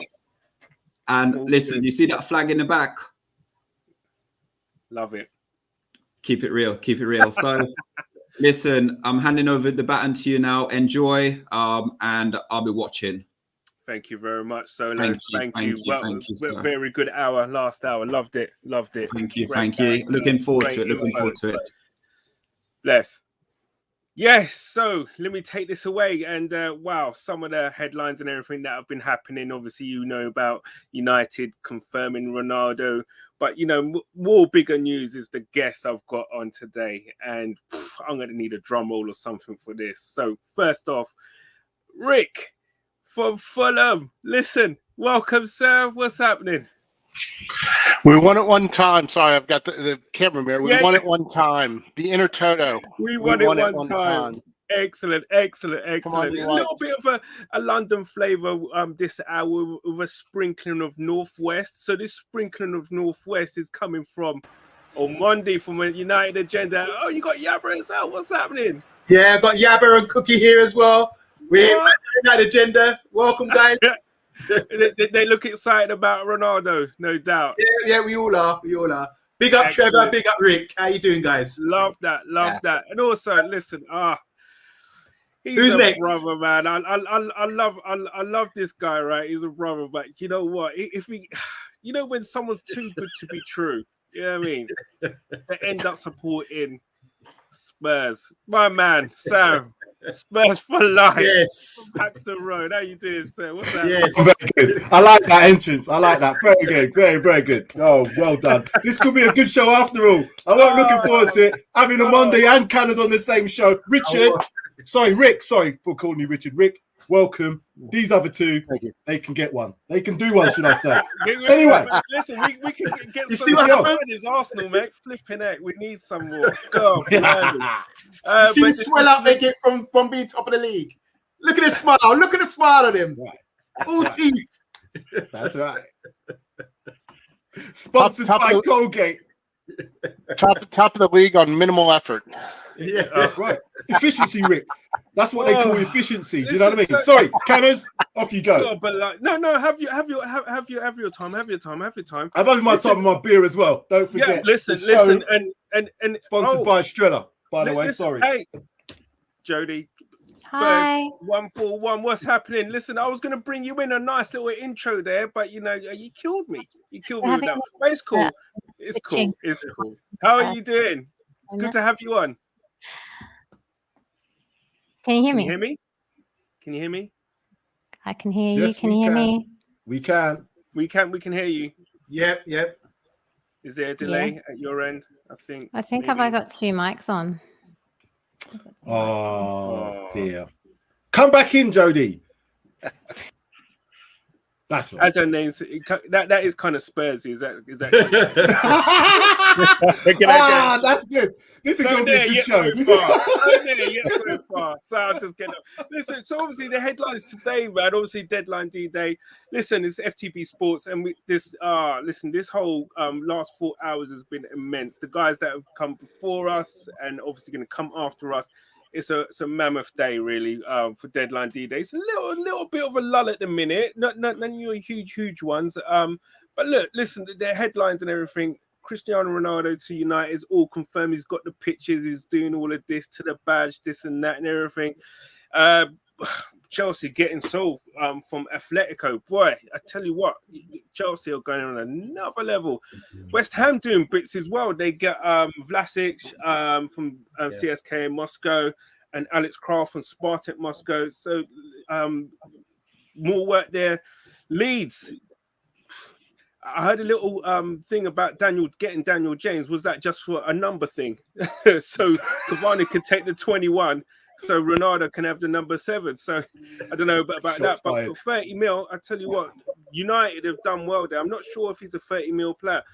Wait a minute. Here's a drum roll. Hey! Hi. 141. How you doing? You good? I'm good, thanks. How is everyone? We're all good. We're all good. We're on a roll, and it's good to have you on, man. So as I said, you know, I kind of was going to bring you in the same way, both you and Sam in together, saying, you know, you're cool and everything, it's lovely, you know, but you guys just got that one little problem, Spurs. But we can get over that for the next hour. We can get over that for the next hour. We got Rick, we got Amondi, we got Sam, we got Jody. Listen, do you know what? Now we was running through the headlines, and I'm going to get to you guys as well. Sam, Jody. right back. Any more competition for a right back, Emerson Royal? Any more competition needed for a right back? Do you want to go first, Jodie, or do you want me to take this first? Good signing, by the way. I'll hold my hands up. Good signing. Oh, thank you. No, Thank you, good signing. Candice. Good signing. I'm decent just of you. upset about Tomiyasu, to be honest. We did a little switcheroo there, didn't we? I'm not. Right, Emerson Royal is more of a quality fullback. Sorry, I was just going to say Emerson. Tomiyasu was like more of a hybrid between centre back and right back. Just by the way, before we go on to Emerson, Candice, your new manager is actually on Sky Sports, by the way, at the moment. Is Sam Allardyce. Just thought I'd add that one in there. Emerson Royal, by the way, top quality player, is going to be a top right back for us. I don't think Tomiyasu would have been able to fill that right back position as well as him, although it would have been an upgrade. Serge Aurier still remains at the club, but is unlikely to feature unless he goes in the next couple of hours. It's going to be a lot of places for right back, but I don't think Aurier is going to be part of that. So you've got Doherty. Is it Katanga? Tanganga. Our boy Jaffet.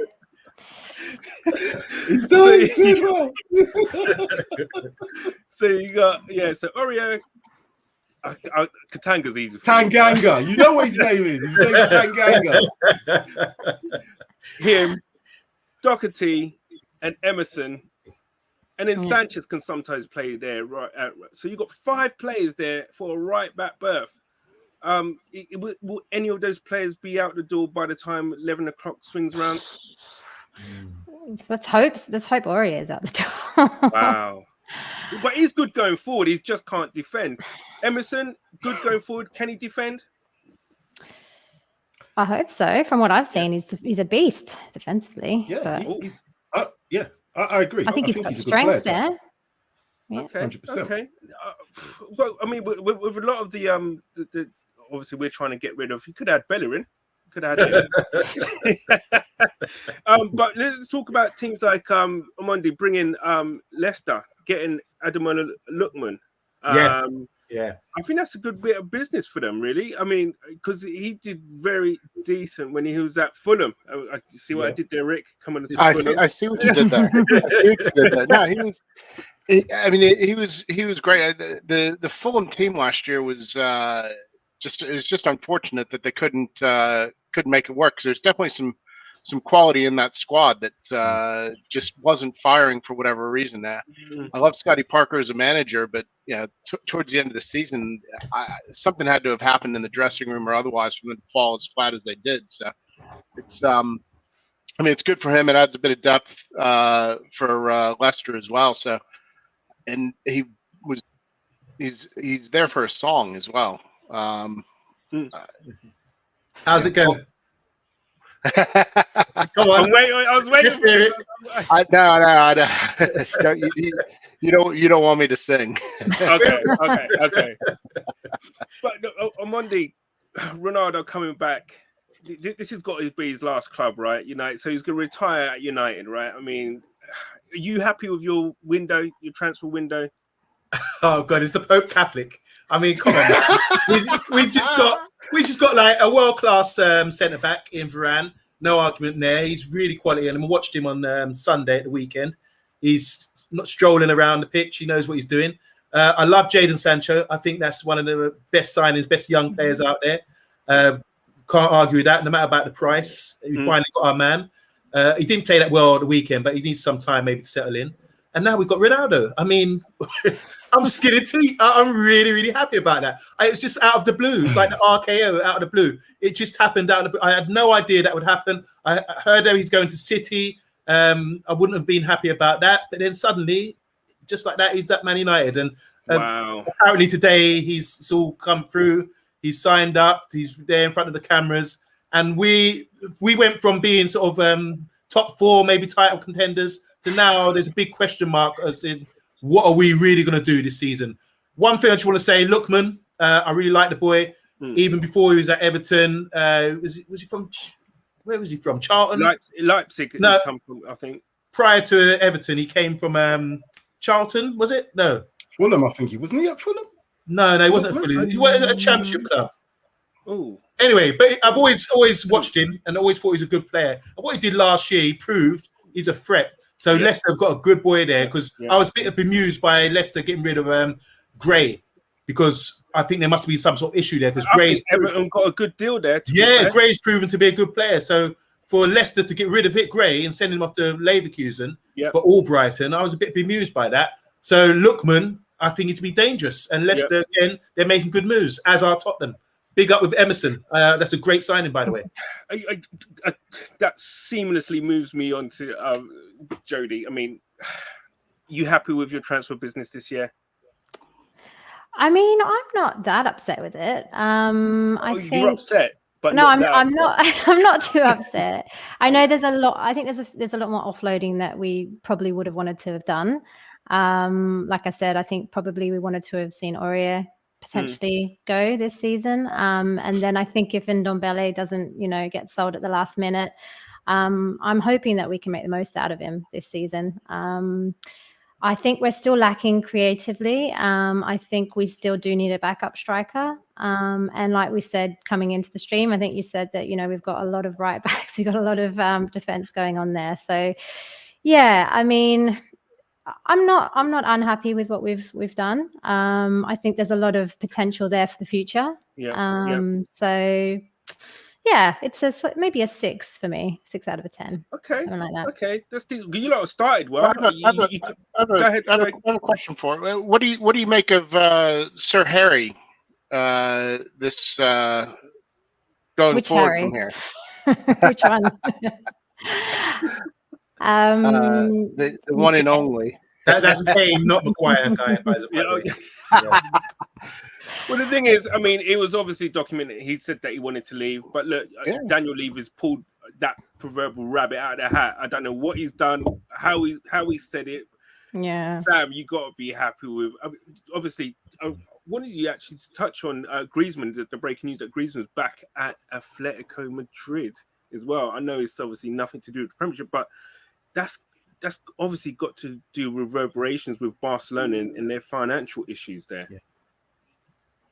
Do you want me to answer that on yeah? I mean, I guess. Move back onto Harry. We sure. With the Griezmann deal, I think that's only going to be financial from Barcelona's perspective. I can't see why Griezmann would want to go back to Madrid, but given Barcelona's financial situation at the moment, that makes sense. But then there's not that much money in Spain anyway. So again, maybe he couldn't get a move elsewhere, because I'm sure if they could, I don't know, what was it, just a loan option? So an option to buy. Do we know what sort of cost we're talking about in terms of the option to buy? What sort of price are we talking about? Because he obviously went for a lot of money to Barcelona. What's the buyback? 40 million. 40. So 40. again, it can only be for financial reasons. You know what I'm saying? Why Barcelona let him go? Because Barcelona must owe Atletico Madrid some money for that transfer still. So they must obviously kind of wipe that off. Picking up some of his wages, which is what, in the tune of right 800,000 a week. Is that really? Oh wow! Yeah, it's God, nearly as much as a Monday. Jesus, fucking hell! Can I just add to that? About the Griezmann? A few weeks ago, there's speculation he would be leaving Barcelona anyway because of the controversy with Delembe with blackface. And some sort of really okay, yeah. So I don't know. It's gone past. I can't remember now. Some controversy about racism. It all blew up, and some of the sponsors for Barca were unhappy about it, and they were saying he can't be playing for us anymore. So I did see this coming about Griezmann leaving the club. I don't. So maybe it's financial and to do with the sponsors as well, not being happy with Griezmann. I'm sure someone in the comments will mention what it was. I can't remember top of my head, but there's. I'm not too appraised on that situation, so I can't comment, to be honest. So, no. Just go back. Sorry, I'll just go back to the Harry Kane thing then, and the Spurs transfer. I'm not quite in agreement with Jodie there because she's playing a little bit down. It's been a good transfer window, and the reason I'll say that is we've kept the major players that we needed to keep. We have kept Harry Kane. So far, we haven't got rid of Ndombele. Now, with regards to Ndombele, there's a lot of rumours and speculation with regards to why he's not in the team. He's not happy at Spurs. Some of his mates are going, Mrs. Sissoko's gone, Aurier's not. Again, with any sort of transfer, Harry Kane has now been reintegrated back into the squad. Looks like he's going to be playing as best as he can do based on last season. Hopefully he'll get them goals.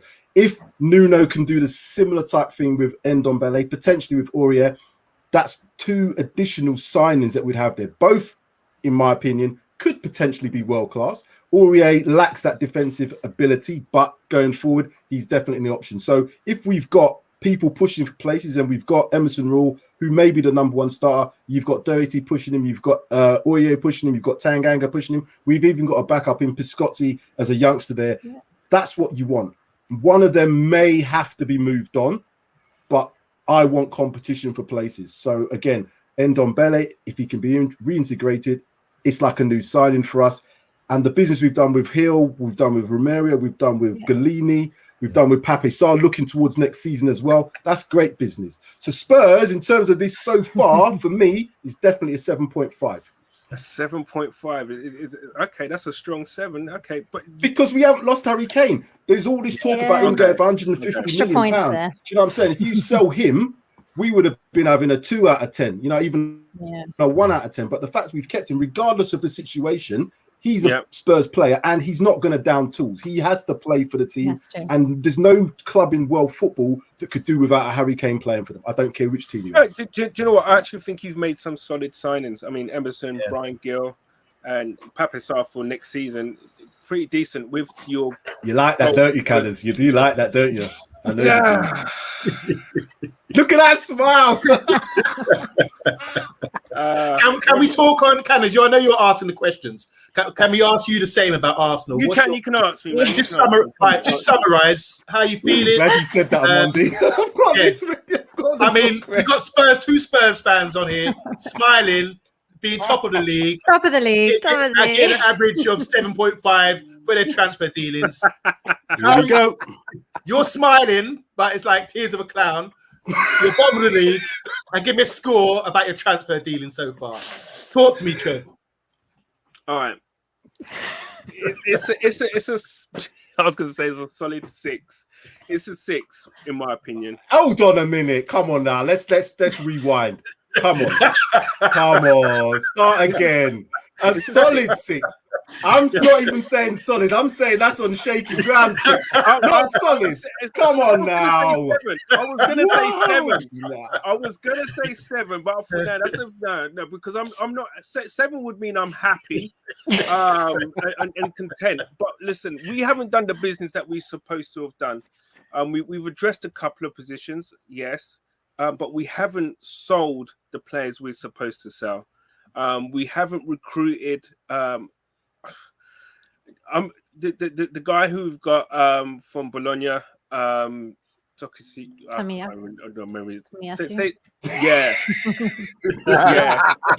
I'm killing myself here.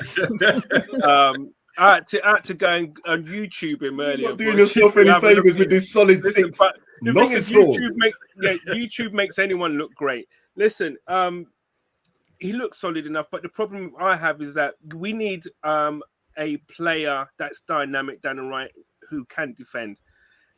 There's nothing out there in the mold, really, in the mold of Kieran Tierney that's affordable.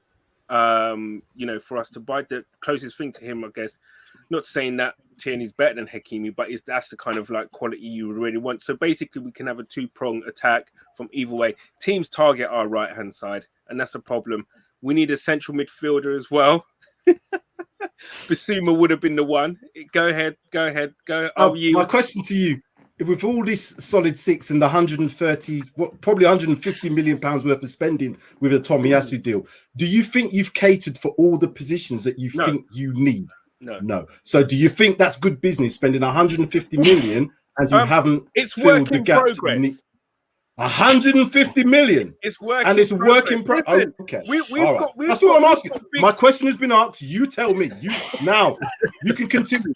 150 million, solid 6, and you haven't filled the positions that you need to fill, but that's still good. Right. And do you know what? The thing is, what I would do is look, Ben White's needed, and do you know what? At first, I think the order we've done our business probably has been wrong. It's been incorrect.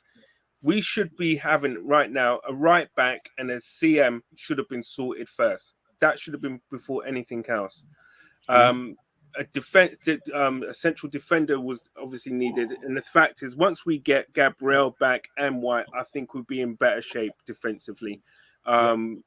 So, that's why it's a 6. We do need a centre midfield and possibly a striker. Okay. Moving on. Possibly a striker.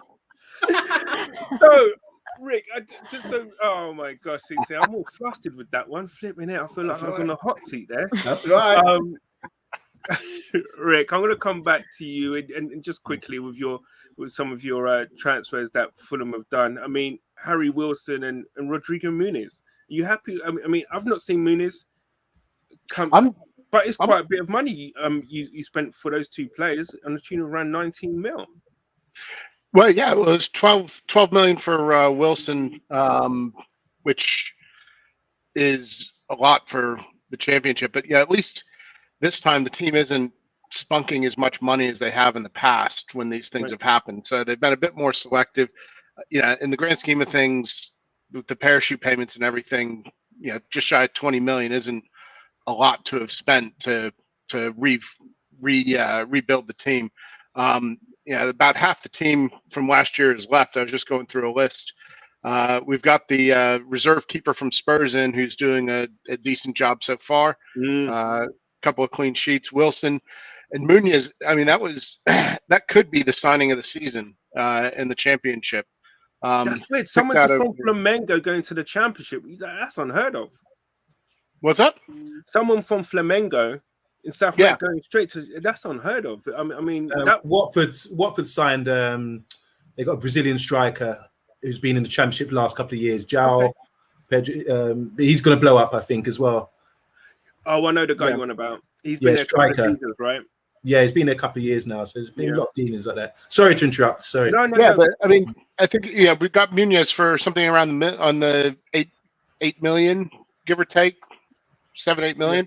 That could literally prove to be the signing of the season in the championship. He scored. Wilson scored. Mitrovic is signed for another 5 years, which is great because the way we're yo-yoing right now, he'll be able to play well every other year. I think it's they've bolstered the squad. It'll be great to get Tom Carney back from injury. It would have been nice to see a few more just depth additions, and perhaps these lads from Watford, who the Silva, the manager, knows well, will be able to add that sort of add that depth. I mean, the one thing about the championship, you're playing twice a week, and it's not a cakewalk. No, you got what 46 matches, game. Is it? Yeah, more if you're in the playoffs. Go ahead. Yeah. So I was just going to ask Rick. That sounds like a pretty good squad so far. Do you think that squad's good enough next season to beat Arsenal in the championship? Well, straight face killer. I think it'd be like he wrote that one down. What are we laughing at? Rick, what do you think? I think they're going to be ships passing in the night, mate. It's well done, Rick. That's the answer I'm looking for. Thank you. I mean, it helps back down again. So you guys have obviously have a nosebleed at the top there. Well done. While we're talking championship, guys, I just want to say, Troy Deeney to Birmingham, I think is the best signing I've seen. I think he's going to do bits for them. That's his hometown club, and he loves them. He's even got a tattoo of them. So I think, Birmingham with Chong as well. They got Chong on loan from Manchester United. I'll be keeping an eye on them because Troy Deeney, he's difficult to mark, isn't he? I think there was one as what's his name, Gray to QPR as well from Watford. I didn't hear about that.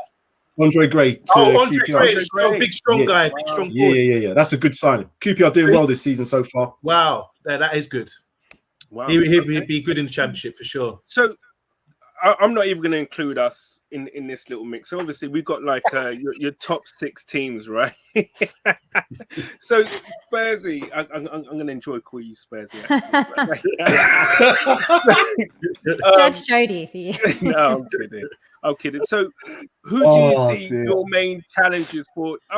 Because look, okay, where do you see yourselves realistically finishing? I mean, with Everton now, they're signed. I thought he was quite a decent forward. They just got Rondon, haven't they? Solomon Rondon. And Rafa Benitez ain't no mug really. So Everton are strengthened. Leicester obviously strengthened. You obviously got yourselves United. Well, Chelsea and Man City and Liverpool are probably they're fighting out for the first 3.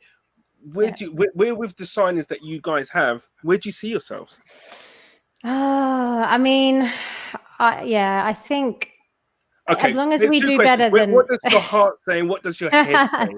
Oh, my heart says we're going to win the league. in 4 years, maybe.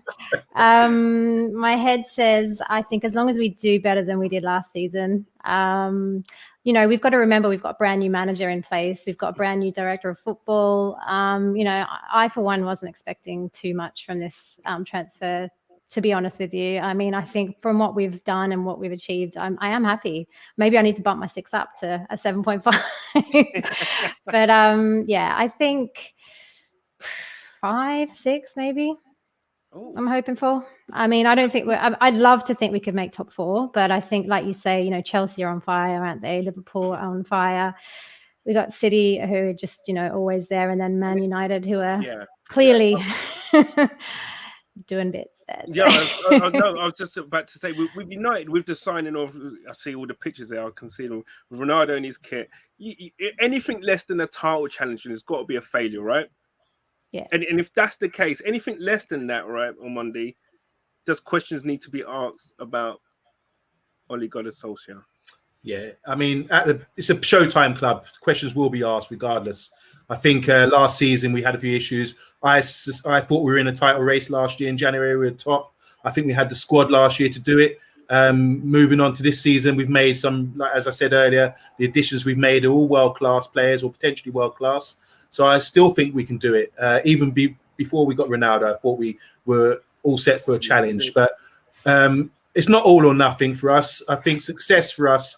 Yeah, I'm not plugging your Arsenal show, but success for us will be maybe a challenge for the title.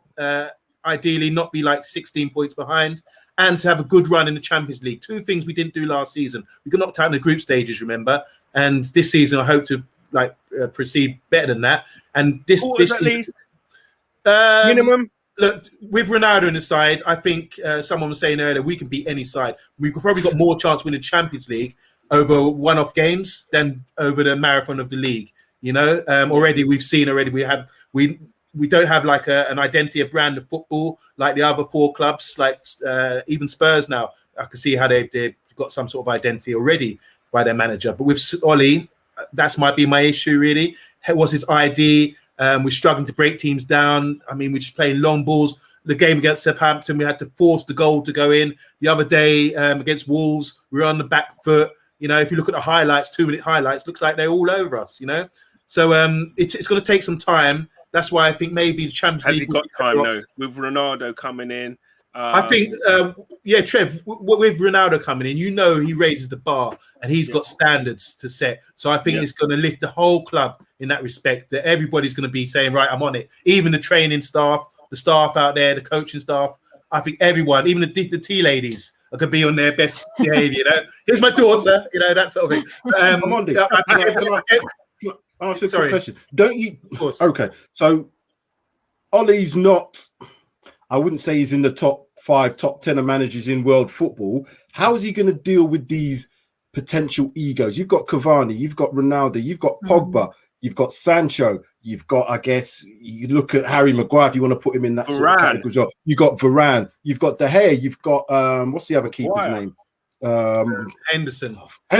So you've got a lot of players that you potentially are not going to be playing regularly. You've got a manager who's inexperienced with dealing with the top level of talent, and that's to be fair. Someone like Cristiano Ronaldo is going to demand to play, I would imagine, unless he's got some agreement that he's going to play bit part or play certain games. How do you think Ollie will cope with that aspect when things aren't quite going right? Because when you're winning, it's fantastic. Nobody's going to be bothered. You start losing a couple of games. Ronaldo says, well, I want to be in the team. Pogba says, well, I want to be in the team. Cavani says, well, what about me? What happened then? Okay, as you saw, like we had Mourinho just before Ollie, and Mourinho had personal issues with the players. He upset Pogba, upset a few players with his style of management, as you guys experienced, you know. So Ollie came in, and we went on a 12-game winning streak, because it sort of freed up the players. It's like, right, we can do it ourselves now. But what I find with Ollie, I think there's a really good question you posed to me, because I think with Ollie, doesn't have the kahunas really.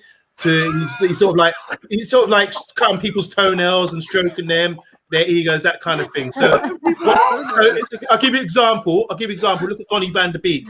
Donny van der Beek strikes me as a peaceful Dutch guy who's like, yeah, I'm down, whatever. He's not demanding enough. He's not playing. So he should really be going to Ollie and say, look, man, what the F's going on here? You got to play me. But maybe he's content, say, I train hard to do what you say. So that's why he's not being pushed. But Ollie, with Ronaldo in there, big personality, everyone's going to look up to. I think Ronaldo will be pulling strings. And this is why I'm saying, give it time. I think the whole club will improve with Ronaldo on board. Because I don't think Ollie's a manager. I think it's a bit like Boris, our Prime Minister. I do. It's just a face. It's just a face. Up out there, push him out there, smile, you know, and say whatever. But there's good stuff. We've got coaching staff behind that who is a project you're on. As Arsenal say, you on the process. We've got a project. And I'm being honest. So I think Ronaldo is going to lift everybody. He's going to, if the standards aren't good enough, you're going to see him animate on the pitch, calling people out. Everyone's going to be afraid to be called out on the pitch like that, because he doesn't care. He just wants better standards. And if we can't break teams down, Ronaldo, with so much experience, he will be dictating to us how we want us to play. If you look at Portugal when they won the Euros, Ronaldo was injured and still on the bench, and tell the man to sit down. I got this. You know, he's exactly. On the that's what I'm saying. Orchestrating how they wanted to play. So that's how big a personality he is, and that's why I want to give it some time. Yeah, but can that and see how it progresses. So it's open ended at the moment. Maybe in a international tournament sometimes, yeah, but on a day-to-day Premiership, week to week, and everything, is that something that you need? That the players around him see that, you know what, this guy's bigger than our manager here. I want to throw that out to Rick. I don't want to hog the space. I'm happy to answer that, but Rick, what do you think? Let Rick answer it. Rick answer it. I want to hear Rick. You know, the thing about Ronaldo, you know, most people in their careers, they end up going to Serie A or La Liga towards the end when they're a little bit older. It's a little bit less of a physical league. Coming back at the point that he is, I think is going to be a shock to the system, given he's been, 10 years in Europe, give or take? Yeah. So I think the physicality of the game is probably going to catch him a little bit by surprise. And, yeah, it's good that United are building that depth. I mean, I can't imagine Ronaldo would be first name on the team sheet every game. So can he be like your Champions League player? Yeah, it's something like that. But I can't see him playing Newcastle in December, or Burnley in December. Exactly. Football is a rough game, and he's not old, but he's not young anymore. No.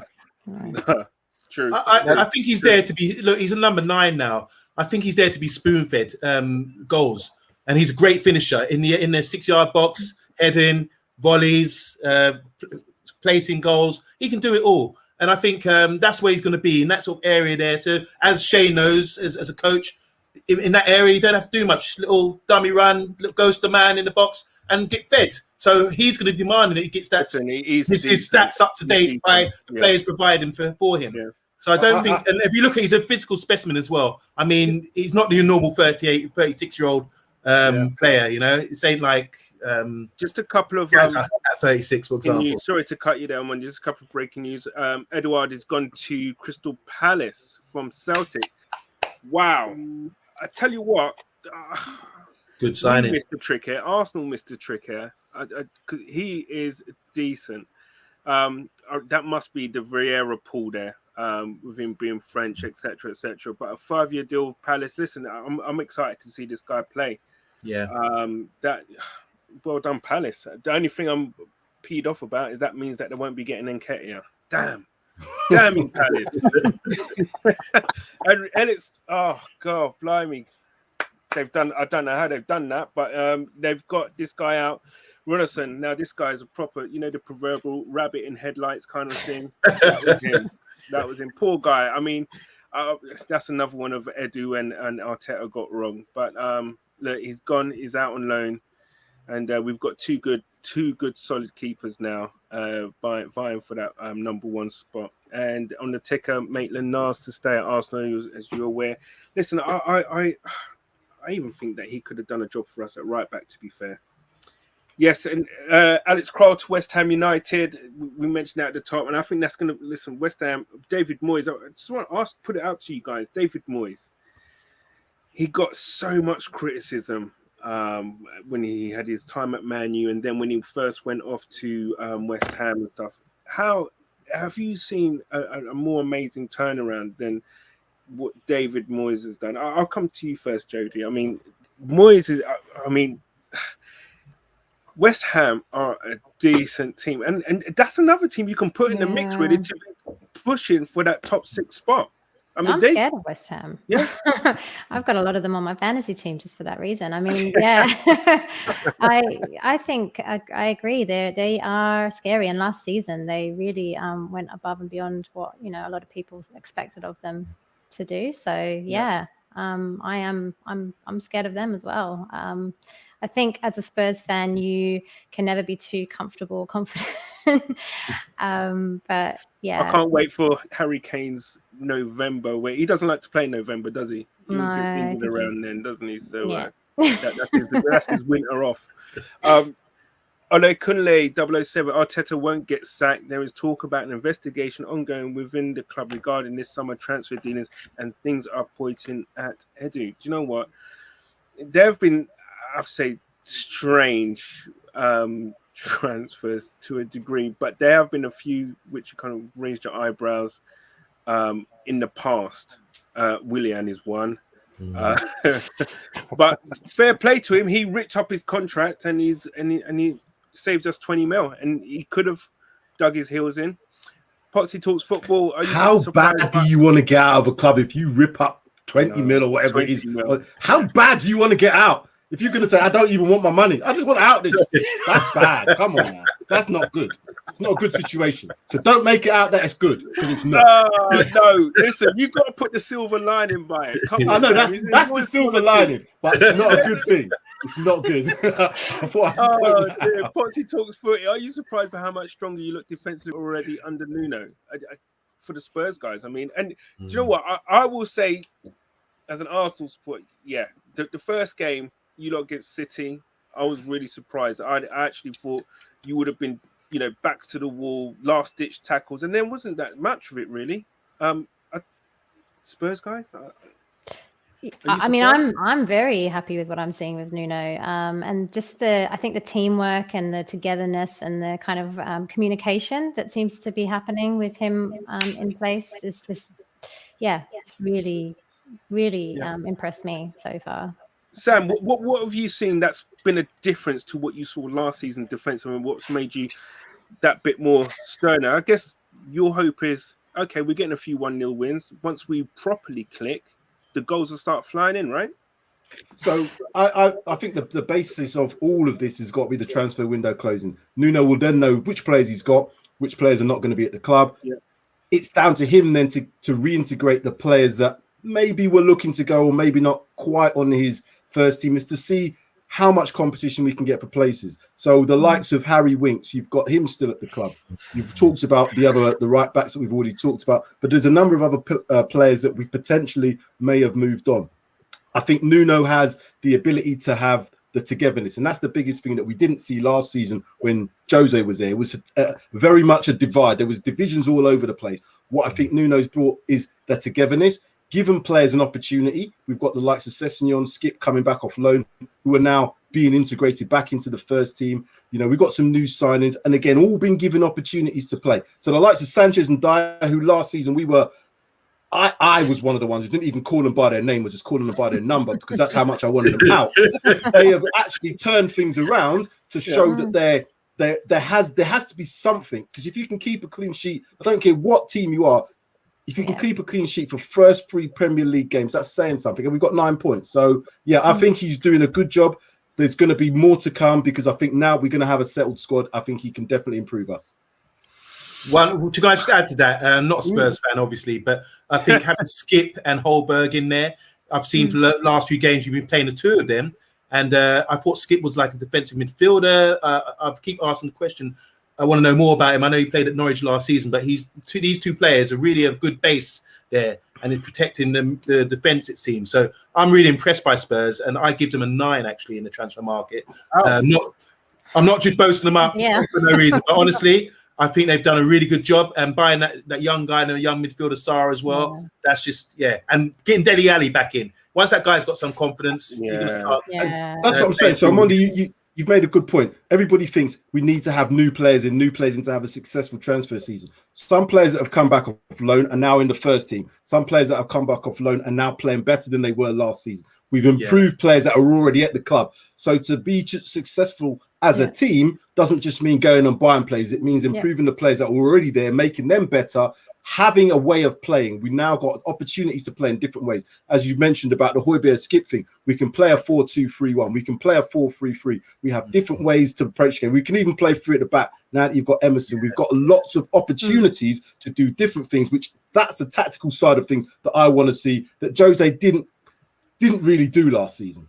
Can I throw something out? This just goes to Rick as well. I mean, with Session, I think he's a good player, talented young player. But what's your backup for left back? Will he play there, or are you expecting him to play like in the front 3? And Rick as well. What do you think his best position is? Well, with Fulham going forward, he was unstoppable. He was this is Ryan Sessegnon, right? Yeah, Ryan, not the brother. Yeah. I was gonna say, I think his brother's still at Fulham. In the reserves. He had an incredible pace. He was sort of playing a Gareth Bale at Spurs kind of role, left back, but he could bomb up the wing and just create. But I think he was 18, 19 playing for Fulham. So I imagine they were going to sort of shift him forward in the coming years. So that's probably where he's best if there isn't any competition. Okay. And Shane left back, Jody left back. Can he fill in there for you guys? Because if Reguilon gets injured, who fills in for him? You got Ben Davies, is it? I don't know. Ben Davies. Yeah. Okay. Yeah. Okay. I mean, that's an issue for me, I think, is if Reguilon gets injured. I think Sid and I broke down a host of academy players on Sid Says the other day, and there's some really, great talent coming through in the academy that hopefully we can try and one day put into the team. But I think, that's a long way off, and I think they need a bit of time to go off on loan and get some experience to come back in. So, I think for me, that is a bit of an issue. Left back. I don't know, Shane, what do you think? So with regards to left back, we have Reguilon. I think he's going to be the first choice one. He's very, very good going forward. There is some questions still to be asked about him defensively. Ben Davies is probably the opposite. He's probably the better defender, but going forward, he's not as creative. Sessegnon's probably somewhere in the middle. Has a bit of creativity because obviously he's used to playing as a left wide player, but also has that defensive quality, more so as a wing back. It's going to be very unlikely that all 3 of them are going to be injured at the very same time. I think we can cope if Reguilon's out for a while with Ben Davies. If he was out, we could cope with Ryan Sessegnon. And if he was out at the same time as well, we're likely to have one of the right backs playing at left back, which has been seen in the Premier League before. So I don't think it's too much of an issue, provided we don't have a catastrophic injury crisis, which could happen. But if it does, that's down to the manager. Right, I need a right back to play left back. It can be done. Yeah. Do you know what's scary actually, right? Because right now is that I have to say no one's really talking about Tottenham as they were. Do you remember last year when Harry Redknapp went on and said, Bale, listen, the thing is, and even you fans have not really gone overboard like you did last year. You're going to do this and that. Yeah, I know you have. I know you have.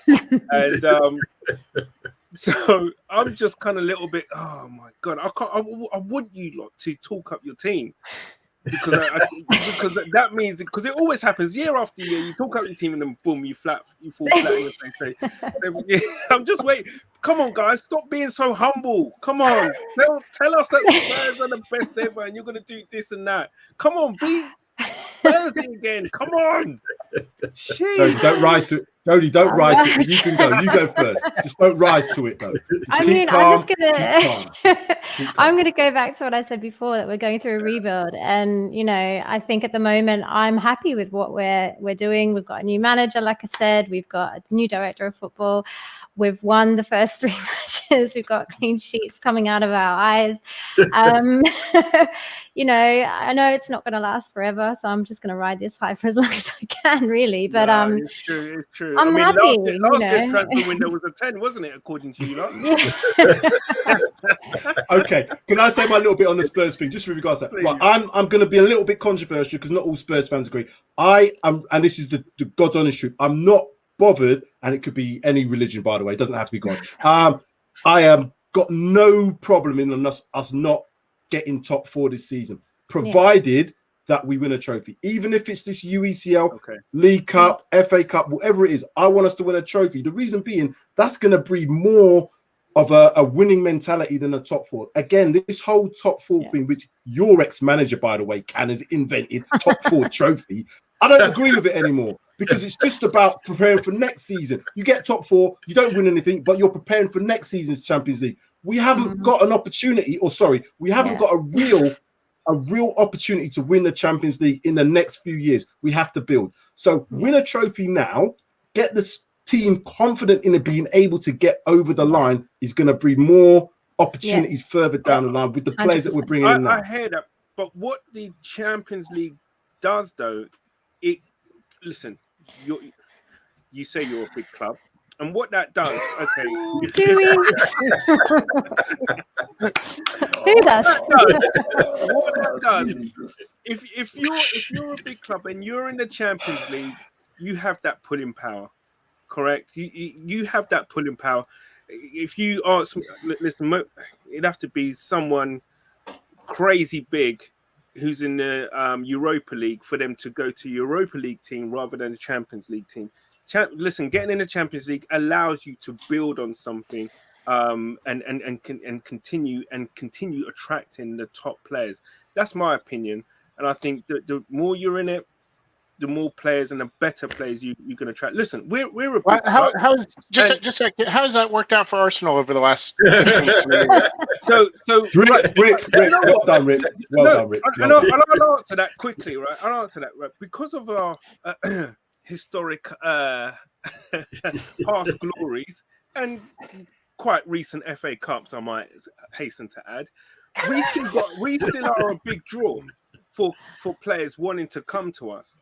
If we was in the Champions League, we would be competing with certain teams, attracting certain players. And I guarantee you, because we are that big draw and that big name, still. What I would add to that is we're having Champions League football. We're hanging by a thread at the moment.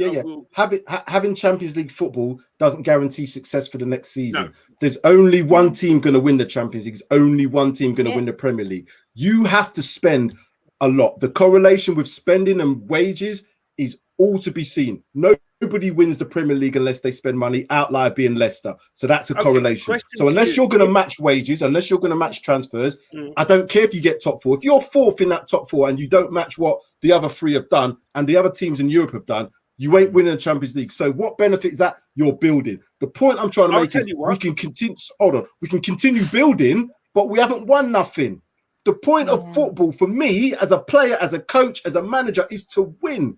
If you win something, that's success. As a player, you're going to say, I've won this. And then you're going to look forward. There's no top 4 winning. Nobody goes into kids' football saying, we want to be in the top 4. That's wicked, superb. You want to win. This top 4 is bullshit. It's bullshit. It's bullshit. But let me tell you, right, if you lot were in the Champions League for the last 2 seasons, okay, instead of at Emerson, right, you'll be talking Hakimi.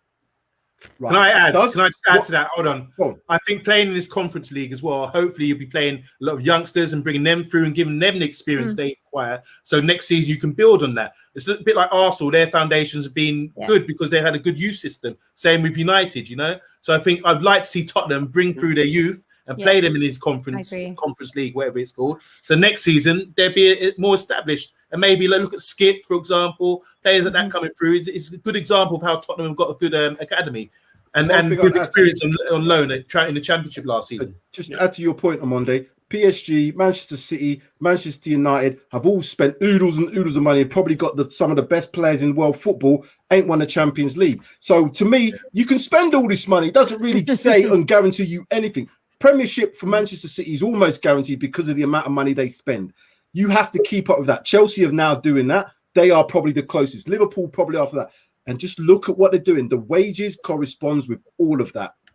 That's the facts of football. Those teams you just mentioned there, PSG, they won the French league. You had I can win the French league if I manage PSG. Come on, man. I can manage PSG and do that. Come on. Hey, one more thing. Just want to add, Edouard, because we were talking about Edouard. It's the transfer show, by the way, not the Spurs show. Yes. Edouard. Thank you. He's been at Celtic for a long time, so I'm thinking, why has he been there so long? If he's that good, why is he a bit like Virgil van Dijk? He was in Celtic for ages, and no one picked him up. So I'm interested to see how he does at Crystal Palace. Obviously, Vieira is French. You must know something about him. Big, strong, bullish kind of striker. I mean, that's a good sign for Crystal Palace. Well done. And I'm really impressed with them the other day. Gallagher, the guy from Chelsea on loan. They look like they're doing all right. I think they'll be all right this season. Where at the start of the window, I thought they would get relegated. So well done to Vieira. He should be. I don't know why he's not considered as a Arsenal manager. I don't get it. If you get Arteta in, I just don't see why Vieira won't be. Look, he's a yes man at the moment. He's a puppy at the moment. Arteta is. Anyway, I think time. I can see. No, not yet. We got to grill Cannon some more. Let's grill Cannon some more. We got 4 minutes. We got 3 minutes actually. No, we got 3 minutes left. Let's go on to the manager situation with regard to what's his name? Coneman. No, it's not Coneman. It's what? What's his name again? I can't remember his name. Arteta. That's the one. Right. Yeah. Do you believe that Mikel Arteta, having now spent 150 million euros, whatever you want to say, do you think you're in a better position now to make not even top 4, top 6? Do you think you're in a better position to make top 6? Than last year? Yes. Than last season, yes. Oh, whoa, that's lovely. Because I can't see how you're going to get top this season, personally. No, I with him as a manager. I think we'll probably. No, I don't even think you'll get top 6 with him as a manager, personally. No. I can't see it. No, I think we'll probably get same top 10. To be honest, top 10. 8. Or you're going to pass in the nights. We're going to pass in the nights with Rick's team, innit? I'm just saying, just putting it out there. You know what? As I said, as I will say, right? 3 games in, we got another 35 games to go. There's going to be a lot of twists and turns, bumps, humps, whatever you want to call them, and I will have my day. We will be talking in a few weeks, won't we? About the little matter of a North London derby, and we'll see. Right. That's right. We'll see exactly what's what. Because if we beat you, I know. I'm gonna love it. I know. I've got that to come. By the way. Can I just say before we sign off, I want to say thanks to all the people commenting. Some people called out my name from TikTok. Thanks for coming along and supporting us on FTB Sports. Really appreciate it, guys. Just like, subscribe. Thank you. Listen, we've got another panel coming in after us now. Give them the graveyard shift. They got the graveyard shift. How do they follow us? How do they can't. A couple of Spurs is in there, but we're kind of like we're all right. We're all right. We let them get away with that. Rick, oh mate, listen. Just a quick one? Who's your main I would say competition for automatic promotion? It's got to be automatic promotion for you guys, right? Nothing less will do, right? Well, exactly. The playoff is a horrible experience as a fan. We've had it 2 times in the last 2 times we've been promoted, so it's nerve-wracking. It's supposed to be a great day out at Wembley. Fuck, is it? Jesus. Only if you win. Yeah. Fortunately, we've been on the right side of that, but Jesus, it's not. It doesn't make for a nice build-up. I'd probably say, West Brom are definitely there. I do have a soft spot for Scotty Parker. I don't know if he'll be able to pull it off this season, but I think West Brom is probably the nearest one. QPR's had a decent start to the season as well. It's a championship. Anything can happen. There's so many games.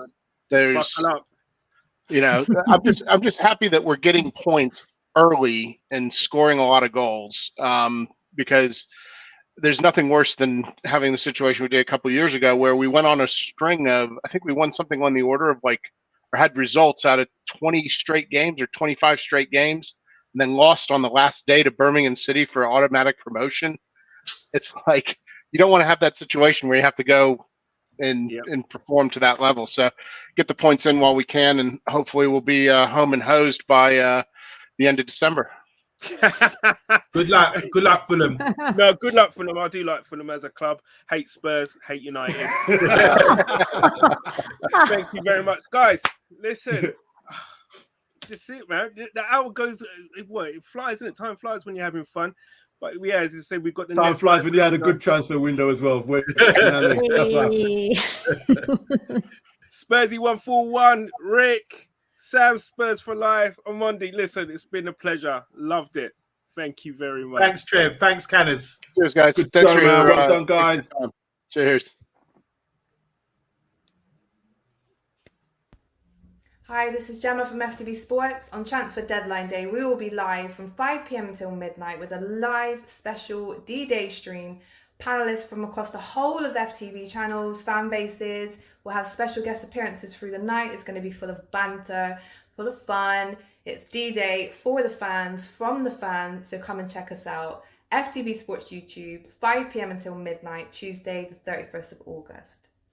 Cristiano Ronaldo has made a sensational return to Manchester United.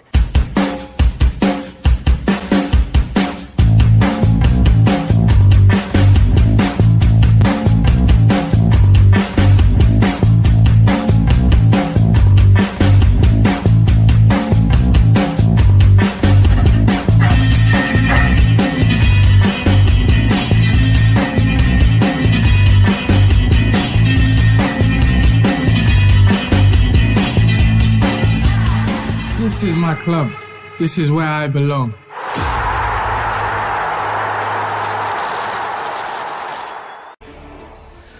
So we start with major breaking news from Arsenal. They have confirmed the signing of Brighton defender Ben White.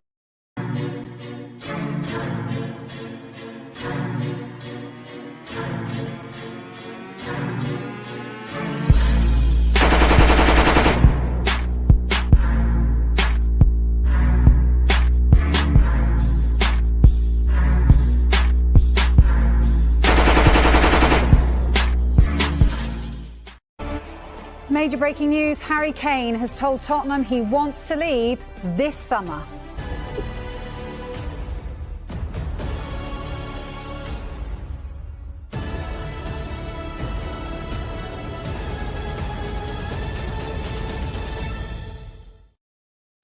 Hey everyone, it's Jodie from PAXTON TV. Come and join us over on FTB Sports YouTube channel on August the 31st for all the transfer deadline day information.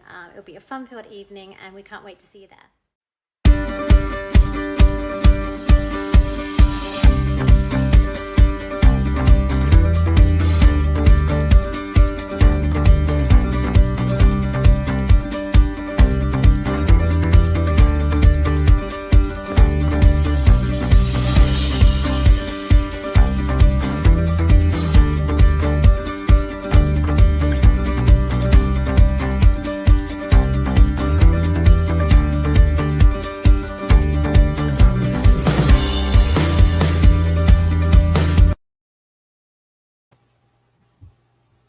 Hey, so for this next hour, we have Gems. Gem, you're on mute, love.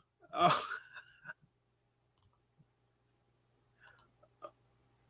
Oh, wait a second. Why are you not getting unmuted here? Unmute. Can you unmute? Sorry, There we sorry. go.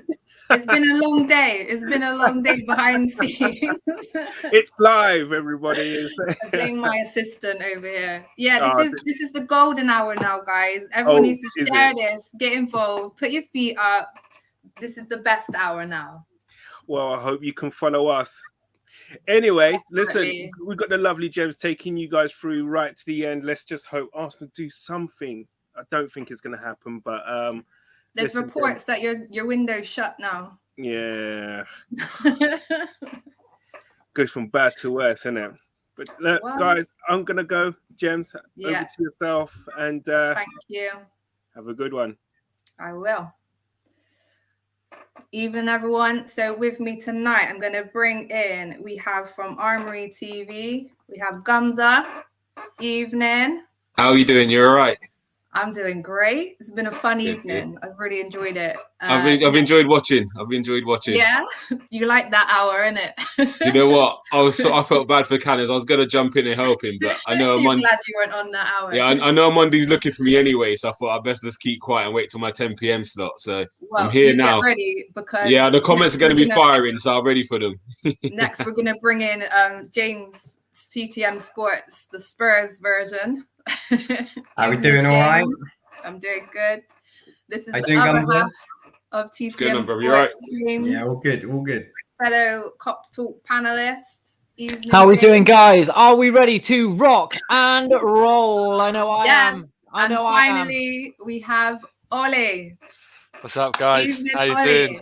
All right. So we have 2 Liverpool, 2 Arsenal, and then we have the Spurs guy in the corner. But to be fair, you know, you lot are very hype at the moment, so I'm sure you can make up for the deficit.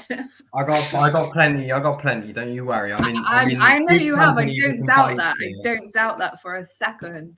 How are we feeling today? How have you enjoyed your D-Day so far? Gumza, how have you felt today? You've got the Japanese Varane, I'm hearing. Do you know what? He's quite. I know him well. I watch Bologna often, so I know a lot about him. Yeah, But I ain't do you know got what? time for that. I ain't got time for that. Nah, to be fair, I've just done a bit of research. I've done a bit of research. He doesn't look too bad. He doesn't look too bad. The one thing I've noticed when watching his videos, he's not blessed with blistering pace, which might come. He might come unstuck, but physically he's very strong. And what I did like about him actually, he was comfortable on the ball in tight areas, and he had quite a good left foot.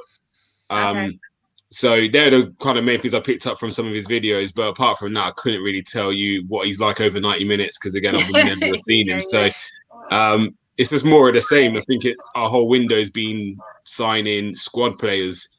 Our 11 hasn't improved really and honestly. So we'll But see you're what Arsenal, happens. you're making signings, you're just getting it out there. You're not haggling with a pound here and a pound there. You're getting out there and getting it done. Ollie, you happy? I'm hearing that Yeah, this Japanese Varane, he's not a centre back, he's not a this. What is he? I'm hearing he's not. He's I'll just be a honest. defender of the earth. Like I don't even know if he you're has gonna a defend your position. dignity out here. I don't even know if he has a position from what I'm hearing. Like This he is just what I'm he does hearing. does what he wants. Look, I'm sure he's a very good player, and as soon as he puts on the Arsenal shirt, all of that will go out of him. And you know, but Mate, no, I gonna be don't. like, mate, run, fucking run. That's it. But what I will say though is Yeah, it shouldn't all be doom and gloom. I don't think our window's been as bad as everyone says. We need the players in those positions, and we haven't got a bad starting 11, so it's not the end of the world. It's not bad. It's awful. Come on, mate. Let's be honest. Jesus Christ. I'm just thinking that. First, James, really, let us know what you think. What do you think? You needed a striker. You needed to get a striker, didn't you, boys? No, we got Lacazette and Aubameyang, mate. Exactly. Great. When do they ever turn up? Lacazette hasn't been a regular for about. You walked into that one, Ollie. Aubameyang doesn't turn up. He only turns up when he fancies it, when he's not getting his hair cut. I'm happy with those front two, and we got Eddie and Balogun. We got a good front four. Yeah, exactly. You know, but what's happened to Eddie and Nketiah? You can't even get him out the door. Yeah, no. I mean, they've just signed Edouard Palace, haven't they? How we couldn't give him Eddie, 5 but years as well. he can go for free in 6 months, which they said would never happen, which is currently happening, and with Lacazette. So yeah, you know, you got to keep on smiling. It'd be fine. Lacazette will bang in 30 goals this season, and it will be fine. No, I think we're fine. I actually sat there. We did a season preview, and I sat there and I said it quietly. Obviously, I said, look, I'm a bit worried about Arsenal this year. I think this could be, you know, I thought we were on the down, you were going to come on the up a little bit. I thought this could be the year, and I would say it quietly that you might finish above us for once. But we're 3 games in, we're 9 points ahead of you. We've still got to play twice. There's another 6 points, and I'm just thinking, well. Can I just add that they have played Chelsea and Man City, and I'm not being funny, Brentford away, first game back. I was a bit nervous about Norwich away, first game back. You know, a newly promoted side to the Premier League, fans back in the stadium. They're going to be up for it. So I feel it's a bit harsh. They haven't had a pre-season with all their players together either. So this is kind of like their pre-season. I think they're going to need this 2-week break. And then when they come back, we'll see. Them lose 1-0 to Burnley. I think it's the manner of the defeat as well. Sorry, Oliver, and I'm sorry, Oliver. Do you know what? I'm in a bad mood. Right? I'm in a really bad mood tonight. Yeah. Why? You're Spurs. You're top of the league. I'm not a Spurs fan. I'm not a Spurs fan. I'm not a specialist in failure. What I am is a Liverpool fan. Yeah, I'm a Liverpool fan. Yeah, I'm proud. The only thing I've had to look forward to today was cracking out a new Calvin Klein t-shirt out the box. The only thing I've had to look forward to today was switching on BBC One to watch the Antiques Roadshow repeat. The only thing I've had to worry about today is Twitter posts coming out with Carol the Tea Lady as our main signing. You know, and I'm sorry. Man City, Grealish, 100 million. Man United, Ronaldo, Varane, Sancho, Chelsea, Lukaku. And then what they go and do is literally sprinkle the salt-based salt over Liverpool's salted wounds with Seoul coming in on loan. We're supposed to strengthen to become better. I actually think you're the dark horses for the league this season. I think everyone's forgetting about Liverpool, and I think you've got a good chance of winning it, even without signings. James. Come on now. We have signed Origi. I think it's wonderful. I was on LFC News Now a minute ago. Liverpool interested in 2.7 million from midfielder. Do you know what happened when I clicked it out? Do you know what happened when I clicked up that thing? Liverpool youngster Sheyi Ojo in talks with a couple of championship clubs. And I'm thinking, come on, man, for real. Firmino's out for 3 months. All right, okay, we got Jota to back him up with. What happens if he gets injured, Gems? Jota can't what play happens there. then? Jota doesn't fit in that. He's not a striker. No. Exactly. But that's what I'm talking about. If you want to be the best and you want to keep up, they were saying on the previous panel that you had in, they said if you want to stay up there and be with the best, you need to strengthen. Strike while the iron is hot. Now look, if Liverpool win the league this season, I swear down now, I will get a thong and I will run around the town. I don't care. I will do anything to win this league. Do you know what I mean? Don't worry, you're not missing much. I'd like to see that. Conflicting interest now. I've got conflicted interest now. I definitely want Liverpool to win the league now. Just to see you in the thong, bro.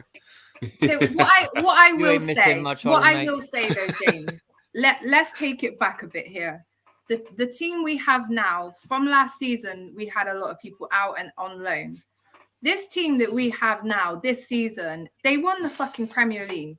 They won the Champions League. And yet they are still a stronger team because now we have Thiago, we have Elliot, we have Minamino, who's been out on loan. I don't know if he's going to fit in or not, but possibly he could play and fill in for Bobby. He looked good in pre-season. Keita's back. We have got people that have come back in. Obviously, the main guy, Virgil's back. We've got Konate in as backup. We have the team that did win the Premier League, and there are additions to that. I know I'm frustrated. I would have loved a Basuma. You know. Don't forget James Milner as well. James Milner is just a machine. I don't know. Other people in glass houses shouldn't throw stones, really. He'd keep walking to our team, mate. I tell you. He fucking would, and he'd walk straight back out. He'd Zimmer frame into the Arsenal team. I'd get a game. The thing is with Liverpool, The thing is with Liverpool, guys, is Come you're on, in the Spurs. same position. Top of the table. Let's give some. You're in the same position that Spurs were in under Pochettino, where it's Except very we've got difficult to trophies strengthen your starting 11. Any players you sign are coming in knowing that they're going to be backup to players. So you can't enter into that bracket of players because no one's going to come in. Who's going to go to Liverpool to be backup to Salah? So this is our Same as issue. We had want to that get problem. a striker. We can't But necessarily you- get a world-class striker. We need to Exactly. find someone that's good Exactly, enough that middle to ground. play in the first But- team, but happy to sit on the bench.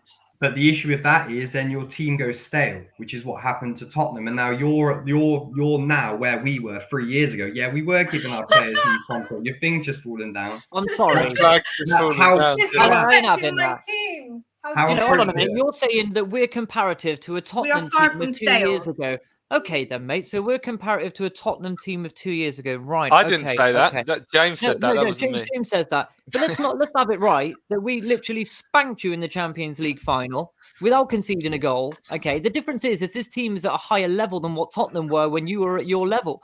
I'm a realistic Liverpool fan. You can all laugh at me, shout, scream, rant, rave from the rooftop. This guy's well over the top. Actually, I agree with the guy that was on. Who did I say it was on with Mr. B? And it was who else was it? The Liverpool fan that was on earlier. Stoney. Golden shower. I like what Stoney's saying. He's saying, okay, I'm normally quite relaxed, but you know what? It's literally like you and your mates turn up at the sweet shop. Yeah, you all go in and you've all been given pocket money, and you all go in, you buy some sweets, and you get in there, and all you're left with is a licorice. That's how I'm liking it. I'm just so frustrated that we're talking about Liverpool getting in all this money and the off the field but are we activities. looking at everyone else and we're like, oh, everyone's buying someone. Strengthen like, us, we yeah, have to yeah. buy with Liverpool someone. fans. You know, Liverpool, What do we do then? Liverpool- So we just don't sign anyone then? That's it. Well, we're To gonna be get fair though, lucky we've in signed 5 January. players and Don't everyone said worry. they're all shit anyway. So we signed 5 players, everyone said they're shit. So I mean, Yeah, they are though. because they're not clearly. I don't think they are. All right, let's go on to Spurs then. I was going to ask you, please. James, actually. Big We're talking thing, about big thing. strikers, yeah? So far this season, you've won a lot of games, but they've all been 1-0s. And I think one of the 1-0s was a penalty, and another one was a free kick.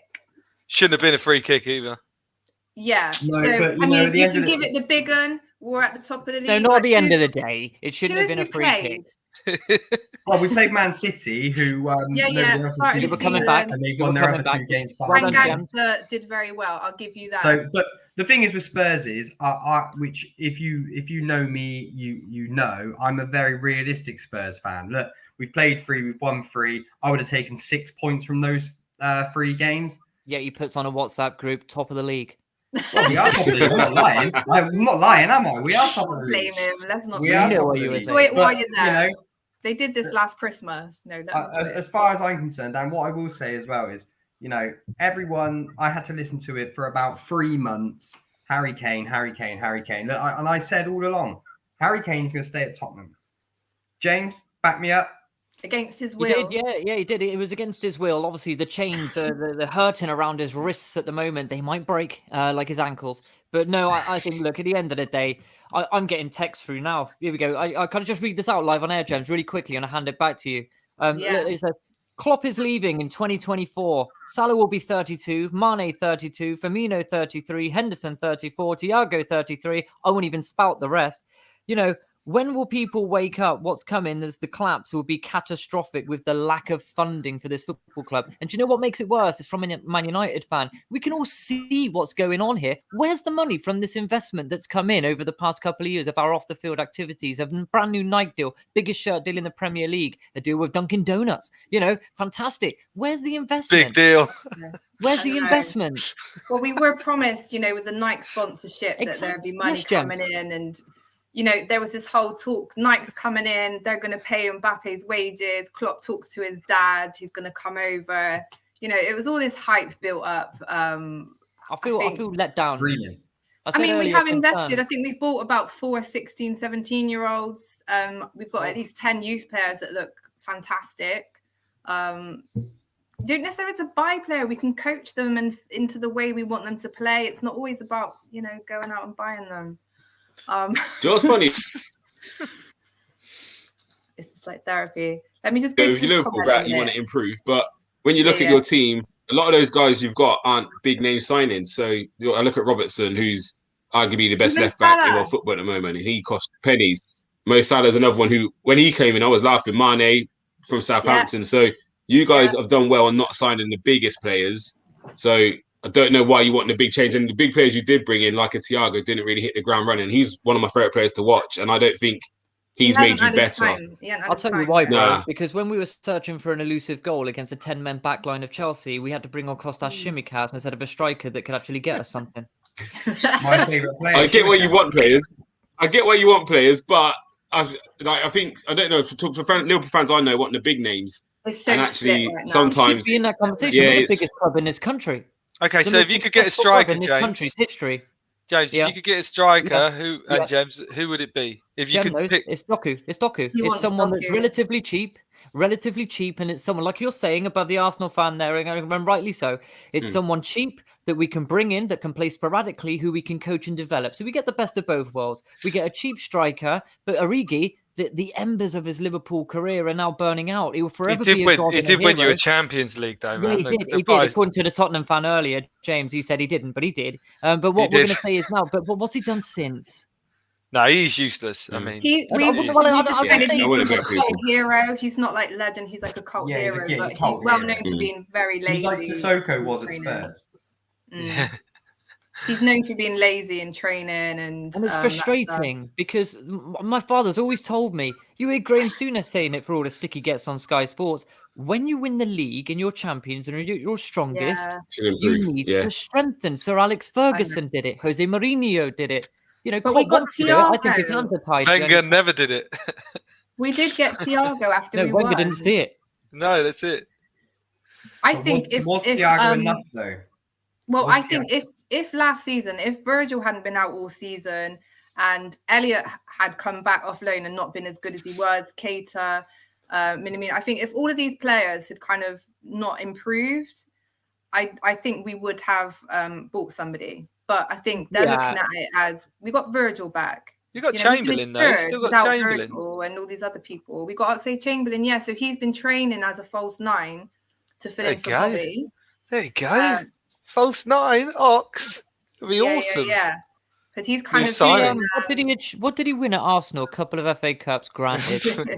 I think he's a good player. He said he's going to bring us goals from outside the box. That's his promise. So we just got some breaking news here. Tottenham and Serge Aurier in talks over a mutual contract termination. Thank God for that.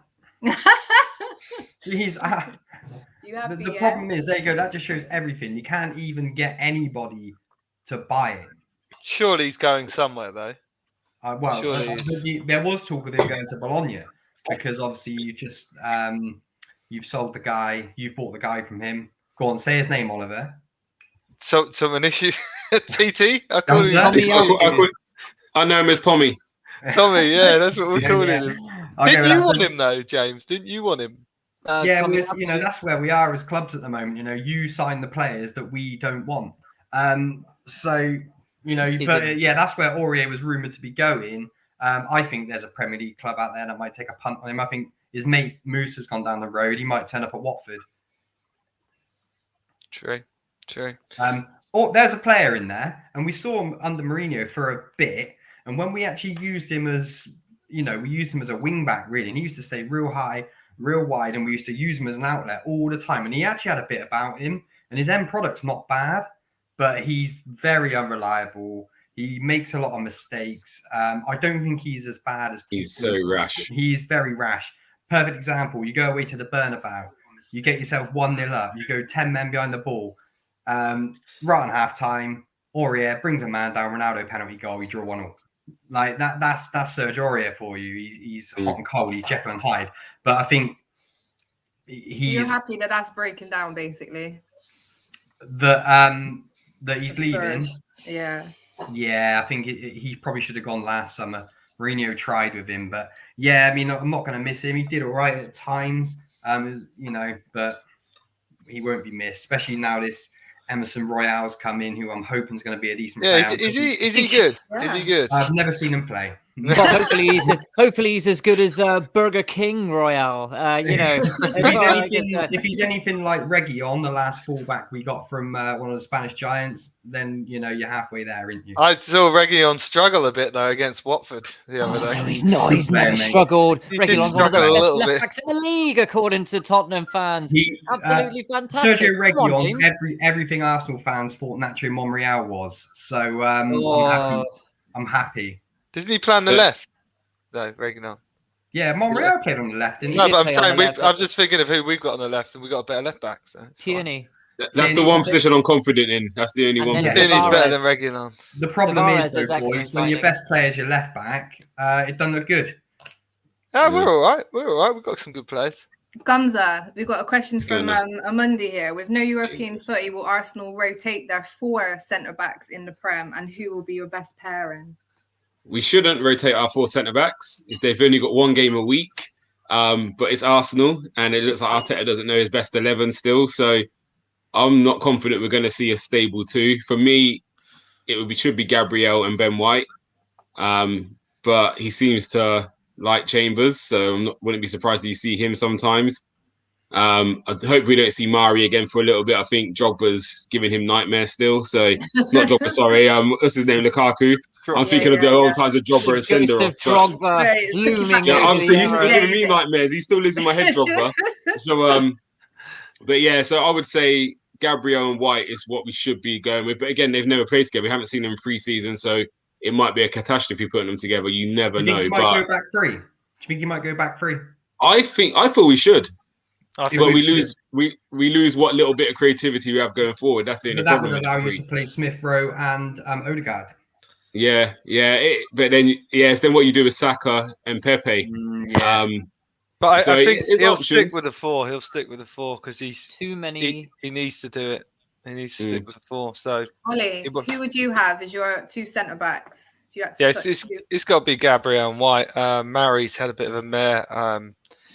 I mean, Kolasinac started against City. I mean, what's all that about? A guy we've been trying to get out all summer, and then he starts him against Man City. There are definitely some odd decisions going on there. I think 7 of the players who played against City were Wenger signings, you know. But yeah, I'd hope it would be Gabriel and White. But how they would do, we all know Arsenal can't defend. Last season, I think Liverpool and Arsenal, we had the most... what is it called? The most pairings. I don't know the right word for it. We had the most different pairings in our defenses. So you'd think now, going into the season, he'd just pick 2 and say, right, this is the 2. Make a fucking decision. Let's stick to it. Yes, Gems. Get a relationship going with it. Because look at Virgil and Matip. They're a beautiful relationship. Oliver, you go first. Go on. No, I think they've signed this Tommy. We're calling him Tommy or TT. I think he's signed as a centre back. If that's what it feels like to me, I don't know if he's going to play him at right back because. How'd you say his name? Right? You know, he's going to end this 25 years of hurt. Remember, Liverpool fans. Remember the stick that we started getting 20 years into our Premier League or top division trophy drought. Why do Arsenal not get it? Why do Arsenal? It hasn't been that long. We get worse. 17 years. We won a trophy 2 years. I remember the arrogance. We'll take the FA Cup. The arrogance of Arsenal, and I think now, unfortunately, because you're fans, it's not your fault. But the reality is I think Tottenham Hotspur are now better equipped to challenge on all fronts. I mean, I heard some Arsenal fans the other day talking about Sam Allardyce. Now, in all seriousness, Sam Allardyce. Well, Arteta gets a free pass because he's doing a good job. I think, as far as I'm concerned, get Sam Allardyce in, get them structured to your back line, get your asses out on that pitch, and get some bloody pride going. Yeah, it's as simple as that. Arteta. I'd keep Arteta. What? Allardyce, yeah. I do a better job than him. Consistency. The problem you've got is you've got to stick with Arteta now because he's a young manager. You've pulled him in out of nowhere. You've laid your hat on him. He's putting the cones out at the Etihad. Stick with him now. He's won more than Tottenham, though, hasn't he? He's won more than Tottenham. He has Ollie. And he's won more than Solskjaer as well. Yeah, he has. He has. But you know, with Arteta though, if you were to get rid of him tomorrow, let's say you sack him tomorrow, who are you going to get? Diego Simeone. I actually think James is right. I think he needs help, and I think bringing in Wenger as a second coach, just to be like, keep dreaming. He's too busy on the UEFA gravy train. He ain't going back. He's busy at Armoury giving out awards and asking up. We wouldn't get anyone good if we got rid of Graham him. Potter. I mean, put me a Potter or Eddie Howe or something. You know what I mean? People are saying Conte. It's never going to happen. I think we should have Daniel Farker. You might as well just let him do what he's doing now. It's a bit late now, isn't it? That's it. It's a rebuild. It's going to be a shit season. Let's just get through it. Let's get through it. Yeah. That's it. But the thing is, boys, look at the money you've spent. Look at the money you've spent. Not just this season. You spent £72 million on Pepe. You spent £50 million on Lacazette. You spent £69 million on Aubameyang.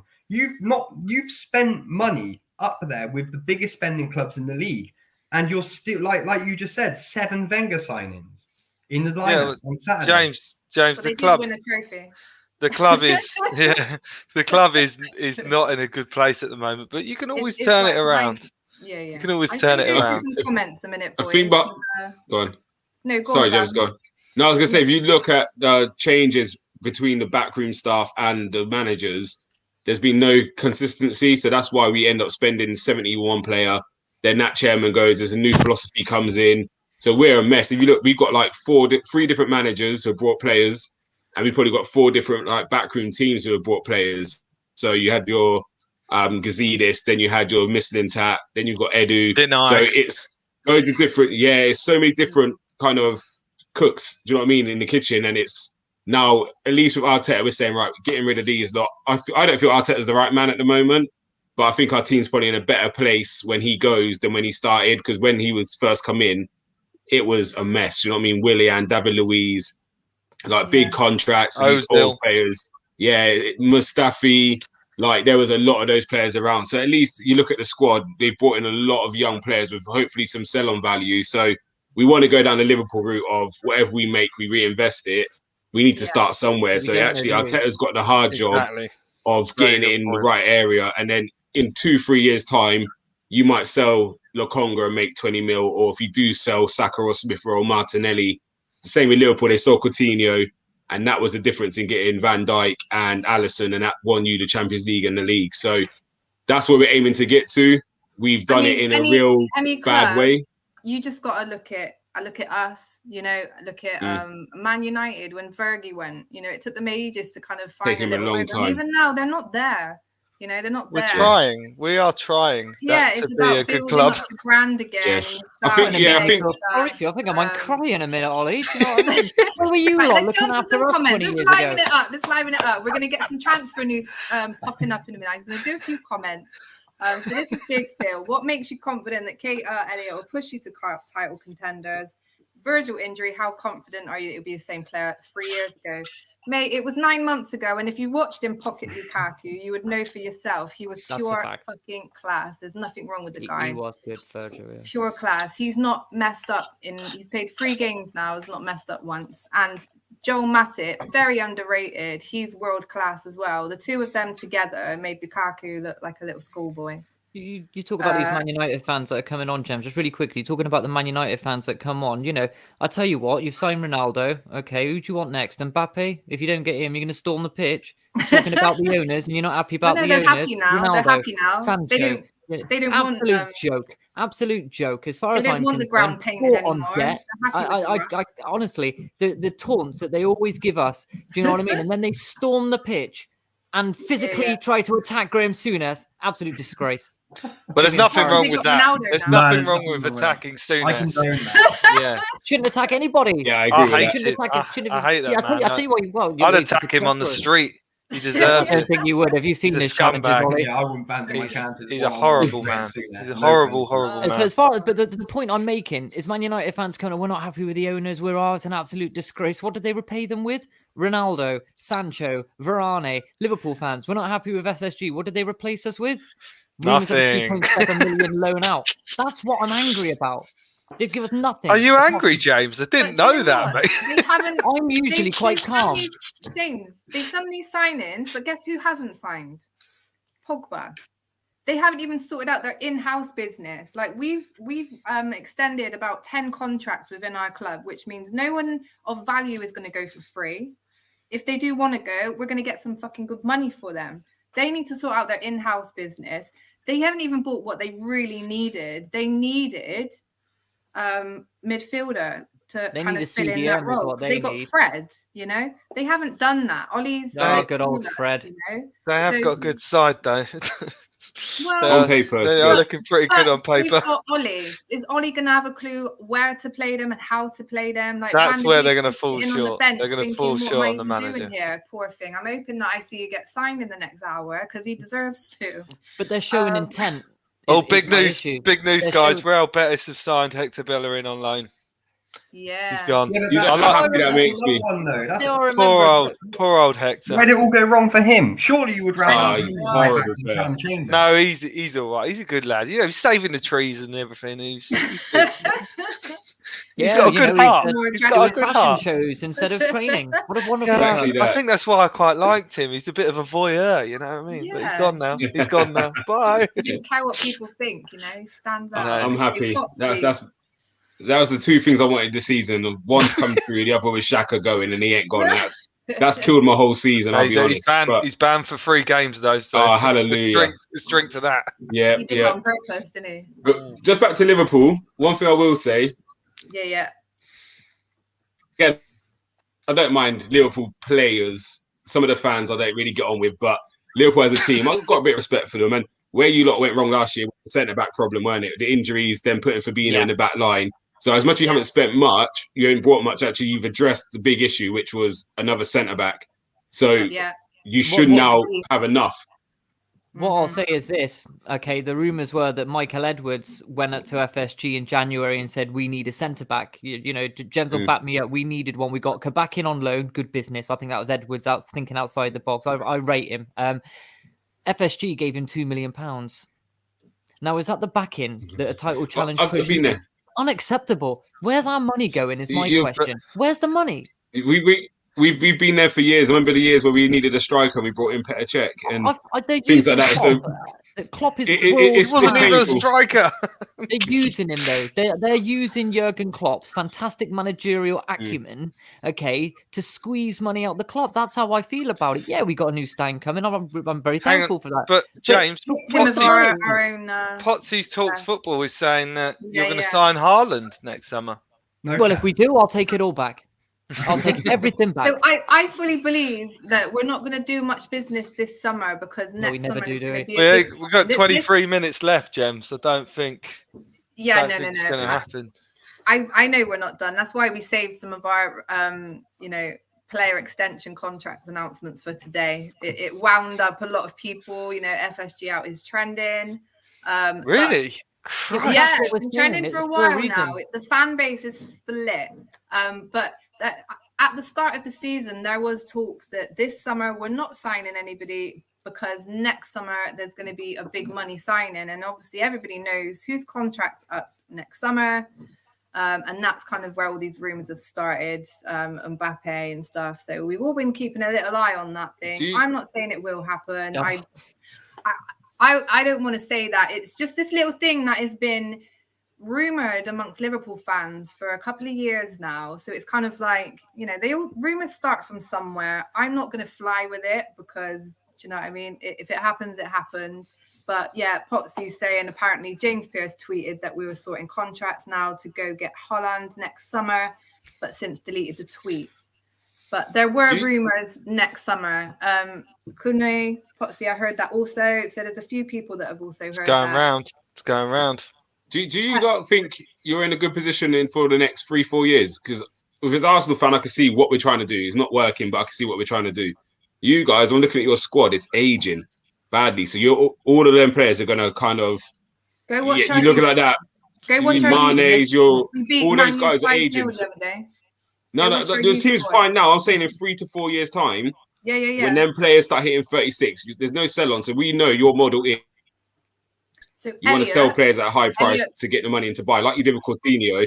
You've got a couple of young players, but majority of your squad is aging. Like you're getting up to the I know, I 30. get So in that. 4 years, you've just given Henderson a big contract. But, you know, Salah's going to get Ronaldo's another just big signed contract. Ronaldo's just signed this big deal. You know, he's looked on as this like amazing. I don't watch Salah's United. I'm younger asking about you. But than one thing him, with and United, he's in good United will condition. spend money. United No, will. I'm They only will saying- dip his hand in. If you guys Salah- don't sell them players for money, where do you reckon you're going to be in 5 years? What I'm saying is he's old, but nobody questions his age necessarily too much. Salah, he doesn't look old. Mane doesn't look old. Like Well, I don't look old, and I'm 34. Yeah. But what I'll say, is they this. don't necessarily age as much. Look at James Milner. You know, he's still burning it out. No, sorry, yeah, I do this, agree. Jem. I see. Right, so just quickly, what I'll say is I've brilliant, seen right. Alexis Sanchez. I've seen Alexis Sanchez just fall off. Aubameyang's going through it now. Yes, Ronaldo's a bit different, but his job is just get in the box and score goals. You watch how Messi plays. He's not the same Messi of 5 years go ago. out and buy another Robertson out of nowhere, and everyone would be like, That is not always going to work, though, is it? It's not as easy as that. Yeah, exactly. And I We've made think it look easy. in terms of Man United, right, as a Liverpool fan, I've seen comments coming up on the side of the page. I'm waiting for the next show in half hour. This guy's going to take us out. You know, as far as I'm concerned, is this, you know, I will say, Man United signing Ronaldo, I actually think is a very good signing. I think he's a born winner. I think that's the one Man United signing I look at and I go, you can't really mess with that, can you? One of the greatest players of all time. Yes, he's old. Yes, he's 36. But you can bet your mortgage he'll get goals. You can get your mortgage that their performance levels will rise. You can bet your mortgage that, you know, we'll do something. But then again, he's 36. So, Gems, I see your argument. But before any Man United fans come on to the next show and start slaughtering us for saying we're ripping off what they're saying, we're not ripping them off. Our biggest gripe with Man United fans is when they storm the pitch and have a Premier League game called off because they're not happy with what the board are doing, and then they go and do that. Apologise to the football community. Apologise to the football community. You're really for not your happy attitude. about that, James. You're He's really in a not bad happy mood about that. today. No, because I had to swap my shift at work for them. Yeah, do you know what I mean? To watch a game. The problem with Liverpool is they're so Come on, then. desperate to have the limelight all the time, and they can't bear What that the hell? someone else What is being the I tell you, spoken Gems, about, Gems. that someone It's- else You has just signed get some it. players, The and light shines on us naturally. nobody's saying how brilliant Liverpool are and how they're going to win the league easy, like they were 2 I years don't care. ago. I'd rather be an underdog. I don't care. Yeah, like Then Tottenham, the don't only sign team to if finish you third in don't a, sign any you know, players, you will be an underdog. James, you support Good. Tottenham. I'm You're quite the happy only with that. team to finish Yeah, but I'm happy third to finish in a in the top two-horse six. race. Give me It's top the only six team. now, You won the background. league last December. I listen to Christ. you when you challenge, yeah? Exactly. We've They got don't David I don't challenge, think do they they? will challenge. Sorry. We've Join got the David. ride. He said Paxton Road, ? What the fuck? We got 2 Arsenal fans, 2 Liverpool, and 1 Spurs. David, this is FTB Sports. Paxton Road is a channel of FTB Sports. We are the main daddy. This is the brand. And Well, all I'll the represent channels you, David. Don't you fresh off worry. from it. So welcome David, to the daddy David, brand, where's the love, David? Come on, man. Yeah. David's Come on, already bro. called me arrogant. I mean, Come when on, I'm talking David. about, talking about Really? something. Let's have a look. Okay. James, mate, you're pure money, James. You keep going. You're on a roll, bro. Like, Yeah, I'll tell keep you now, going. if I was a footballer and I was a multi-millionaire, I told James this on a podcast the other day. I said, my Messi's boots, they're encrusted in diamonds. Yeah, you know what I'm saying? And then we're struggling to buy a centre back in January, and we're supposed to be competing with these people. Do you know what I mean? You got Kabak, didn't you? Got He's a Kabak. good player. And He was he's good. gone to Yeah, but Norwich this is now, the isn't thing. he? Adam Morris, should be Liverpool, the only competing team to with- win the you should COVID be up trophy. there. Well, let's have it, mate. Before COVID even hit, we're 27 points clear. Oh, just ignore Anybody him. with that, Just come ignore on. him. Come on, Adam. Don't I let- like don't you, let- mate, but all come right, on, buddy. James, don't let them annoy you, okay? Right. Can I go to that comment from Alakunle? Here we go. Now Let I'm me just Mexican. come down. Let me come down because Go there's on, so I'll many. answer that I'm one, just 'cause that gonna was let what I everyone have said. a bit of time a minute. So we're bring in when and go for fuck's sake. Right, let's get it off your chain. It's getting Larry. It's getting Larry in the comments He now. is. I let him have his therapy sessions with Oh, me. Christ, ain't on there, am I? James Valley Police Twitter page. I've seen it. yeah, I don't find it funny, if I'm honest with you. I know they're saying about What, is it serious? Is it or? Yeah, No. they said something about, what is it? Don't check your phone while driving on transfer deadline day. You might end up with more points than Arsenal. So yeah, they got us a good one. Yeah. Barbados MUFC. Boy, I'm glad I'm on in Big the up next. Thames about Valley, whatever please. to say. Liverpool fans banters about CR and talking about his age, but have James Milner. Right, and this is Phil from Manual Agenda. I have said nothing but positives about Ronaldo coming. I don't know what Absolutely. he's going on about. I have said Ronaldo joining Man U, yes, it is a good thing. Mainly for behind the scenes, the fact that Greenwood and all these players are going to get to train with Ronaldo. Ronaldo will tell Ollie what the fuck he needs to do. He will say to Ollie, no, we ain't training like that. We ain't setting up like this. This is how you do it, and it's how you win games.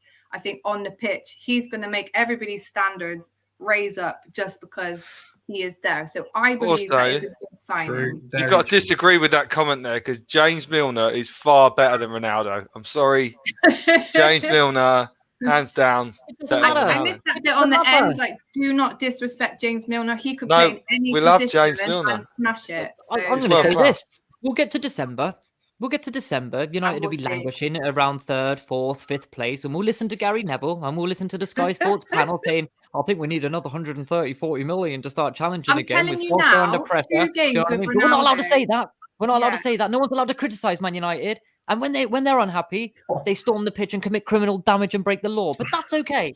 That's okay, because it's Man United. You throw a piddly little stone at a Man City coach. Oh, no, you can't do that. That's one more for them. You've had your time. What's funny, though, is, I will say, game 1, they smashed Leeds. They're buzzing, over the moon, shouting from the rooftops. Next game, they draw against Saints. Jesus Christ, is Ollie out? This is a mess. Why isn't he playing these players? So, if Ronaldo, when Ronaldo starts playing, if he plays 2 games and they don't win or they drop points, let's see the meltdown then. We've got another James, show. What did I say about Bruno Fernandes, James? What was my comment? My famous comment about Bruno Fernandes? We know. We don't like Bruno Fernandes. No, I know. Strongly dislike. Let's move on. But James, can I ask you a question? James, the Tottenham fan, James. Yeah. What do you feel about Nuno Ball? As it's quite similar to Jose Ball, and everyone was happy with it at the start, and then everyone hated it. I watched Sunday's game in bed with a hangover, and it was a tough watch for many reasons. But that second half was diabolical. I'm glad you're being honest, though. I'm glad you're being honest. But yeah, wins a win. I think as long as he's winning, and as long as we're doing all right, I think there are some exciting players there. Doesn't this have shades of Jose, though? This is kind of what happened with Jose, isn't it? It kind of... The Portuguese this is what I'm saying. I'm a realistic Spurs fan. I'm here for the ride. I remember when we used to finish 12th and we had Gary Doherty at centre-back, occasionally filling in up front with Stefan Everson just off him. I'm here for the ride. Come a long way. And now Don't worry, mate. We had Andre Voronin. I once claimed that Usama Asadi. Yeah, but when you're playing he was going to be the next best thing. Canas, what are Liverpool expectations? I don't think you'll win the league, to be honest. You are going to challenge, it's that thing that you do when you actually try and win the league and come close to it. I want Liverpool to win it. I want Liverpool to win it. So do I, Ollie. So do I, mate. I think I'd rather them win it than anyone else. Just to see, the thong 100% top score. I forgot about the thong. I forgot about that. The thong run, I will do it. I'm telling you now. I'm not going to do it because I look like Kevin Keegan now, don't I, with the earphones on. I'm telling you now. Ollie, I'll add you to our WhatsApp group so you can keep an eye on this, okay? Yeah, I'd like a pole and some lights, and we could do like a proper... We could make a real big thing of it. It would be like Mr. Burns in a thong, wouldn't it? That's what it would be. Mr. Burns in a thong. That's how we'll bill it. It'd be a magical Liverpool day. Expectations. We're going to challenge for the league. Klopp doesn't really care about the little cups. I'd like us to challenge for the FA Cup, but he doesn't seem to be too bothered about it, to be honest. What have we got next? Potsy's on the next slot, so he's going to put Big Bill in his place. Looking forward to that. Oda Kunle, they haven't taken any money out of the club. They forced the club to use its own funds. Extension and contract renewals this year, next summer Holland, and now Pepper saying he's going means we're in front. This is what we were saying. James, just shush. Therapy session and all that. What was the one that we wanted to discuss here? They can have Arteta when Pep leaves. They can have Arteta. I thought it was the plan when he first went to you, but they didn't realise he was so bad. You know what I mean? We didn't buy Coots to steal on. Yeah, it's that comment there, James. Of 8 million, and he failed in Italy. He was with us for 6 years. I mean, I thought Pilla Coutinho. Yeah, so that was reference what I said earlier. Yeah. So that's what I was saying earlier. Like, you got him on a cheap, you sold him for mad profit.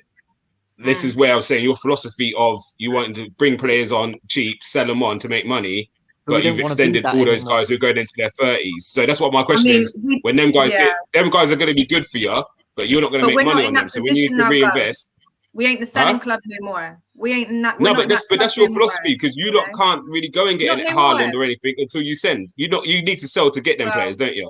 But the question is why? Why? Because you said Man United, they will buy Ronaldo now. It don't work. They'll spend another 150 because they're like that. Chelsea the same, City the same. I think Liverpool have to be a bit more strategic, just because their owners don't put in money like that. Why have we got to be more strategic if we're getting? I'm not saying you have to, but that's just. I'm the same with Arsenal. I would want us to go and spend.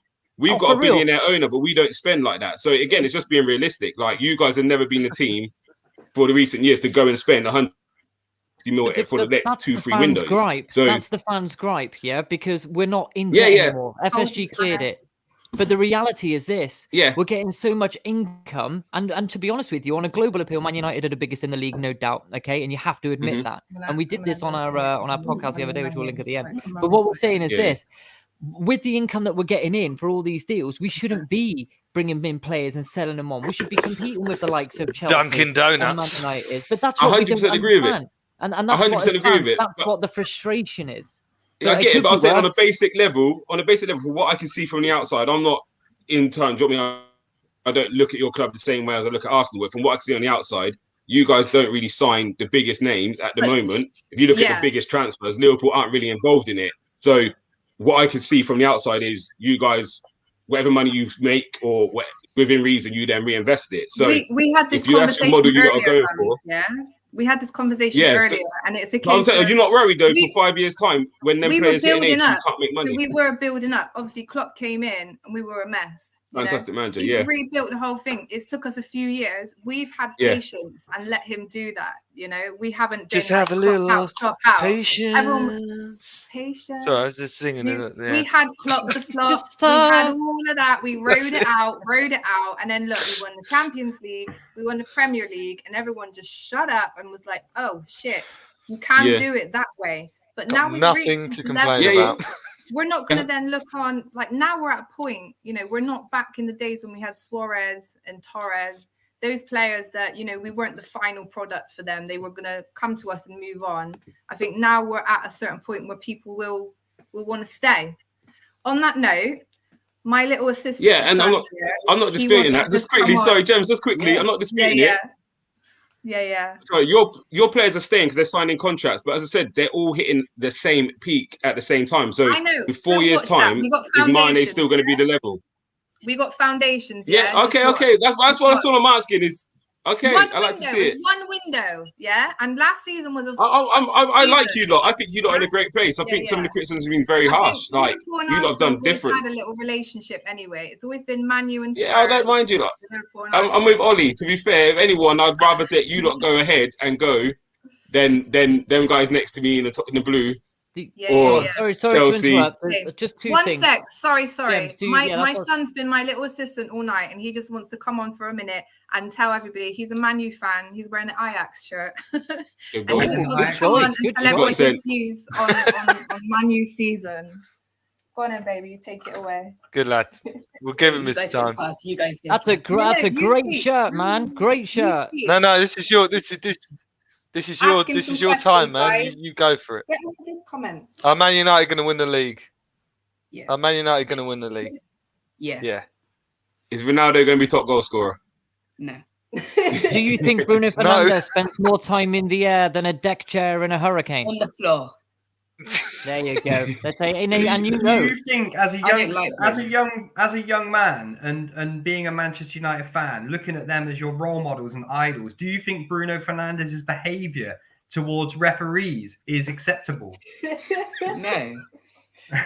Do you look at him and think, I don't want to be like him? Fair play to you, mate, for coming on. Big respect and well done, because it's not an easy thing to do for someone at your age, and you should be proud of yourself for coming on here. Well done. Absolutely. Right, now get out my seat.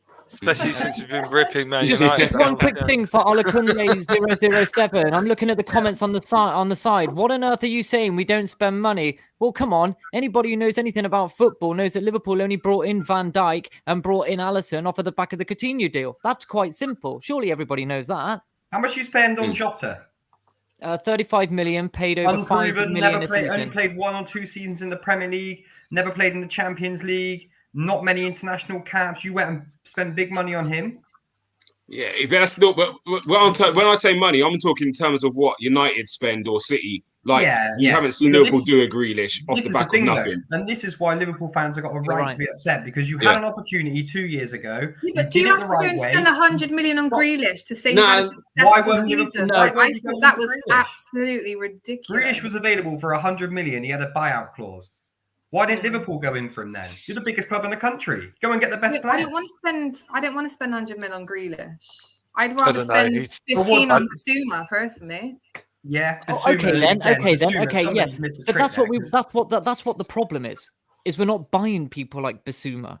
We're not signing. We've got people. good coach. We can buy players like Basuma. We don't need to go and spend that money on Grealish because we can. I agree. I agree with what you're saying, we James. have the ability to scout good players and good talent. But if Klopp's an amazing coach, which we all know he is, I believe he's the world's best, in fact. But imagine if you got to coach Basuma. What level does that elevate us to? I know. I totally agree. And I did really that's want what him. we're saying here. And we've got 5 minutes. Have I ruined this deadline day show? No, because do you know what? Nothing. I think you've made it, mate. I've loved it. I'm pure money, mate. You've been money. I'm with James because my thing is Ollie, you'll with have to Klopp come and on our Pep and Kop Talk show. You'll enjoy it. For real. I love it. Just quickly, James, to you again. I think me and James are in a bit of agreement. I think Klopp's got a window. He might not stay for another. Like Fergie done so much years, so you could rely on him getting you through. Klopp, who's going to be your next manager? Do you reckon? I said Steven Gerrard. And then it's a Frank Lampard Chelsea. And you know who yeah, but we're not in a mess like Chelsea are like that. But this is my thing. In 4 years, because Klopp is training Steven Gerrard. But this is my thing because Klopp's going to get the club. You know, get rid of him. Talking about space, get rid of Karius for a start. What's he doing there? The only thing he's doing is in the changing room doing his double ponytail. That's all he's doing. Yeah. Right, we're gonna wrap up. So literally, I mean, Aurier, his contract's been terminated. So being Spurs, you're gonna be happy about that. Popping corks tonight. I think we can safely say none of our clubs are signing anyone else. No one's leaving. No one's going. Arsenal's one's just gone through. Huh? Yeah, I can see it. TT. Come on, the boy. Yeah, Tomiyasu. TT's in. Tomiyasu. TT to play at. Tomiyasu, the Japanese. He's going to be playing in the goalkeeping position because that's his preferred position as goalkeeper. Yeah, when you spend 30 million on Ramsdale. Hey, look, Ramsdale is stick. I'm not having anyone. Leno is underrated. Leno is underrated. He's a good goalkeeper, and Arsenal fans rip him, and I don't know why. Number one. He's number one, Ramsdale, mate. He's coming on. He's number one position on the bench. Yeah, I'm telling you. 2 minutes and 15 seconds, guys. All right, let's have it. Best transfer of the window. Yes. One by one. Let's go. It's got to be Ronaldo. Best transfer. It's got to be Ronaldo. Should we just take out Messi and Ronaldo because? Yeah, let's take out Messi and Ronaldo. Aguero is sat on the. I was going to go Ramsdale as well. I would say Antoine Griezmann to Atletico Madrid. That's a big one. Actually, I've got one. I think Andy Carroll on a free transfer to Reading is going to prove to be a great bit of business. Let that one slip through the net is more reason. Knowledge. And when we signed him for 35 million. You don't spend no money though, do you? Oh yeah, but it was all the Suarez money.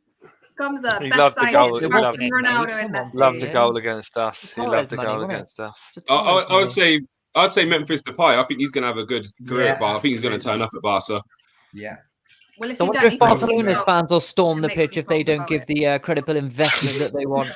So entitled. So entitled. There it is again. I think that's the 10th time that's been mentioned. It's a new record in this podcast. I want Man United fans to acknowledge. I want Man United fans to acknowledge that they ruined the integrity of our sport in our country. But it's okay because it's Man United. It's all okay. It's okay. It's all I don't fine. even want to show you this. Is this true or is this just rumours? Doku to Leicester City. I can't see it in yellow. I haven't seen it. Sky, so I I'd think we're say, all right. James, surely the transfer of the season to you should be Harry Kane not Yeah, having us. keeping Harry Kane is Not the getting best his way. Keeping hold of Harry Kane is going to Arsenal be boy deep down, innit? vital. Yeah, Vital. Just like Gerrard was a Liverpool, just like Gerrard was an Everton boy and Carragher. Yeah, I can admit that. Yeah. Can you admit Kane was an Arsenal boy? I wasn't. Come on.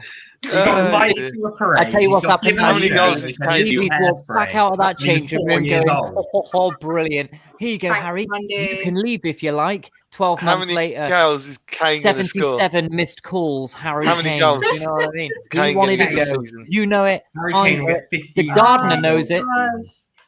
Right, we're going to have to wrap up now because there's a crew of people Under waiting to come Nuno. on for the hour to talk 15 about minutes. things Well, that have not Paxton Road happened get an in the extra last 4 minutes. 3 hours. What is this? Whatever Paxton Road Or wants, just Paxton have a Road get. full-on It's argument like we equal. did. Yeah.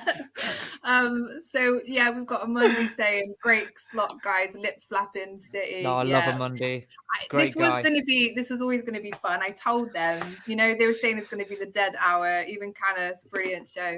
I'm telling you, this is the fun golden hour. Even though nothing's happened, it's been entertaining, hasn't it? It's Do you know definitely what, been guys? entertaining. Gems, We're can gonna you have just to say wrap one it up about there. FTB Sports, mate? So yes, let's plug you all. So James and James, TTM Sports, where can we find you? You can find us on every single major platform available. Twitter, TTM.sports. YouTube, TTM Sports. We're everywhere. You name it, we Froome do it. Radio. Yeah, we have a radio show, The State Ollie, of Play on thumbs up. 96.6 FM. Gems has been a star guest. We've got 958 followers. So don't forget, as soon as we get to 1,000 followers, we've got our mystery shirt to send you. Hopefully we'll get 3 out of tonight's show. But look, at the end of the day, we love FTB. What they do for this sport to bring the fans closer to the game is brilliant. Furthermore, I'd like to thank everybody on this show tonight, but especially Gems. The hard work and dedication that you put into this show is absolutely outstanding. It's outstanding. Every time I turn on my WhatsApp, 727 messages from FTB Sport, and she's given everything. So let's give her some respect. Absolutely. Thank you. It's been very Wonderful stressful. person. I've annoyed a lot of people. Yeah. Oh, that's brilliant. Oh, thank you, Ollie. Thank you, Ollie. You got a band, haven't you, Ollie? Just check out my band. Search Princes of Maine on Spotify, Apple Music, all of them. We're even on Napster. I didn't even know that was a thing anymore, but it Still is. going. Still going. And we're on it. Yeah, Brilliant. we're all on there. Brilliant. So just We're type gonna in get Princes you of out Maine. You can listen to me sing, or if you want Brilliant. to hear me rant, Look, just go on Twitter you at could Princes. play a song on TTM Sports Radio show. I'll tell you what, if Liverpool win the league, Yeah. if Liverpool win the league, Oh, it's froze. and James will be running around topless or whatever he's doing. I'll tell you one thing for sure. It's wrong. Ollie, We could have a little combination. if you want to come on the show, Ollie, or anybody like that, like Gems has been on, she was amazing. I would but love we to have come something on. called Fan View, where we talk to the fans about a particular subject. We could talk about this one. What's going on at Arsenal Football Club? And then you can have your song at the end. And then we can listen to Man United fans phone in and say they're unhappy with the running of their club. It's ironic, isn't it? Wonderful, wonderful, wonderful golden stuff. And I tell you what, let's just go and ruin the integrity of British football while we're at it. But that's okay. Right, That's okay. moving I'm really on. angry If you about want to that. go and listen to James rant on his radio show, Froome FM, I've also done a show on there. Go and find me. I'm going to share it on my Twitter page, Gems FTV. Ollie, James, the quiet James, the calm, There's nothing to talk about James. sports Tottenham. Thank you for joining us. And of I'm course, just you've here. got I'm just here for the Gunza. ride. I'm here for the ride. And Gunza No from drama, just FTV vibes. Arsenal fan channel, the Armoury TV. I think I've frozen Check him again. out. He's got his show. What's your show called, Guns? The breakdown. What's your show? And we get into serious talks about the tactical kind of side of the game. So we go a bit deeper. We just blame everything on Granit Xhaka at the end of it. So it's quite good. Well, if it wasn't him, it was Abue, right? Yeah. And if not him, Senderos. Oh, Senderos. Oh, well, let's go all out. What about Oleg Luzhny? Remember him? The horse. The horse. Yes. We're out. People's waiting, man. We're out. Thank you, guys. I've loved it. Love, guys. Cheers. All right, Peace and love, guys. bye. Have a good night. Bye. Hi, this is Gemma from FTB Sports. On Transfer Deadline Day, we will be live from 5 p.m. until midnight with a live special D-Day stream. Panelists from across the whole of FTB channels, fan bases. We'll have special guest appearances through the night. It's going to be full of banter, full of fun. It's D-Day for the fans, from the fans. So come and check us out. FTB Sports YouTube, 5 p.m. until midnight, Tuesday, the 31st of August. Cristiano Ronaldo has made a sensational return to Manchester United.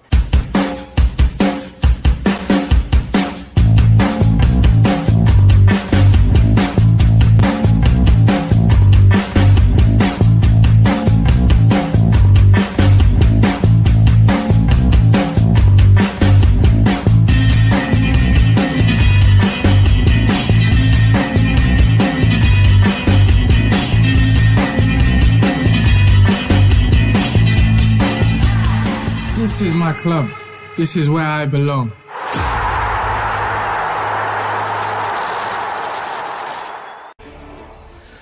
So we start with major breaking news from Arsenal. They have confirmed the signing of Brighton defender Ben White.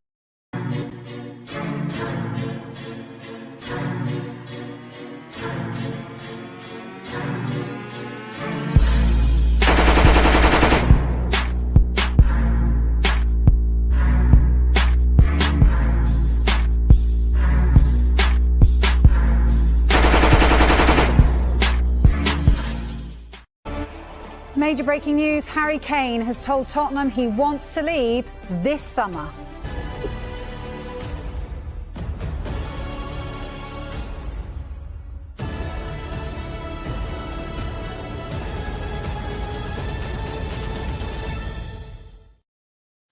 Hey everyone, it's Jodie from Paxton Road TV. Come and join us over on FTB Sports YouTube channel on August the 31st for all the transfer deadline day information. It'll be a fun-filled evening and we can't wait to see you there.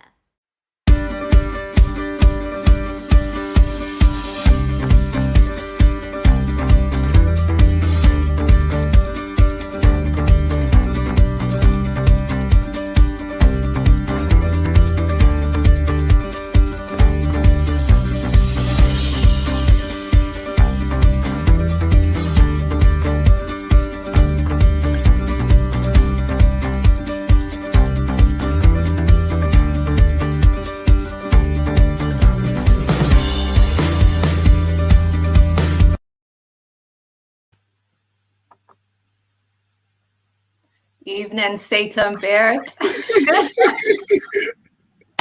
We meet again. I'm gonna just sit like this, straight in there. How you doing? Are you drunk now? No, You was a bit nothing. tipsy earlier. No, I was just in a very, very good mood, man. The night's calmed down now. All the excitement is finished. Hopefully, Yeah, hopefully I've got the calm a lot. You know, hopefully it won't be quite Canners and Sam, man. Jesus Christ. And then obviously your boy James. He was going deep, man. So I'm just hoping that this now is the wind down where everything is a lot more civilized. I've just seen who we've got on the panel there, and I'm wondering with the first two that maybe it might not be as civilized as I would have hoped. But we're gonna have to referee. We're gonna have to yes, trust you. I can referee. I can referee. So yeah. Right. I'm out. Thank you for watching, everybody. Make sure you hit the like button. We want to get those likes up high today. Make sure you keep sharing. So we're going to leave you with Mr. B. Round up the window. Talk about everything that's happened. Keep it nice and calm. It's the bedtime hour. Yeah. Right. Thanks, guys. It's me. I've got the dead shift, but I've got the fun, guys. Mr. Potsy, what's happening, big man? You good? I'm good, mate. How are you? Good, man. Good, man. Good, man. Big Phil. Let's get this on the road. Let's get this show on the road. Let's get this show on the road. Here we go. Here we go. Let's get this show on the fucking road. Let's fucking go. Let's get this show on the road. Let's get this show on the road. The best deal of the window was just done. Serge Aurier has left Tottenham Hotspur. Done. Are you really, really happy about that? Has he been?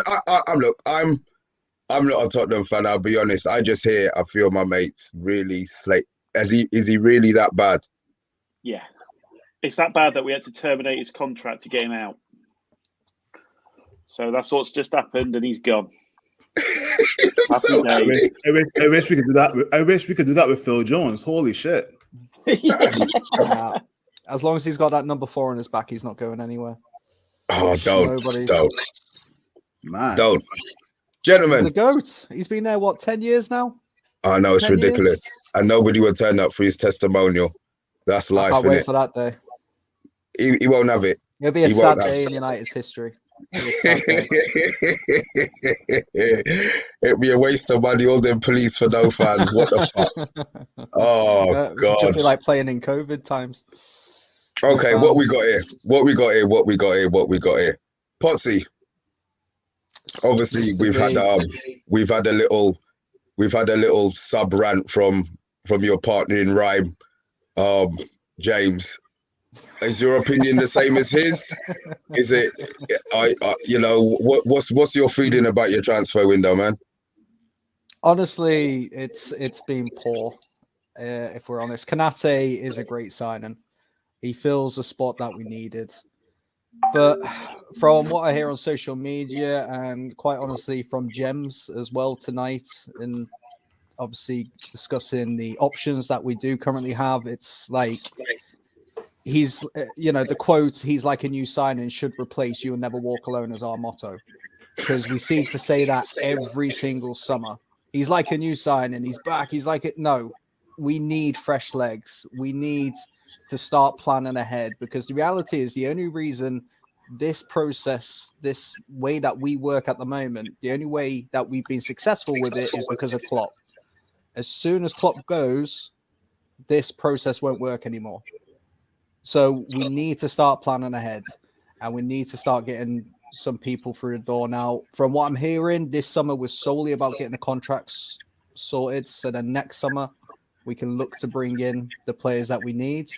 How that's going to look, obviously we don't know. But yeah, it's been a poor summer. But Kanate, I do think, is a fantastic addition. Stuart. Yeah. Talk to me, man. It's been a bit of a crazy window for Spurs fans, isn't it? It's like all the Kane rubbish. Sponsored by Sky Sports. So we survived that one. Made a good defensive signing. Romero, happy with that one. Happy with Emerson as well. Brian Hill, I think, could be a good, exciting player for us. Once he's had a haircut, I'd like him to trim his hair a little bit so we can see where he's going. More about Ali's hair. Oh, well, he's playing well, so he can keep his hair like that all he wants at the moment. I don't mind. What else have we done? And Pape Sarr, I think, is another sort of one for the future, but that was one I think it was quite good to get ahead of everyone for that one. And then just getting rid of the Deadwood, man. We've done a good job with the Deadwood this summer. A lot of the older players. Someone put a stat out before, sort of listing the 5 players we bought in and those ages versus the 5 players we've sold and stuff. And with the average age of the squad's just dramatically dropped in this window. So, we didn't get the creative midfielder we were really after. Whether this player called Ndombele is ever going to show up and do the business, we don't know. Could have done with probably another striker, although I do think we'll cope attacking wise for now. We just have to see what happens. That's it. I'm not too sort of disappointed though, really. Big Phil. Yeah. In terms of a transfer window, I like to rate it in terms of transfers in and transfers out. Right. For United, we did have a good transfers in segment, but in terms of transfers out, why are the likes of Jesse Lingard, Phil Jones, and Nemanja Matic and Mata still on our books? right? Those guys needed to go like last season, right? I assumed that since Jesse Lingard had a great season at West Ham, that people probably went back there to try and get a place in the England squad come next World Cup. He's not going to get any play in the England squad next World Cup. He just wants to be friends with Paul Pogba. I know all of a sudden Cristiano Ronaldo has signed. He probably going to be focused on that right now. But like all this talk about, I want to make sure that I have a place in the England team come next World Cup. He's not going to get it. He's not going to get it over Bruno Fernandes or Paul Pogba or even Donny van de Beek, right? Now, when it comes to Dan James, then I'm kind of glad he is so long farewell Avida saying, because Dan James is the type of guy that cannot even finish a bath. He could not even finish a sentence. He guys poor in the final third, right? If I go to transfers in no, right? I mean, like any Man United fans in the comments, let's be real. Jadon Sancho, he should have been a guy we should have got last season, right? So us getting him now, yes, it's good, but is a season too late? One, and two, I mean, like, yeah, we have Lee Grant already, so why not just add friggin' Tom Heaton to the mix as well, too, right? Now, I don't know what was going on with that signing, but it is what it is, right? Now, bringing on to the last two signings in Varane and Cristiano Ronaldo. Varane definitely is a guy that we definitely need for that centre-back position, because I think Lindelof is an absolute joke. Absolute joke. I've been telling people, whenever the next Batman movie comes out, Lindelof should audition for the part of the Joker. I'm dead serious, right? And then last but by no means least,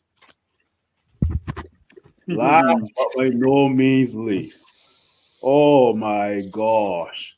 The GOAT is here. Cristiano Ronaldo dos Santos Aveiro.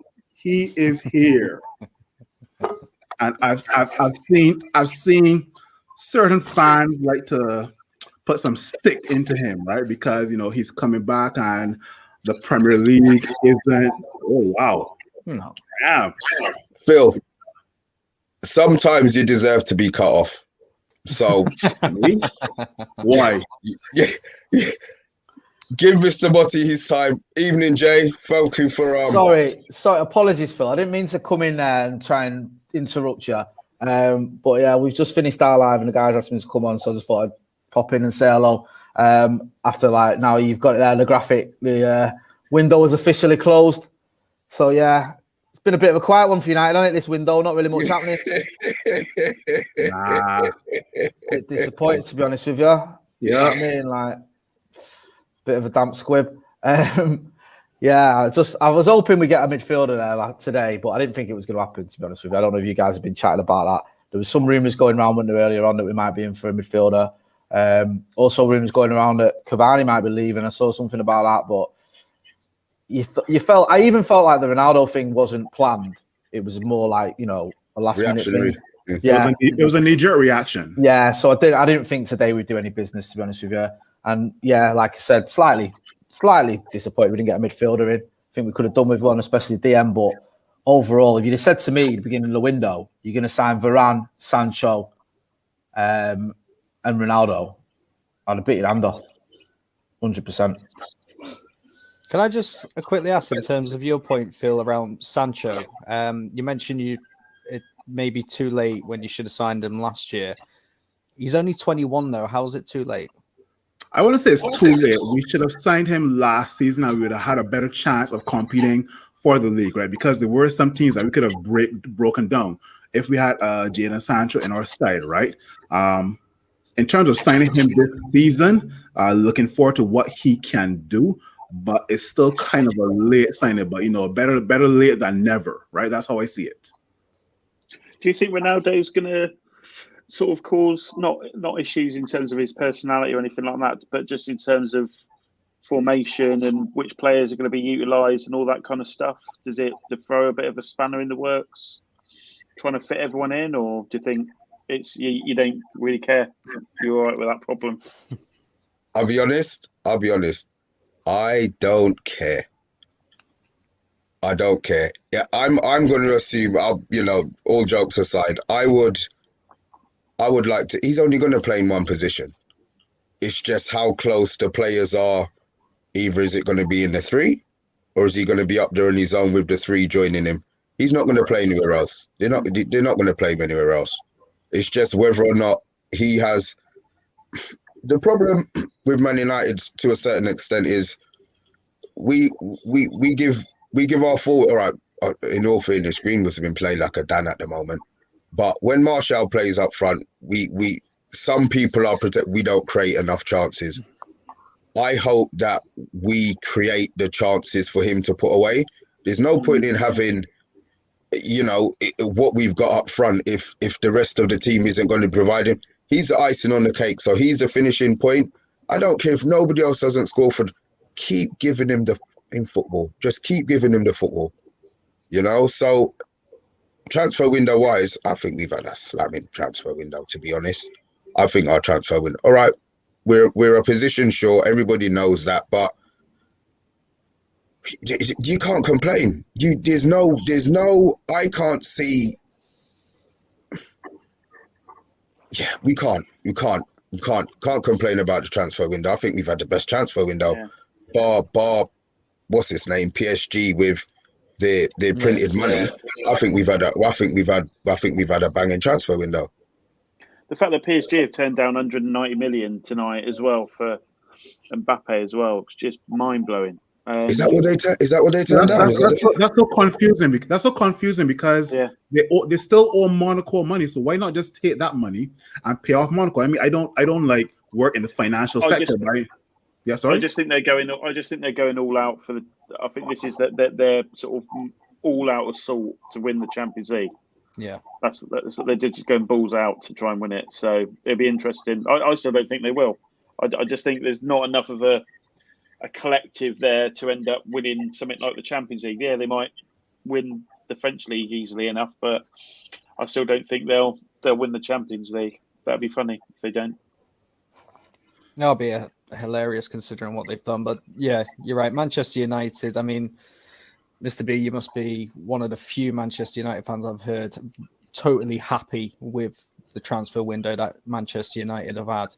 Because there's no doubt you should be, bringing in a world-class centre-back in Varane, one of the most exciting young talents in Sancho. Now you're bringing back Ronaldo. And like we say, yes, there is one position where you are short, but don't worry, because that's still occupied by Fred, so you're fine. But, yeah, you're the... you are the first Man United. You are one of few Manchester United fans I don't hear still complaining. No, I don't see the point of complaining when you don't sign players. When you don't sign players, everybody's up in the air. Oh, they've signed the players. We've got players. It's now up to the manager to get those players to play. That gets the best out of all of those players. I understand that some people are doubting him. That's fine. That's what he's there for. But if he's now got time. The one thing Ollie's got is not to say time. He's got the opportunity where he wasn't at the end of his last contract. He's now at the beginning of a new cycle. If he gets the backing, I believe Ollie will be absolutely fine. He's learning on the job, yes, but mistakes that he makes, bar the most obvious with them two in midfield. But right now, I feel that he's not saying his hands are tied, but I'm not negative. I can't be, and I won't be. So that's just how I am. It's just I can't be negative. I cannot be negative about the window at all. Jay, can I ask you a question? Yeah, sorry, I'm gonna have to duck out in literally 1 minute, guys. But go on quickly. Sorry. No, just a quick one. Where do you expect Man United to be finishing this season before you pop off? I think we can challenge for the title. I think over 38 games in the Premier League, we might not have the strength and depth in certain areas. I think we'd have to have our injuries go our way and things like that for us to get over the line.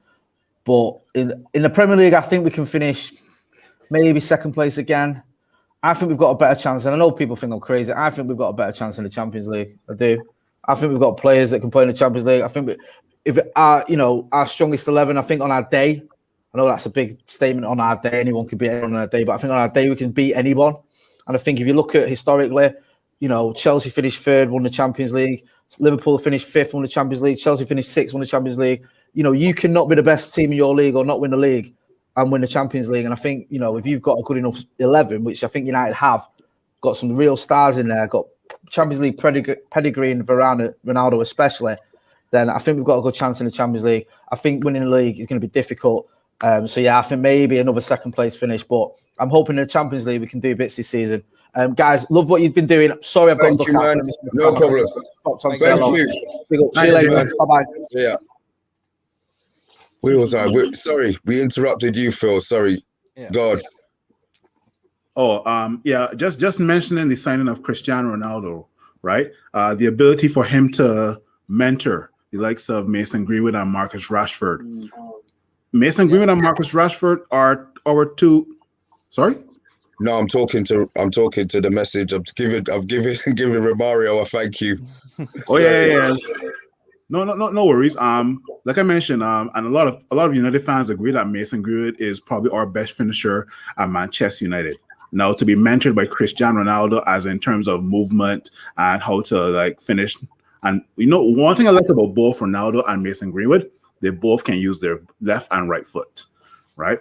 That's very rare in some strikers these days, but that's what I love about Mason Greenwood, right? And for him to be mentored by Ronaldo for the next 2 years, I think he's going to turn out to be a brilliant talent, right? And some may even say if Mason Greenwood does keep up the form that he has right now, would there be a need for Erling Haaland next summer? Because we'll have a very informed, and this is all hypothetically speaking, right? We'll have a very informed Mason Greenwood. We'll still have CR, who has another year left on his contract. Would there be a need for Erling Haaland next summer? You'll go in for him, surely. You think? I sort of agree with Phil on that, because if you bring in Haaland next summer, Ronaldo's not going to sit on the bench for him. He's got a 2-year contract. So he's going to be expecting to play for those 2 years. So I agree, if Greenwood can keep up his form, and he is without a doubt in fantastic form. He's got, like you said, he's deadly with both feet. So yeah, I have no doubts that Greenwood could be the guy who could naturally take over Ronaldo in that 2-year period. I don't think you would take the option of the 3rd year. Like I said, I don't necessarily feel Ronaldo was a player you needed this summer, but look, he's still one of the world's best. So, you know, you can understand that. But do you think Man United are going to risk losing out on someone like Haaland if Greenwood, or if you don't get him next summer? I mean, I get it, because Greenwood's going to obviously be there longer term. You know, Haaland's only 23, 24? No, he's 21, yeah. Oh, see, even like he's only a couple of years older than Mason. Real Madrid, or I don't know, Man City, Chelsea, Liverpool, yeah, that'd be on a long-term deal. I mean, I'm hearing Liverpool. I'm not gonna lie. Apparently, James. Sorry. Yes. Headline. Yes. Breaking news headline. This might just cut us in our tracks. Yeah, I don't know if you guys saw earlier on that the Griezmann to Atletico Madrid deal fell through, and then the De Jong to Barcelona fell through, which is affecting this Saul deal as well, apparently. Oh. I mean, look, Fabrizio Romano is saying, I'm told Saul to Chelsea is done. This was tweeted 30 seconds ago. I'm told Saul to Chelsea is done deal, all set to be completed between Atleti and Chelsea. Let's see what happens with Griezmann and Luke de Jong. Yeah. According to Sky, someone reported, I'm being told that the Spanish online registration system is temporarily down, which is causing an issue with getting the paperwork through. So that's what's holding up for them, isn't it, that it's down? So it's holding up the Sal Niguez deal and also the Helder Costa from Leeds to Valencia deal. But they should be able to still get the deal submitted in time. Because I think it's a 12 o'clock. 12 o'clock cut off for deals that are already going through. And this is why you don't leave deals, because remember when there was a fax machine problem at Real Madrid? Yes. With David De Gea, fax machine, and now all of a sudden this registration system is done. You don't leave deals to the last. Of course, it was the fax machine problem. Yeah. Maybe Tottenham have signed Mbappe then, and it's just stuck in that machine. Exactly. That's what I'm thinking. Here's a question from Red Devil. It's just what it is. Individually, obviously, bar we're not going to mention Cristiano Ronaldo. Forget about Chris. It could be a sign. It doesn't even have to be from your club. It could be one that's intrigued us. You know, something that was totally left field. I'm going to come, Potsy, I'm going to go to you with this one first, because I know Liverpool didn't make any, so. We don't need any, that's why. For me, and I hate to say it, but I feel that Varane is going to be the signing of the summer. I feel 28 years old, World Cup winning, multi-time Champions League winning centre-back, I feel is exactly what Man United needed. Last season, what stopped them from really challenging City was the fact that they didn't have the strong enough defence. And I feel Varane will help solidify them so they can turn some of those daft draws into victories, which will help them push closer. I feel Varane, obviously it depends on how he and Maguire, their connection, they're going to be basically a discount Ferdinand and Vidic. But, you know, you've got Varane going from Sergio Ramos, one of the greatest centre-backs of all time, to a fridge. So it really just depends on, you know, how things work there. But individually, he is a top signing for the deal that you got him for. Stuart. I think from a Spurs perspective, I think Romero's the sort of key one for us. I think because he's only 23 and he seems like a proper defender. It's, you know, hopefully once he gets going, he can be that sort of like really turning point type signing, like, you know, Liverpool had when they signed, his name just dropped right on my head. Van Dijk. Or, you know, when Man City signed Diaz last season, and, you know, he helped them change their game and stuff in terms of winning the title. You think Romero can have that impact? Not necessarily winning the title. I just mean in terms of just from where Tottenham have been the last few years defensively to where we could be. I mean, you know, he's not even started playing yet, and we've gone 3 games with no goals. I never needed him. Pretty mental, yeah, that's it, isn't it? But in terms of the wider window, the Leon Bailey to Villa deal was a very surprising deal in terms of that player going to that club. Obviously, if they had the money because of Grealish, fair enough, but he's a quality player. So once he gets going, I'm going to be interested to see how he does at Villa. Phil? I'll take a different approach to this here. I'm going to do a non-player. Now, United for the last probably 2 seasons have been begging for a set-piece coach, right? A coach that can help us defend set pieces and a coach that can also help us score set pieces as well too, right? I know it's only 3 games played, three games in, but I think that our new set piece coach, Eric Ramsey, will definitely play a vital part in us not conceding goals from set pieces this season. That's just my opinion. From a player perspective, I think Poxley touched on it. Rafael Varane, the Red Ninja Turtle, he is definitely going to make an impact on us because Victor Lindelof. Oh my gosh. Anyway, let's keep positive. Rafael Varane being paired with Harry Maguire, and based on how Harry Maguire had such a solid Euro just now, I'm very excited to see what the two can do come this 2021-2022 season. Okay. Mine is Varane. I'm done. I just think that was a big part of what we needed last season, and the fact that I'm just hoping that they have the faith just to play one pivot. Then I think moving forward, he's gonna be a game changer for us. Will it close the gap on I'll put Liverpool ahead of us just because Van Dijk's back, and obviously Chelsea. I would like the gap to be closed with that sort of player in our team. Whether or not it does, I don't know, but I think it's going to be a better season all round. Maybe top end of the table, not so much the lower side, but I think the top end is going to be really exciting this season. I think everybody's strengthened.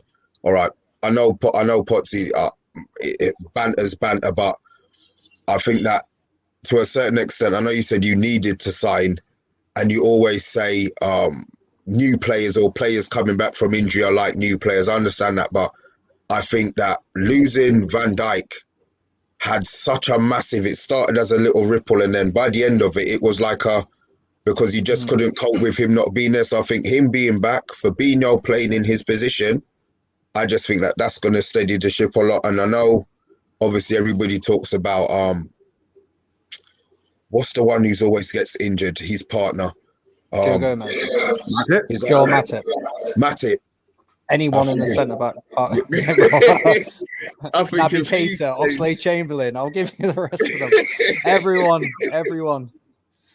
I think if he stays fit, then I just think that top four is just gonna go away, and there's gonna be a lot of records being set by maybe unbeaten runs or the goals that people are gonna get beaten by. I just think that is the bar's been raised, and I think those four are just gonna keep on going. Tottenham, I'll be honest, I kind of have a soft spot for Tottenham, but I think it's because they're never a threat, and I just like the way, that they play. So Nuno this season, because Tottenham fans didn't want Nuno. You know, he was the last one. Everybody. You did, yeah? When we first got linked with Nuno at the end of the winter, just after the season ended. I was happy with that. I would have been happy with that. And we just ended up going on this wild goose chase for 2 months. I think if we got him in at the start of the window, I think we probably would have had a better transfer window. Better than the one you had. Okay. Yeah, I swear. You know, I'm not gonna moan if we ended up getting Conte, but I think Nuno. I'm happy with Nuno because Nuno's a very good coach, and that's what we need. About 2 months ago, Spurs were linked with about at least 5 or 6 managers before Nuno. You guys went through more men than Jennifer Lopez. Holy shit, man! Yeah, but I got a question for Potsy though, because I've been watching the stream. I've been watching the stream for at least the last 2 or 3 hours, right? And I know a lot of Liverpool fans have come on here and said that giving players or having them sign new contracts is like a new signing, right? Now, if one of my co-workers goes on vacation for a month and they come back, I'm not excited. I'm just like, welcome back, right? Now, I think some of the Liverpool fans on this platform for the last probably 3 or 4 hours were kind of hiding behind that. Like, they're saying that, we gave Alisson a new contract, we gave Jordan Henderson a new contract, or we can depend on the 17-year-olds to develop. And I'm there watching in the background, like, are you serious right now? So I want to have your opinion, obviously, because I think Liverpool fans are just hiding behind renewal of contracts to save face from not having any new signs come in the window. Yeah, you signed Konate, but you already have Virgil van Dijk. He's coming back, but yeah, you already have him. And renewing Jordan Henderson's contract when nobody was after him, that's cool. And you have to take care of your in-house business, but in order for your house to grow, you must bring in new marquee signings. What's your take on that? Well, I said it at the start. Like I said, the saying "he's like a new signing" is our new motto now, because we hear it every single summer. I don't believe we're hiding behind anything. I think, in a sense, it is clever to get all the contracts done in one go for the marquee signings and the marquee players for the team, because that solidifies us now for the next few years. But what that's probably done as well, especially with the likes of Van Dijk, who is already one of our highest earners, it's increased the wage bill for future transfers as well. And we know that FSG work with a particular structure. Now, I'm not hiding behind the signings or the squad that we've already got. I would have liked to have seen other additions. However, even though our depth isn't sexy to look at, it was the second most effective in terms of goal involvements off the bench last season in the Premier League. So everyone knows their role in that team. Again, I would like to have seen some of the deadwood to go, a bit like Divock Origi, for example. Obviously, we had the amazing announcement that Nat Phillips has signed her contract today as well, which no one saw coming because apparently we were trying to sell them. So they caught us off guard with that, to be fair. But yeah, I'm not necessarily hiding behind it. I think it's good to get the contracts done now in one go for all the big players to send out a statement that they are here for the foreseeable future, beyond Klopp's time for the club. And then we can put the money and hopefully the increased wage structure towards the signings next summer. But don't get me wrong, I would like to have seen people come in. I'm not justifying FSG's way of working, because like I said, the only reason it's worked as long as it has is because of Klopp. The moment Klopp goes, it goes to shit. And, you know, we turn into Tottenham under Poch. I agree. I think the difference between Liverpool under Klopp and Tottenham under Poch was that Liverpool got backed at the right times with the right players, whereas we didn't add to the squad when we should have done. This is the thing, though. We had the assets to sell to make that money. Like Michael Edwards, I honest to God don't want him to go because he's an absolute genius. Like he got over £100 million over a few years of selling players who were never going to make it to the first team. Rhian Brewster, Jordan Ibe, Brad Smith, Dominic Solanke. You know, these players were going for 15, 20 million a pop. Nowhere near that value. Then the Coutinho deal. He absolutely bent Barcelona over, got out the 20-inch dildo and shoved it up their arse and got everything out of them. Honest to God, we absolutely took them for every single penny they had. We literally started the downfall that they're currently going through now. Yeah. Coutinho was at most a 60, maybe 70 million pound player at the time. They still owe us fucking money for him because we got him to 142 million. And what did we do with that money? We invested it in Alisson and Van Dijk. Yeah. And that transformed your team. Exactly. So we knew what to do with the assets. We even knew what to do with the deadwood. The problem is nobody wants a deadwood anymore.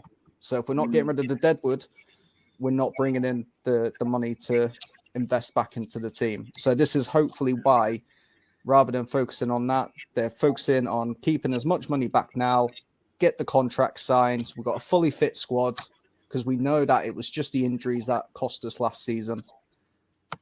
And next summer, that's when, apparently, according to James Pearce, who's a respected journalist for Liverpool, the plan is to go for Haaland next summer. Do you? I'm gonna ask. Do you think that Man United are the king of next season? Do you think that the Haaland rumor, or is something? The time that it's come out, end of the transfer window, you can't. Do you think that was something to try and keep the fans, hopefully keep the fans on side until next season? Or do you think that you're really going to, because let's be honest, if Haaland is going for 77 million, which his buyout is, you're guaranteed that there's going to be at least 4 teams in for him who are willing to pay that money? Yeah, I mean, obviously, like you say, with yourselves and Sancho, that seemed to have gone on for years and years until it finally came through. But you're right. For me, I'm not reading too much into it. Like I said, James Pearce is a respected name, but he's not the be-all and end-all, and he does come out with some crap at times, so this could be it. The hope is, though, from the general understanding, this summer was just about sorting out the contracts. Next year is about strengthening the squad once again. Haaland is the name that I've heard, but again, it could be dependent on what happens with the team this summer. So, yeah, I mean, it really just depends on what we do this season as well. The problem is Klopp does so well under these difficult circumstances. It sort of makes it easier for FSG to not put the money in. You know, and that's what really, really sucks, because Klopp deserves everything, you know, absolutely everything. But, you know, again, this transfer window's done. It's been shit. Let's just crack on and win the league. It's been shit for you. Yeah, exactly. Yeah. But yeah, I mean, remember that the transfer window we had before we won the league, we brought in Adrian. That was like Adrian. Yeah, and that is the part that I'm trying to get with you. This sometimes you don't need players. My brother Stoney, all he keeps saying is, it's about coaching. It's about coaching. It's about coaching. So the fact that these players are back and everybody knows Klopp is a 100% bang on top coach. Maybe you didn't. Maybe he's seen that you didn't need to make the signings. I don't know. I sound like I'm trying to defend Liverpool, but I'm just trying to get. These are questions that I want to ask. Yeah, no, Look I get what's happened at Tottenham. Yeah, look at what's happened at Tottenham. Like, we had one of the worst defences over the last 18 months, and we've only signed Romero, and Romero's not even played in the first team yet for Premier League games. And like Dyer and Sanchez look like world-class defenders at the moment. It's just like, coaching. What's Nuno done? What has Nuno done to get them working that well? It's crazy. So it does say. No, it is, like you said, coaching is the biggest part of the game, and this is where sort of Klopp's philosophy comes in as well. I was actually yesterday, I watched his press conference when he was announced for Liverpool, just fancied a bit of nostalgia, and they mentioned transfers then when in his first ever press conference with us, and he said, look, as long as I get the first word and the last word, whatever goes on in between goes on in between. With Klopp, he wants particular players. He's not even that fussed about getting a Haaland or an Mbappe or a Sancho or a Varane or anyone like that. He needs particular players who can fit the way that we play the game. You look at Andy Robertson, for example. This guy is now the best left back in the world. And we got him for 8 million from it. No.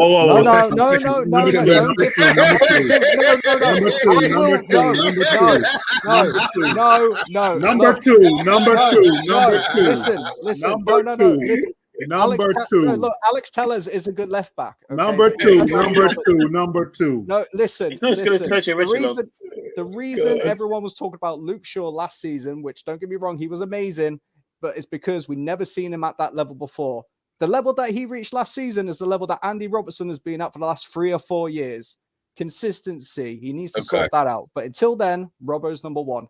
And we got him for 8 million from a relegated Hull. We got Gini Wijnaldum, who we should have sold for 40, 50, 60 million if we didn't fuck up the contract situation. We turned him into one of the most respected midfielders within his role, who was an attacking midfielder from a relegated youth. Right, and this is what I was really surprised with, the fact that he actually plays 2 different roles for club and country. Yeah, he does. Yeah. I was so surprised when I saw that, because he bangs goals for Holland. He's basically a second striker. He plays behind the striker for them. He did that at is it PSV? I think he was at, and then Newcastle. And then Klopp brought him in and changed his role completely. Changed him. Coaching again. Yeah. This is what we keep saying. It's a curse in a sense, because FSG, like I said, seem to be taking advantage of the fact they've got the best coach in the game.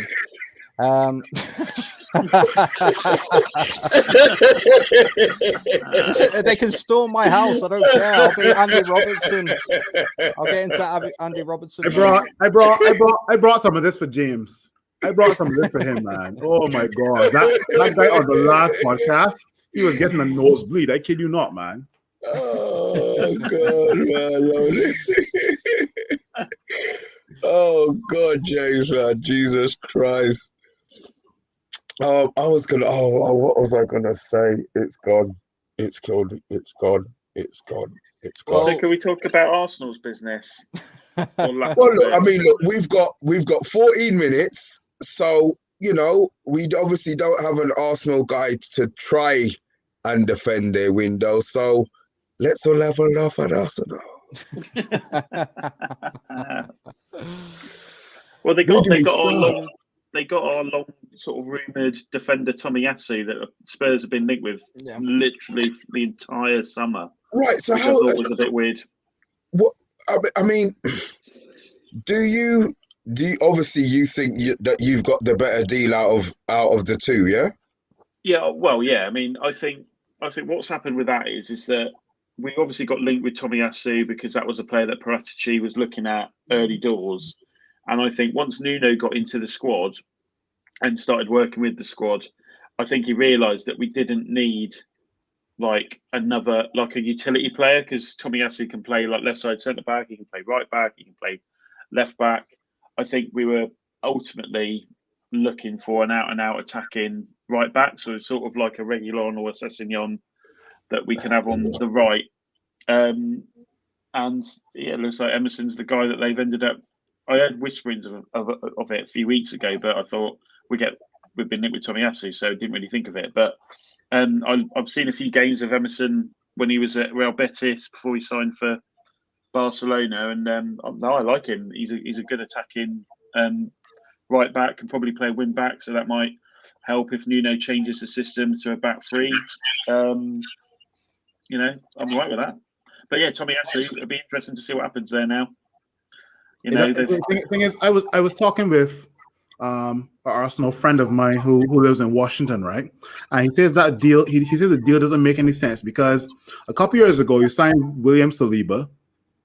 That's the first centre back you needed, right? And then you send him on loan back to the French league, and then you bring in Ben White. So you could have already had Gabriel and William Saliba partnering to be a force to reckon with for Arsenal, and then all of a sudden you bring in Tomiyasu. I just don't get that deal. The only thing I can see from that deal is to attract the Asian market, right? Same way how Spurs has used Heung-min Son to attract the Korean market. You can see Arsenal may use that deal to attract the Japanese market. So that's the only way I see it as. I have never seen him play, so I don't know what he will bring to Arsenal, but let's see what he can do. Well, Arsenal tried that with Minamoto and it didn't really work. Yeah. I think, I mean, they've got much bigger problems and they haven't really addressed any of it this window, They just keep signing the same sort of players. They keep signing sort of overpriced, not that... Well, I mean, Ben White's a good defender, but you paying 50 million for him was just absolutely insane. And then they've got Odegaard, who's another sort of creative midfield player. They didn't need that. They've got loads of them. They needed a proper CDM because they need to get rid of Xhaka, but they're giving him a new contract. Just an absolute shit show, and it's brilliant. I think the thing...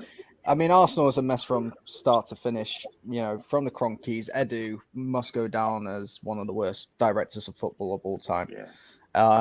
Arteta, he doesn't seem to have yet found an identity with Arsenal. In terms of the only thing we know is that he wants to play from the back, and he doesn't have the players to do it, and he keeps trying it and keeps forcing it on them. Ben White, I think, can be a good player for them and be a good signing for the future, but the problem with Arsenal, the right partner, doesn't he? Yeah, exactly. Arsenal don't have any leaders in that team, and he needs an experienced head next to him. Lokonga needs a role model in the midfield to learn from. They don't have that. And then up top, Aubameyang's pretty much done. Let's be honest, he's finished. Lacazette, I think, is in his last year now. It's just a mess from start to finish for Arsenal. The only two players that I've seen that have been consistent performers for them is Smith Rowe and Saka, and they're both really, really young. And to pile all of that onto them two, that they'll burn out very, very quickly. But to put all that pressure, Stuart, onto Saka and Smith Rowe, you really think Arsenal are going to come into the top 10? Well, the thing is, like everyone's saying, they've got Norwich and they've got Burnley back after the international break before they play us. That's not two easy games, really, in the form that they're in. Relegation 6-pointer against Norwich. It's beautiful. But just before we go any further, we've just got a graphic of the roundup of all of the fixtures. Wow, that came up so quick. Look at what my hands were here. I didn't even press it and it was up straight away. But, I'm not sure how much of these we can actually see or focus on, but time scale wise, obviously the Vlasic was done earlier. Then we had at 9. Oh, are these times exact? They're so exact. We had Cristiano Ronaldo. We've had Corella from Getafe to Brighton. Connor Roberts from Swansea to Brighton. Does anybody know anything about Connor Roberts? Yeah, very, very good youngster. For £2.5 million as well, I believe that was initially reported. That's a steal. What is he, a wide man, central midfielder, defender? He's a defender. Yeah, he's a fullback, I believe, right back, I think. I think he played for Wales at Euros, so he looked really good. So I think it could be a great signing for Burnley. Santiago Munez. Oh, that's Anybody? another team. That's another team that Newcastle fans will be raging tonight. They're always raging. That's the problem with. They're never happy, Newcastle fans. They got their highest points total in how much years, and they were still unhappy. Mike Ashley is now bantering them so hard they brought in a player that is the same name as the character in the film Goal. Oh God! Oh shit! Yeah. Oh, what are they doing? He's just absolutely bantering them at this stage. Wow. And you don't see Newcastle fans running onto the pitch. No, well, that's all right. It's not a problem. We do what we need to do to get our club to spend the money. Maybe you lot need to run onto your pitch, then they'll start spending money. Wah, wah, wah. Right. No, we got God. No, I was just gonna say I would just be told that the pitch monitor and everyone would just be getting the right coaching and everyone's fine, and it would never work for us. FSG just won't budge. Oh, never mind. Daniel James, Leeds. Oh God, all right then. Look, we'll skip all of those ones. Thank you. Daniel James to Leeds. Abdullah Sima, Slava Prague to Brighton, undisclosed. Then loan to start. I never understand why these people do this. You buy a player and then you put them on loan straight away. You haven't even seen them play. Okay. Normally see it with youngsters. Lookman to Leicester's quite an interesting deal. I didn't realise that one had gone through. Emerson Royal to who's Tottenham?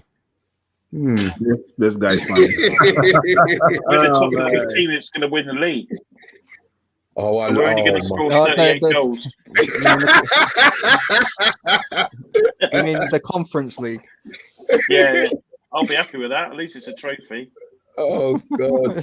About as I need to talk to you about that, Stuart, but that might have to be enough for the ear one. What we got? Alex Kroll, Spartak Moscow to West Ham. Edward from Celtic to Crystal Palace. I really think that's a good signing for them. I really think that's a good signing. I'm annoyed that Tottenham didn't go in for him because he is a good player, and that price is just crazy money. Be a great backup million. Yeah. But no one wants to be the backup, though. They don't want to be the backup. It's a difficult situation. What else we got? TT from Bologna to Arsenal, and Solomon Rondon, who I thought played for somewhere else, and he ended up played for somewhere else. I think it was completely wrong. It was out in China, wasn't he? Yeah, that's where Rafa had him. That's who he was interested in. Camera lady, could you go on to the next screen, please? Thank you very much. Moise Keane, Juve 2-year loan. Cedric Aitan. Yeah. No, Reece Nelson, Feyenoord on loan. Dennis. He left. Dennis Pratt gone to Torino on loan. Yeah. Andre Frank. No, I don't. Aguisa. Anguissa, yeah. Yeah. Oh wow, Camavinga. Yeah, we all know that one went through. Big one, Hales. Who is this guy? Niels? Nope, I'm not saying that one. He's gone to Everton from Standard Liège. I'm assuming he's going to be a midfielder. Ethan Ampadu.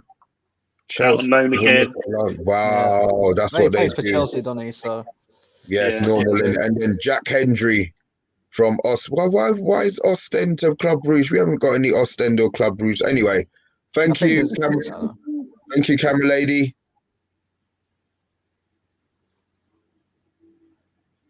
Camera lady. It's another picture, man. Read it. Oh, it's a different one. Oh, it is, yeah. Oh, sorry. Thank you.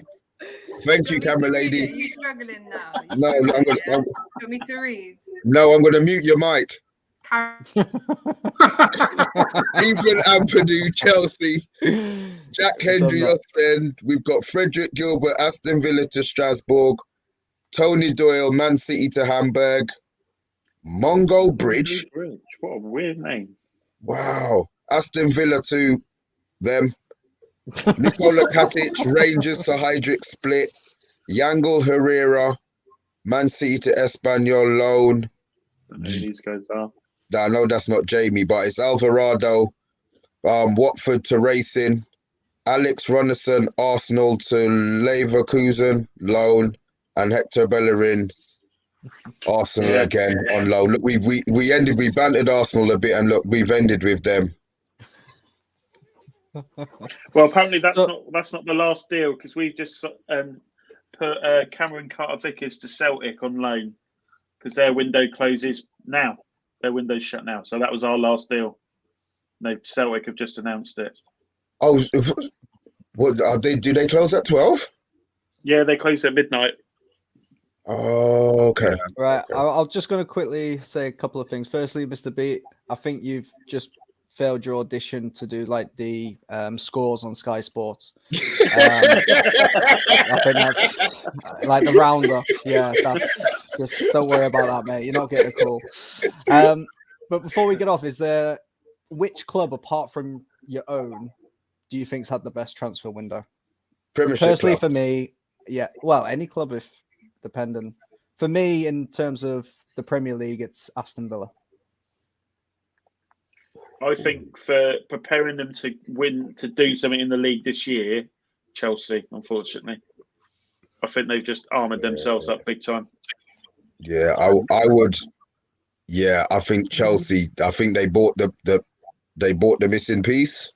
I think Chelsea have bought the missing piece. I'd give yeah, I'd say Chelsea. Their squad is just ridiculous now. I think Leicester has a good shout as well too. Yeah. Yeah.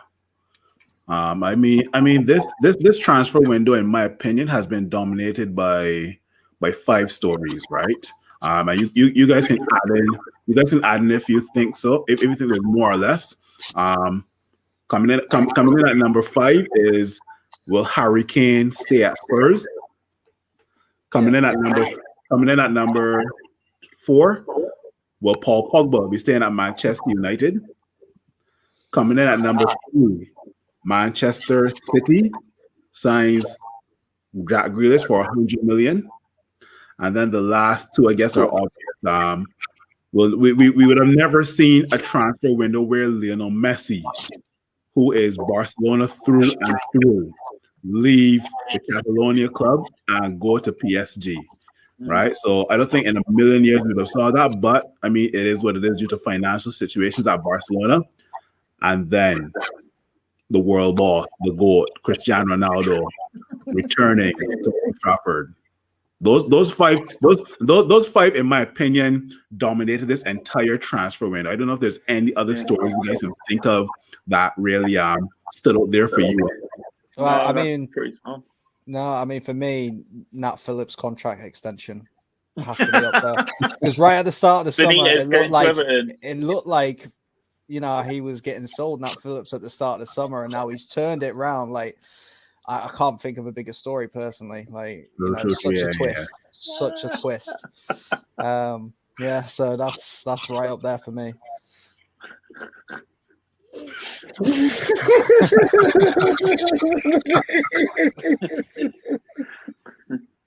I don't even know what to say after that. We'll just end it with Nat Phillips, as all things should be done. There we go. There we go. And That's the end pinnacle it of the with window. the goat. Nat Phillips contract extension. Paolo Oh my Nardini. God. My God, my God, my God. The transfer window has officially closed. Thank for everyone for commentating, watching, giving us a thumbs up, subscribing, commenting, sharing. It's been hard today. I'm not gonna lie, but I've sat up here and I've watched all of it, and I didn't even do all the stressing. Listen, right? The boss is on. The transfer window is officially closed. Thank you everyone for watching and commenting. Please give us a thumbs up and subscribe for more live streams from our fantastic group of football fans. And if you notice in the comment section, we're going to set up a GoFundMe and we're going to see if we can raise money to get Mr. B some glasses so that when we're on live stream, he can read what the flipping hell I'm putting up. Thank you, James. Could you play the ending video, Thank you, please? everybody. Huh? Can you play the ending video, please? Just gotta quickly say, like, I kicked this whole thing off at 5 o'clock. I've watched it all the way through, and this has been an incredible experience. All the panelists, everyone who, fans of different clubs, all their opinions. Opinion is all that matters in football. It's why we love it. It's why we love the game. And obviously, just a massive thank you to Gems as well for putting this all together. Yeah, well done, Gems. Honestly, you have been a massive pain in the arse with all your messages, but you have absolutely smashed it today. So thank you so much. It's been. I apologise for being a pain in the ass. But I'm joking. Nothing's gone wrong, so it was worth the ass slapping.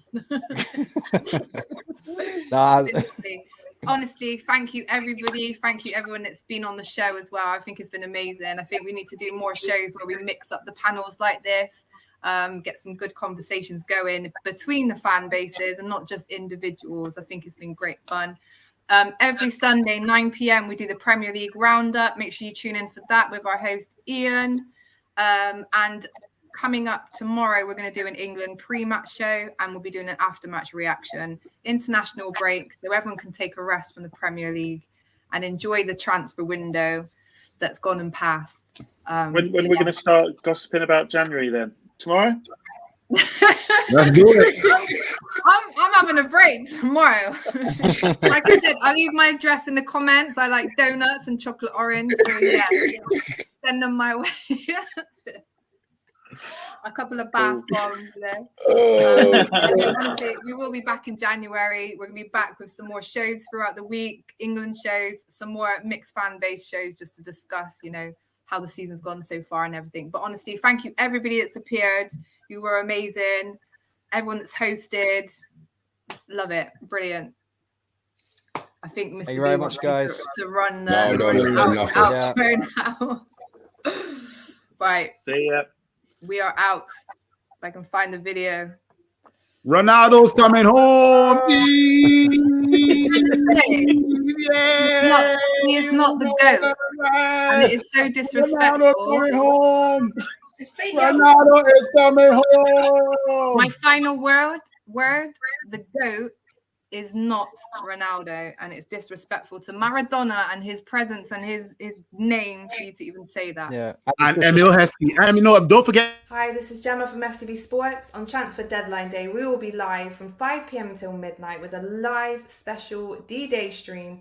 Panelists from across the whole of FTB channels, fan bases. We'll have special guest appearances through the night. It's going to be full of banter, full of fun. It's D-Day for the fans, from the fans. So come and check us out. FTB Sports YouTube, 5 p.m. until midnight, Tuesday.